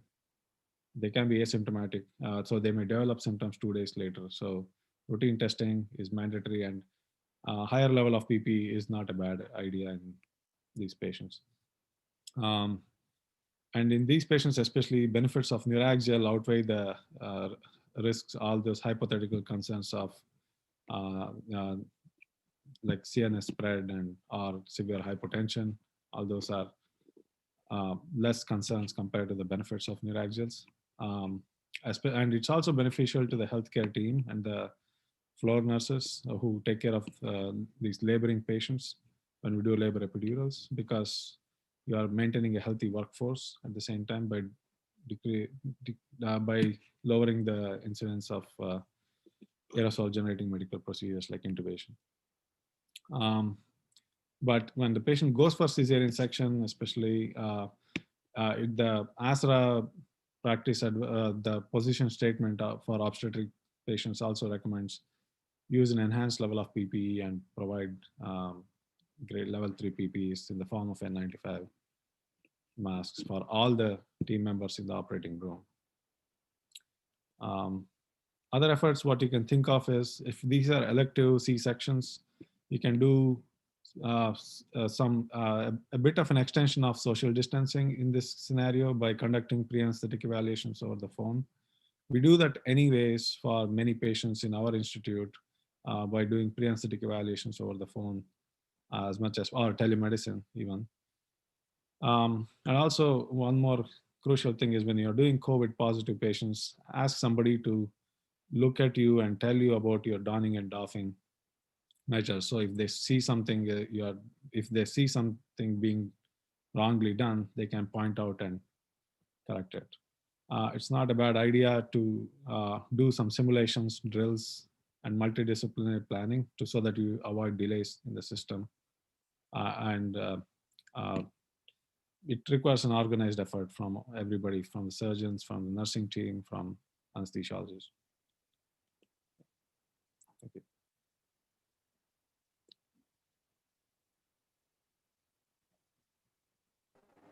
Thank you, Dr. Rakesh, for throwing some light on the neuraxial blocks that we need to do and what are the take-home messages.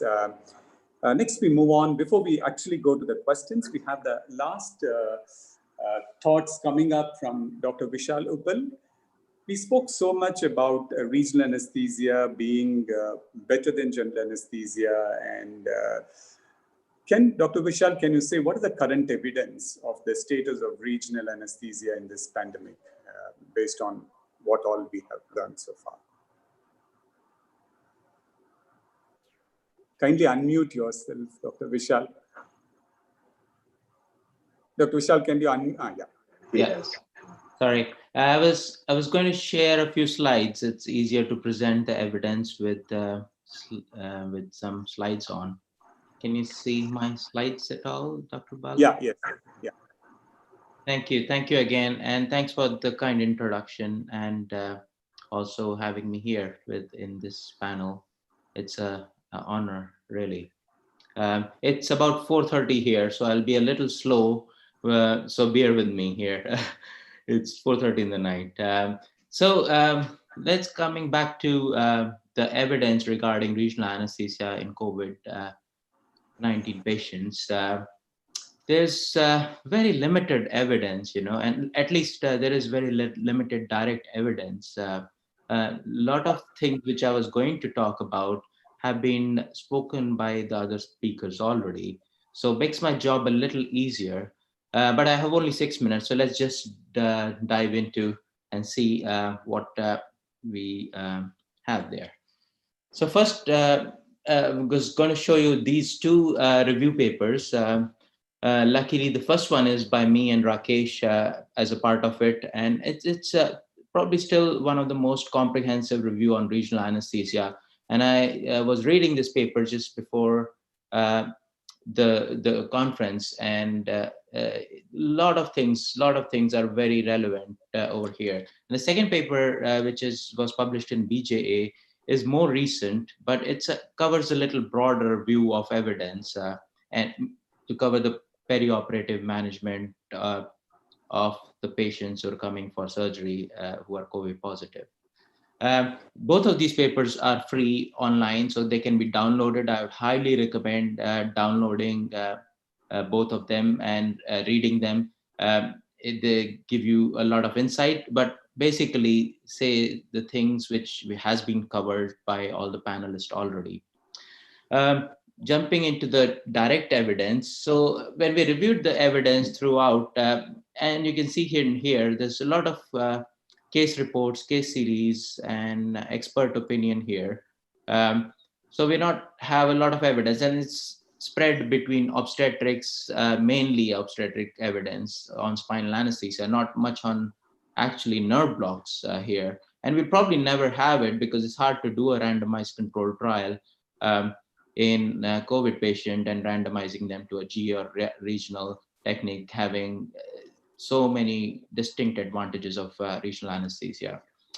The best we can get is what I showed you this yesterday as well, is this report from Lancet. It's a cohort study looking at the complications. And if you look at their data in a little slightly detail, they have presented a lot of data, and they talk about a lot of complications which and factors which are affected by which affect the complication rate, but most of them are non-modifiable. But in their own data, they show this figure wherein they tell how many patients got general anesthesia and how many got regional anesthesia. So let's look at this in a little more detail, because this is probably the most comprehensive review we have so far. So if you look at 30-day mortality, we just look at regional and general anesthesia. We can do some back of envelope calculations ourselves and calculate the odd of 30-day mortality in a GA group. And we come up with this number here. And similarly, we can do for regional anesthesia, and we come up with odds. So simple calculation, we get the odd ratio, which we do right now. We get an odds ratio of 1.23 by our own calculation, which means that people who have general anesthesia have higher odds of 30-day mortality. And this is just a point estimate. We don't know the confidence interval. It's most likely going to be crossing 0. But anyway, even this just single point estimate favors regional anesthesia over general anesthesia. So actually, we had written, along with my colleague, Dr. Shantana, written a letter to editor that this is something which is worth exploring. And they should probably provide us with adjusted confidence intervals, adjusted for the confounders. So from what I heard, it's about to be published now, and they will. I'm eagerly waiting to see what those adjusted confidence intervals would be. Whether they favor, whether they include null effect or not, is less relevant. I think the signal is definitely there. And if we look at the pulmonary complications as well, we come out to the same kind of conclusions. We calculate the odds ratio, it comes out to almost incidentally the same number, which is 1.23, which is not huge, but is something which is a modifiable risk factor. Then we come back to the indirect evidence. And if we cannot have direct evidence, we probably have to use our common sense, you know. And common sense says that if aerosol generating procedures are dangerous, avoiding them is probably the best strategy. And we have a number of papers about that. So I'm not going to go into details about it. Other indirect evidence which are relevant to us come from ICU setting or floor setting. And I must say, Rakesh was instrumental in gathering this evidence for us. So I'm going to touch on a few aspects because most of the other panelists have covered the other topics in here. First one is negative pressure versus positive pressure room. And I get asked this quite often. Ideally, yes, negative pressure rooms would be better, but how many places and how many negative pressure rooms do we have? So we have to live with positive pressure rooms. And we have to also understand that the exchange rate in ORs is much higher. So we cannot extrapolate that evidence of floors or wards to OR. Exchange rate of OR gives us a protection against aerosol, which is good for us. Next is protecting staff. We've already talked about this quite a lot, so I'm not going to go into detail about it. But I want to emphasize what Rakesh was saying is donning and doffing. I also want to point out that a lot of infection happen during the doffing when the people are taking their PPEs off. So have to be extra vigilant during that time and make sure that someone's watching you because our guards are down that time. Equipment, already Dr. Amjad talked about it. I'm not going to go into that again. Sedation as well. Dr. Gopal talked about it. Oxygen therapy, yes, limiting it is useful because the higher oxygen flows have a potential to cause aerosol generation. And I think I will finish here. Thank you. Yeah, thank you so much, Dr. Vishal. With this background of what you all have done in your institutions, now we come up with few questions which are very practical, that how is that we are going to confront this? And I also would wish that there are several audiences in this country who don't work in a tertiary care referral center. Many of them work in smaller hospitals and nursing homes with limitations. So the discussions would probably aim at them as well. So the first question I'll direct to Dr. Shiv. Dr. Shiv, this is a patient who is RT-PCR negative, who is having a forearm fracture, but he's running temperature and having respiratory symptom. He's actually posted for a fixation. But so you are the anesthetist, and what would be your protocol? The questions are, because he's having RT-PCR is negative, but having symptoms, does he follow in the group of 30% who are tested negative? And do you recommend a HRCT in this case before taking for surgery?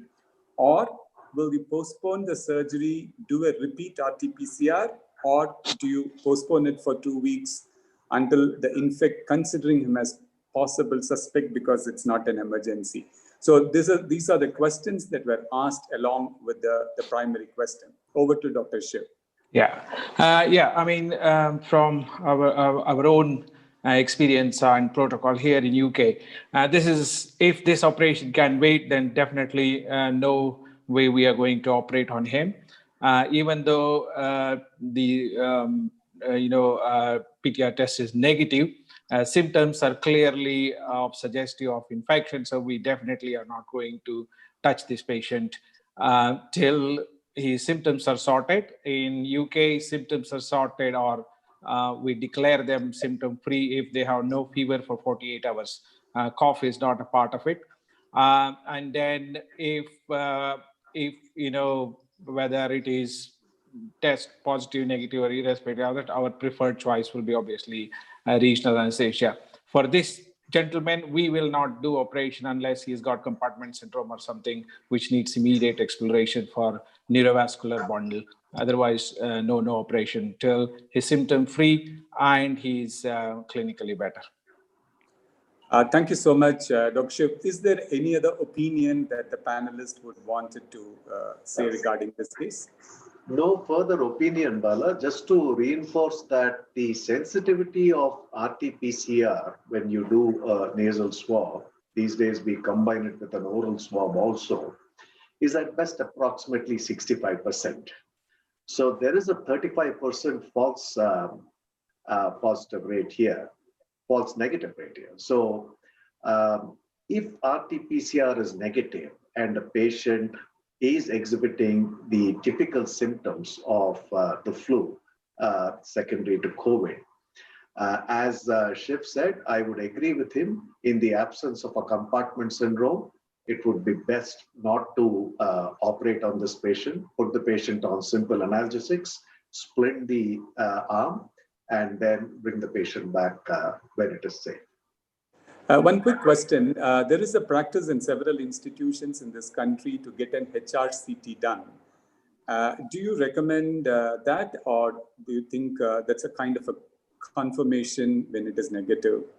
See, there is a prevailing sense of belief that HRCT is more sensitive. It's almost 97% sensitive when compared to reverse transcriptase polymerase chain reaction for the viral RNA.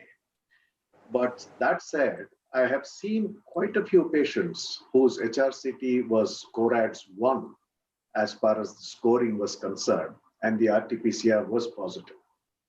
So I don't think in this scenario, when we are dealing with a case that can be postponed, doing an HRCT would amount to too much, barring spending some more money from the patient's pocket. Interestingly, entire United Kingdom, we do not use HRCT as a diagnostic tool. Nobody gets it. It's only for patients who are on ventilator and we are struggling to wean or anything. And I mean, I got my entire family in India and I hear every time about HRCT, but that is something which we don't do neither routinely or nor definitely not for diagnostic. Irrespective of the swab test, the clinicals and the community spread, especially in UK, goes very strongly. So yeah, we don't do HRCT, and it's not used as a indication to proceed if the HRCT is normal. What about it in North America, Dr. Rakesh? HRCT as a diagnostic tool? We almost never got any patient HRCT at all. If the patient is symptomatic and needs an emergency surgery, we go presumptive positive.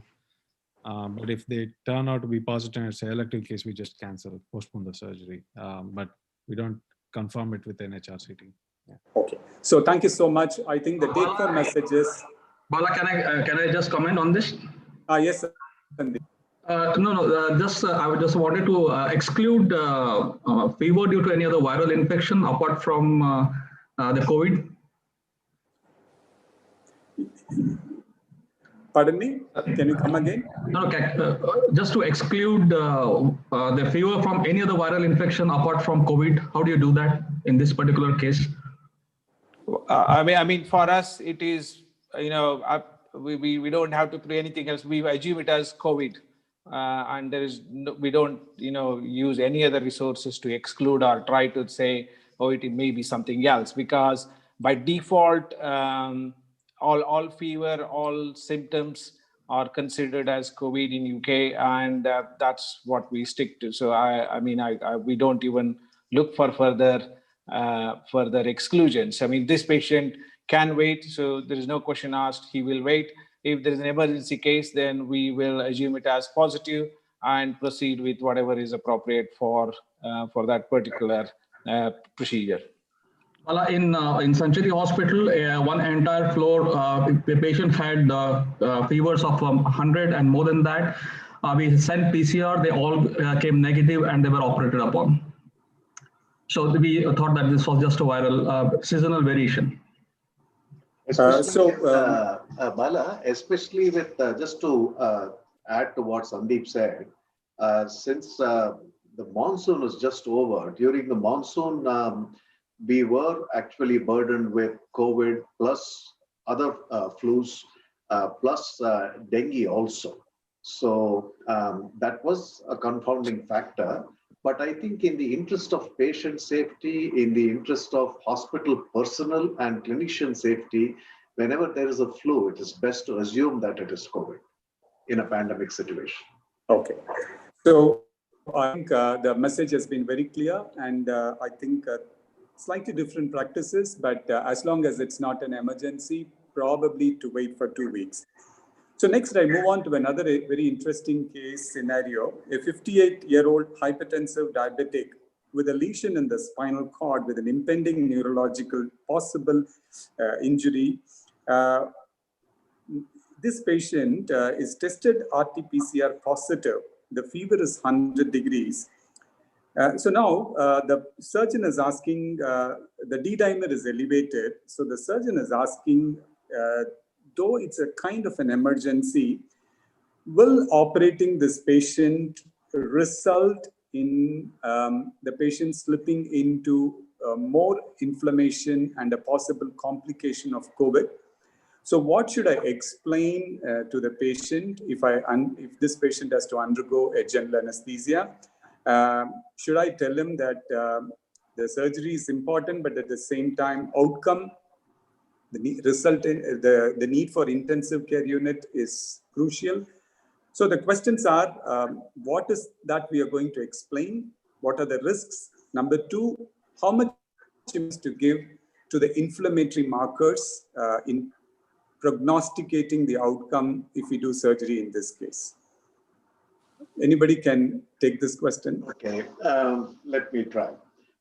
To begin with, you have a patient with a lesion in the spinal cord, hypertensive, diabetic, and there is likelihood that there could be deterioration in the neurological status. And depending on the level of the lesion in the spinal cord, you are looking at paraplegia, loss of bowel and bladder function, and so on.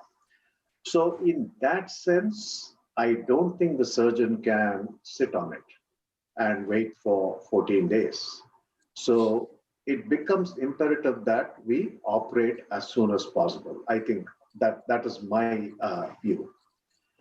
The second aspect you said was D-dimer was elevated. Now, how much elevation is important? That is also something we need to take in mind. A lot of times in inflammatory states, D-dimer tends to rise. In normal hypertensives and diabetics who have some stress, also D-dimer tends to rise. So if D-dimer is not too high, I would not consider the patient as being at risk for a prothrombotic event in the perioperative period. You said what could be your guideline on the D-dimer values? When do you think it's okay to go ahead? Up to double the normal, we are not worried. Okay. See, we've seen D-dimers go up to 2,500, 3,000. So if the D-dimer is about 500, we still would not really worry. I mean, you could initiate the patient on thromboembolic prophylaxis immediately in the postoperative period. Now, the role of inflammatory markers, you said the patient was febrile. You could do a range of inflammatory markers like procalcitonin, highly sensitive C-reactive protein. You could do interleukin-6, and you could also look at serum ferritin, which is an acute phase reactant. Serum ferritin tends to rise when there is inflammation in the body. What information it gives in this particular case, I really do not know, because I would say this is an emergency. The surgeon will have to operate. The anesthetist will have to anesthetize this patient. So in the post-op period, provided the inflammatory markers are raised, I think it would be a good idea to put the patient on antivirals and steroids plus minus. The question is when the patients were explained, they asked two things. If the morbidity or mortality is going to be high by operating, they prefer not to undergo the surgery. It's okay, the patient is paraplegic for lifelong, but they don't want the life to be lost because of progression of the COVID disease. So that was a predicament. And that is depends on perspective, Bala. If I were the patient, I would not like to be paraplegic. I'd rather die during the surgery than being paraplegic for the rest of my life. Yeah. So I think how we explain to the patients is important. And Vishal pointed out to this Lancet study wherein the mortality tends to be higher in patients who have the COVID-19 infection, in whom there is a possibility that the cytokine storm can worsen in the perioperative period. That possibility does exist, but then you can control it. I mean, you have drugs like steroids, you have, which is a very good anti-inflammatory agent. You have antivirals, you can put the patient on remdesivir, it's freely available. And if the interleukin-6 levels go beyond the roof, you still have drugs such as tocilizumab, which you can give to the patient. So I think operating and keeping a very close watch on any deterioration in the post-op period would be in order, rather than not operate and let the patient become paraplegic. Any other contributions? Yeah, I mean, I agree. We keep it very simple. This patient needs some urgent surgery. So the consenting process, where we obviously discuss there is an increased risk of not only just getting COVID infection, getting worse, possibility of death versus paraplegia. So we don't investigate any further or anything. If the patient agrees, we put him to the surgery, aim to extubate and look after him in HDU kind of care. That probably gives the best chance. There is a possibility he will get worse, develop full-blown pneumonia and COVID infection, but that there is no. This is a difficult situation. if the patient, whichever way he wants to choose, is absolutely fine. But yeah, I mean, there is no role for any inflammatory marker investigations or anything. Needs operation, go ahead and aim to extubate, because that probably is the best outcome for this one. Okay, thank you, Dr. Shiv. Next, I go for a simple scenario. Can I comment on this? Yes, Sandeep, please. Regarding the technique of this, can we avoid aerosol generating procedure in this by using segmental epidural, which I've been using for spine surgeries for decompression, localized ones, not the instrumentations. So this patient actually had instability, so it was biopsy and 3-level fixation was there. So this was done because it was a very unstable, both the lesion and it was an unstable impending. Because in the COVID times, during the lockdown, we had similar cases with Kodak vena syndrome without neurological deficit. And I used the single shot segmental epidural for this, for the decompression, not for the instrumentation in prone position. Okay, great. Thank you, Sandeep, for that insights. This is a very simple question that has been asked. The patient was RT-PCR negative, so the anesthetist did the brachial block, and it was a humerus surgery. The anesthesiologist, because RT-PCR was negative, he was wearing only a 3-ply surgical mask, and post-procedure, in the second post-operative day, patient developed fever and RT-PCR turned positive. Now, what is the quarantine protocol for the healthcare workers who got exposed? Who wants to take it? Okay, Bala, I'll take it. We've been in this situation earlier. That's why I'll take it. We asked everybody who was involved in the surgery to isolate themselves at home. They have been potentially exposed, and after exposure, it usually takes about 5 days for the viral load in the body to build up, which is when we ask them to have their RT-PCR tested. And surprisingly, in this particular instance, only the scrub nurse tested RT-PCR positive, and everybody else were RT-PCR negative. And just to make sure, 48 hours later, we repeated the RT-PCR in all the individuals, and that was also negative. So they came back to work immediately, and the nurse stayed home till, that was the guideline then, that you had to have 2 negative RT-PCR reports 48 hours apart. So that was when she came back to work. But current guidelines state that, the ICMR guidelines state that you can isolate for 10 days because it's believed that after 9 days, the virus stops replicating within the body. And if in the last 72 hours of your isolation, you've been totally asymptomatic, then you don't need an RT-PCR test. You can come back into society and to your normal work. So any other thoughts? Okay. Interestingly, I mean, UK at work, if you haven't done a AGP in this patient, particularly this patient who had a brachial plexus block, and we are all supposed to keep masks all the time and hand washing and safe distance and everything. So I don't think my trust will let the whole staff go for 14 days.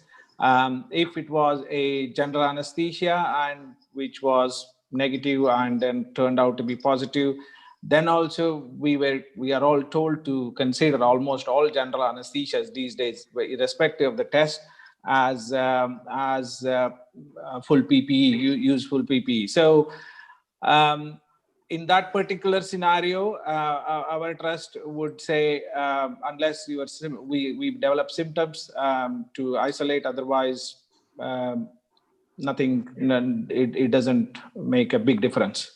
Because it was a non-AGP and they were meant to have masks all the time, even though the cough is probably, if this patient coughing and spreading whole hospital, that's a different scenario. But all the patients in the hospitals are meant to have mask unless they are eating and drinking. So are the staff. So they assume. Otherwise, we would lose the whole hospital staff in about 2 weeks. There's another question which has been frequently asked. N95 masks, we keep talking about it, but it's not available always to everyone.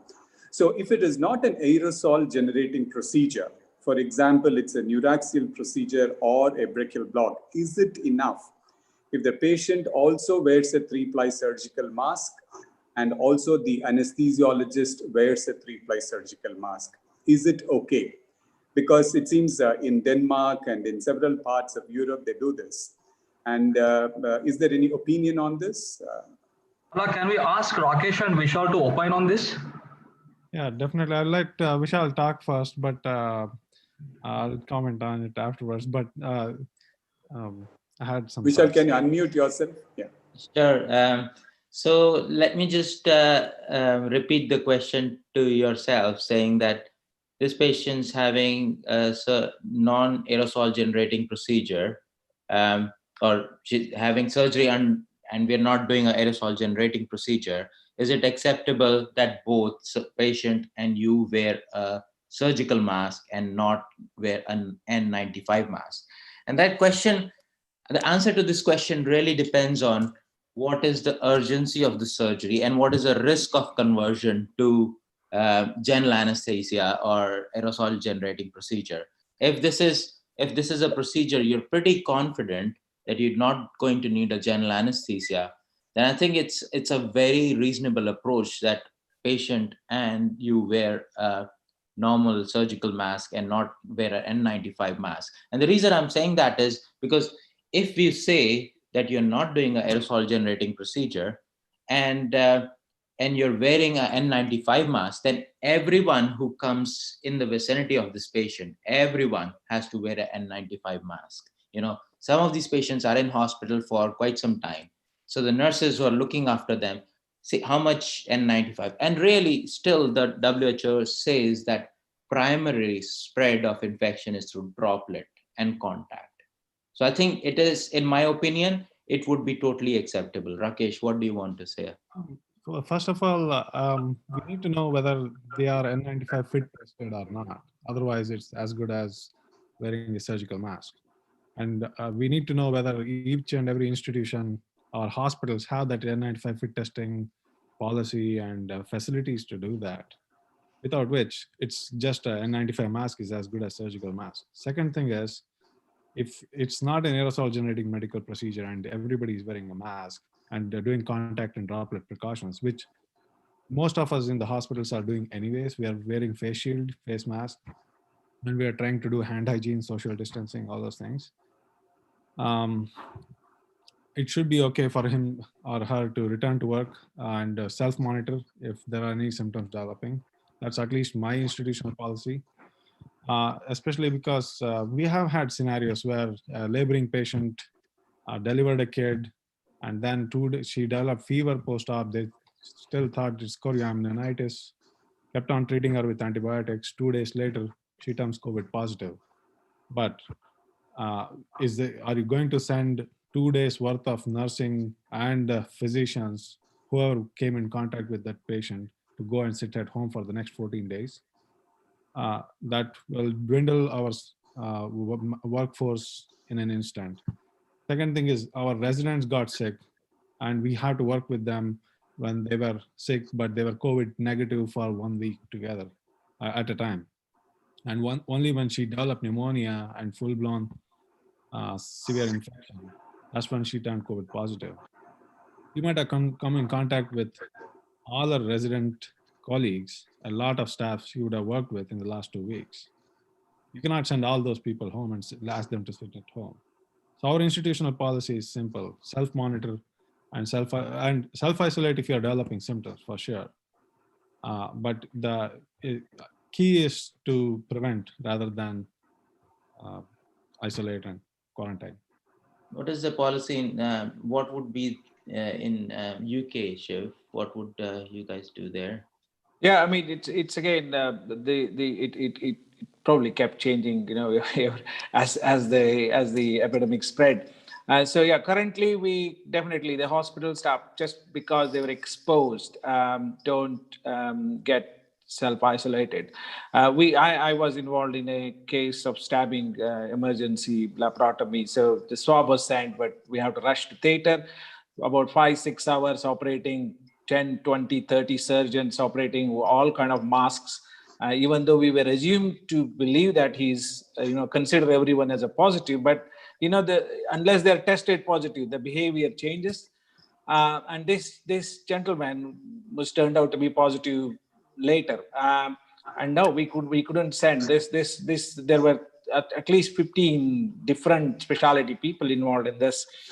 So everybody was like, if any of you develop symptoms or anything, then we will test you. Otherwise, just carry on. So there were plenty of people involved in this patient, and we didn't have any time to test him. So yeah, I think that's our practice at present. Actually, Shiv, it's very reassuring because we think it happens only in India, but I'm very happy that it happens all over the place. And I'm very happy with these answers. And also, I'm very happy with the suggestions that 3-ply surgical masks are sufficient enough, because plenty of surgeries in small centers are not being done, refusal of surgeries just because of N95 is not available. So I think it's a clear message, a take-home message that it's pretty safe and conversion is very less. I also want to add that. Bala, can I add one more point? I think Rakesh might be saying the same thing. The efficacy of N95 versus face masks. Is that what you were about to say? Yeah, exactly. You're the more authority on that. No, please. Yeah, no, there's systematic reviews published repeatedly again and again. And actually, they're showing that efficacy of N95 and surgical face masks are pretty similar, Rakesh, you want to add more on that? I wanted to say that having said that, you have to return to work and all those things, it's not mandatory. Our institution, even the graduate medical education office, all these have a policy in place that you can take up to 14 days off if you think that you need to self-isolate. But it's at the discretion of the individual. But nobody can force somebody to come to work if they think they are going to get sick. Yeah, I mean, interestingly, if I am tested, I have come in contact with a patient, person who is tested positive in track and trace system. If that triggers, then I will be, sent home for 14 days without any questions. So it is exposure at the work. We deal with these patients every day. So I'm transferring COVID positive patient across the country in ambulances. So we are dealing with them every day. So I think is a difference. Otherwise, if I am exposed in the community and the track and trace system picks up, then I have to self-isolate for 14 days, or unless, if I develop symptoms, then 7 days. Thank you so much. And one point, Bala. Oh, sorry, Sandeep, you can. Yeah, Gopal, can I please? Yeah, no, Bala just wanted to add to this, the precautions that we took right since the beginning of the lockdown until today. On the first floor, where we do a lot of trauma patients and we keep on receiving all those things. Wearing N95 as well as the face masks. We till today, fortunately enough, none of them have been tested positive for COVID. I think we have taken proper precautions that way. So in the interest of time, I'm just going to the last question, which several people have asked on this aspect. We are going into, because several COVID positive cases who have been positive earlier, they're coming for surgeries now. So what is the relationship or as an anesthesiologist and a post-COVID sequelae who comes for your pre-anesthetic assessment and regional anesthesia? Is there something very specific that you would want to look into? And especially because we had Dr. Rakesh speak about myocardial involvement and possible concerns with that. So is there anything specific that you would incorporate in your pre-anesthetic checkup for a post-COVID case coming for a surgery? And that would be the last question, and then we'll hand it over to Dr. Kajal. Who would take this? Dr. Rakesh? I can just start with one or 2 points. The myocardial aspect, we'll leave to Rakesh to illustrate further. Post-COVID sequelae, I mean, pulmonary fibrosis is a huge concern. I mean, there have been report upon report talking of patients with pulmonary fibrosis. So I think if a patient comes in for surgery post-recovery from a COVID infection, and patient seems to be totally asymptomatic, then there would not be a worry. But if the patient has had a florid course in the ICU and during hospitalization, I think doing a lung function test would be quite useful in these patients. And if you are going to do a block, I think Vishal and Rakesh mentioned it in their guidelines, the ASRA guidelines. It's best to choose a block that would not compromise phrenic nerve function any further. The second thing is we have seen quite a few patients who've come back with Guillain-Barré syndrome within a week to 10 days after recovering from COVID. So this is a post-infective polyradiculopathy. So a high index of suspicion for Guillain-Barré, especially when you're contemplating a neuraxial block, is quite useful. Anything else, Rakesh? You can take it. The myocardial information is theoretical concern mainly. We don't know what the actual practical implications are. Just from the limited. Dr. Gopal, your mic is on. Can you switch it off because we're hearing the echo, Dr. Gopal? Oh, sorry. Yeah, just that there was only one case series from China which reported increased hypotension when they didn't use prophylactic vasopressors. But in the current era, most patients who are getting an epidural have a bag of phenylephrine hanging prophylactically nowadays. So if you are well prepared, I think it should be okay in the patients who didn't have a very severe disease. But if patient had a severe disease and is recovered from a severe disease, yeah, like it makes sense to undergo probably an echocardiogram or do some functional studies on the heart as well. It's not a bad idea if there was a myocardial involvement suspicion. Dopamine stress echo or something like that to know their functional reserve.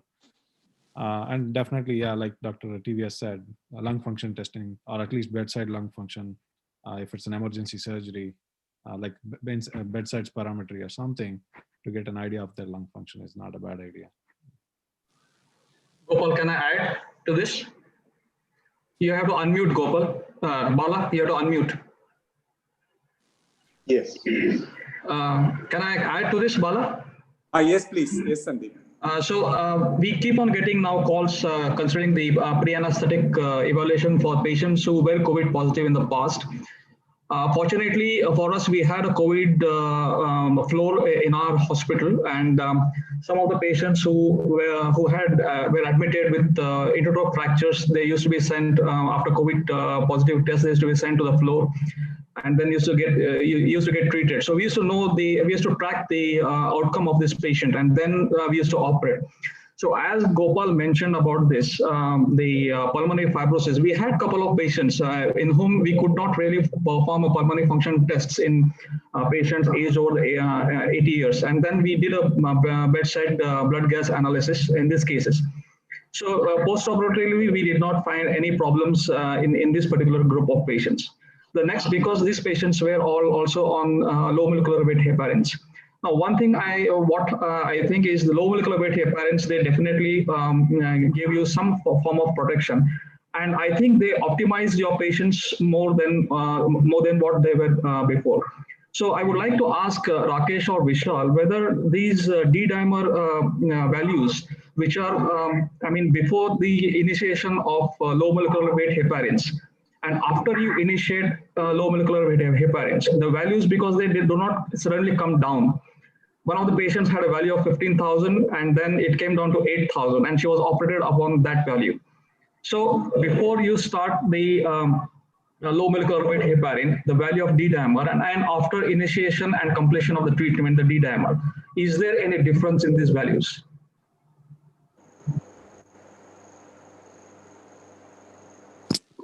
I haven't had much idea about D-dimers and low molecular weight They heparin. do tend to regress, Sandeep. We've seen in quite a few patients that after initiating anticoagulant therapy, the D-dimer values tend to drop. In some instances, they may take some time, but then you said from 15,000, they dropped to 8,000. So maybe had you tested a few days later, it would have dropped even further. This was a serial testing just before the discharge of the patient on the 5th day of operation. It had come down to 6,000 as you mentioned. But we tend to take this patient as optimized patients after you treat them with low molecular weight heparin if the D-dimer is on a rise. So that is what is my take on this. Actually, more optimized. A similar question was posed in a recent webinar. And the answer from Italy, Dr. Max Serbello, he said they don't give any importance to the biomarkers post-procedure if they're clinically asymptomatic. They say there is no evidence to say that these biomarkers are of relevance. So if clinically the patient is all right, he said don't do any biomarkers because they don't mean anything. So this is what he said. He's been one of the persons who did the guidelines for the European Society of Anesthesia, and that's what his take. I agree with you, Bala, but as Gopal mentioned that there will be a decline in the D-dimer values once you keep the patients on low molecular weight heparins. It itself suggests that this would be of real help in assessing the prognosis of the patient, isn't it? No, that's what he says, that once they're clinically asymptomatic, they're doing good. He says that they don't do biomarkers at all. They say they're not giving any importance to the biomarkers. And, these guidelines and recommendations, they have to be individualized to suit local demands and local conditions. See, in India, typically we tend to over-investigate. And if you see a general practitioner's prescription for an asymptomatic patient with COVID, he's on 12 medications for 14 days. So I think it's very difficult to generalize and say what is done in Italy or what is done in Canada should apply to India.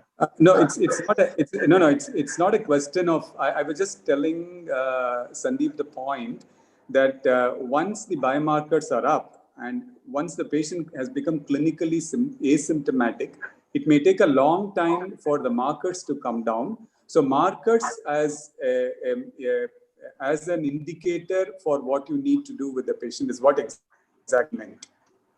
So any take on, Rakesh or Vishal or Shiv?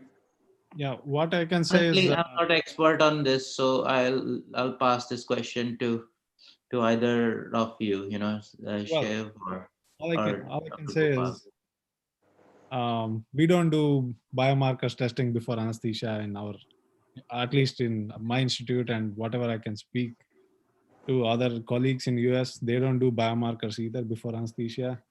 In a COVID recovered patient, that is. I don't know the rationale. Maybe it's the question of who pays for these tests, because the insurance payment and justifying the insurance payment is a big thing in US. There are lots of implications to that too. So, but I don't know the correct answer to that, but biomarker screening is not something which is routine in my place, at least, or in US centers where I speak to others. Maybe Canada has a different. We are Sarkari hospitals, so government hospitals, we definitely don't do any of them. Everything costs money, and NHS is looking at things, how we can. And I don't think at present they make any change in our decision making. So any patient who is high risk for, COVID patients are high risk for thrombosis. So they will get extra dose of thromboprophylaxis without looking at the dimers, something which we don't do routinely, we haven't done. I don't think we will do in future as well. So thank you so much. Sorry. Our practice is quite similar to UK practice, Sarkari types. So thank you so much. It's several times it's very reassuring that Indians, we keep blaming the Indian government. So I think the same across the globe, and I think we are in the same boat. Sometimes it's extremely reassuring to have a panel with the developed nations, and I think it's very reassuring for all the Indian anesthesiologists, and they need not crib too much about what's happening here. And it's been a pleasure in having all of you in knowing certain intricate details about what we do with our patients who are COVID positive. Thanks for being a part of this panel and sharing your thoughts. And I hand over the proceedings to the organizing. And once again, on behalf Before you of do the that, Bala, just a round of applause for Team PGI for a wonderful. Yeah. So thank you very much. So well much. done. Well done. Thank you very much, Bala. Thank you. Over to Dr. Nidhi. Thank you so much. I really thank all the panelists and Dr. Bala sir for a very detailed discussion. And I think there was no concern with regards to the regional anesthesia and COVID-19, which was not touched. All the concerns were addressed in detail, and it was a really engrossing session. I thank all of you. And with this, I hand over to Professor Kajal Jain. Thank you.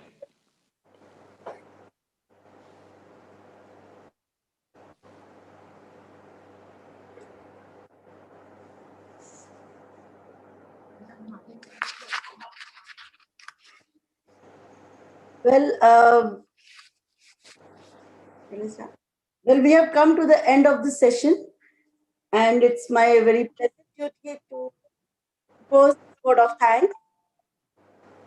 As we wrap up this virtual webinar, I will give you a quick recap. It was an intensive academic session with all our faculties from national and international fame, and we had a very good attendance. I thank each one of the faculties from the core of my heart. At such a short notice, all of them agreed at different timings all over the globe. Some very early in the morning, I can see Shiv Chauhan. He's almost like, I don't know what time of the night is there with him, Dr. Vishal Uppal, then Dr. Barrington. Everybody contributed at whatever timings we asked them for. And Dr. Especially with the jet lag of Dr. Naprakash Sandhu. So all in all faculties really pitched in to make this program very, very informative for all our attendees. The session was streamed on the Anesthesia TV also. Next. So this Anesthesia TV, so this is the panel where our global faculties can be seen, you know. So this was just a glimpse which we caught while you all were engrossed in giving us lectures. The registrations were tremendous. We tried to, you know, advertise through WhatsApp and then through emails. We did not use any Twitter handle. We did go to the Facebook. We had around 1,600 registrations. And then we did stream it through Anesthesia TV also. And the YouTube channel was also live. I do not know how many people watched, but I believe Anesthesia TV has 30,000 PGs as their subscribers. So I'm sure they will benefit a lot from all the clinical pearls, the tips, the tricks, and the latest developments in the field of regional anesthesia. So I believe this platform, whatever we got, was almost akin to an off-site meeting. So these are certain snapshots from the chat box. We were actively managing the chat box, and this is the preview room, as I had already said yesterday. The preview room was abuzz with activity. We were jotting down, assembling the questions, framing them into one so that we could address each and everyone's issue in the time frame allotted. We are a bit late, but I guess that's fine because at the end of the day, we have all gained a lot from everybody's wisdom. Professor Puri, I want to thank him a lot because sir has been a big support, a big mentor, a leader. And on top of that, you can see him in his COVID suit because sir was very busy with his COVID duties, as well as he's the Dean Academics in our institute. Besides that, He gave me a lot of courage and spirit to go ahead with this e-webinar. I thank sir a lot for extending his help. Of course, this meeting cannot end without thanking all our Aora Exco. So they have been a big support. They have always backed me up in whatever I have done. A special thanks to my friend Bala because he was the backbone. Just as I thank Rakesh for being the backbone from abroad. So Bala, a big thanks to you. Of course, everybody else also is equally thanked to make this program very, very successful. Dr. Pankaj, Mr. Pankaj, Dr. Pankaj, sorry. Dr. Pankaj, he was helping us with the telemedicine. He's working as Associate Prof at the Department of Telemedicine, PGI. So he removed any tangles of media hassles, whichever came across.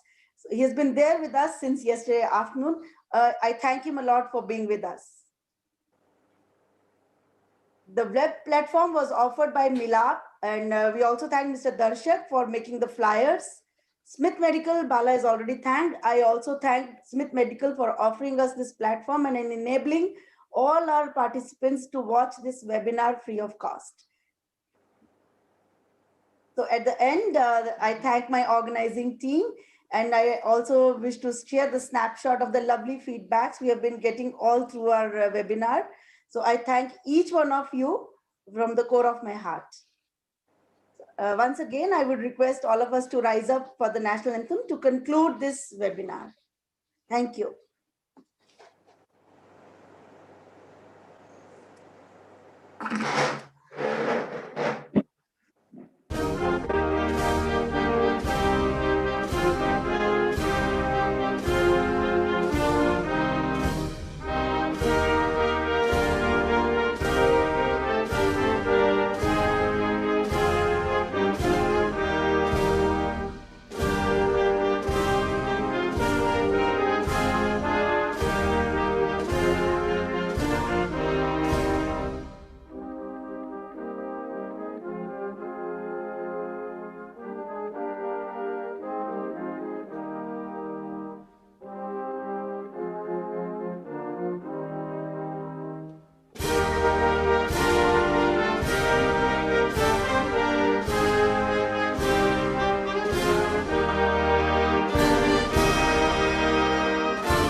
Thank you and Jai Hind. Thank you. Bye-bye. Thank you so much, Kajal and the team, and bye-bye to everyone. Look forward to working with all of you again. Vishal, is KP working in your hospital? KP? Krishna Prasad. He's in Halifax, right? Krishna Prasad in... He was our senior in PGI and a good friend. No, that name doesn't ring a bell. Oh, okay. This is Halifax in US. I don't know if you're confusing. Oh, I'm so sorry. I'm talking of Canada. He's in Canada. Sorry. I'm in Canada. I don't know about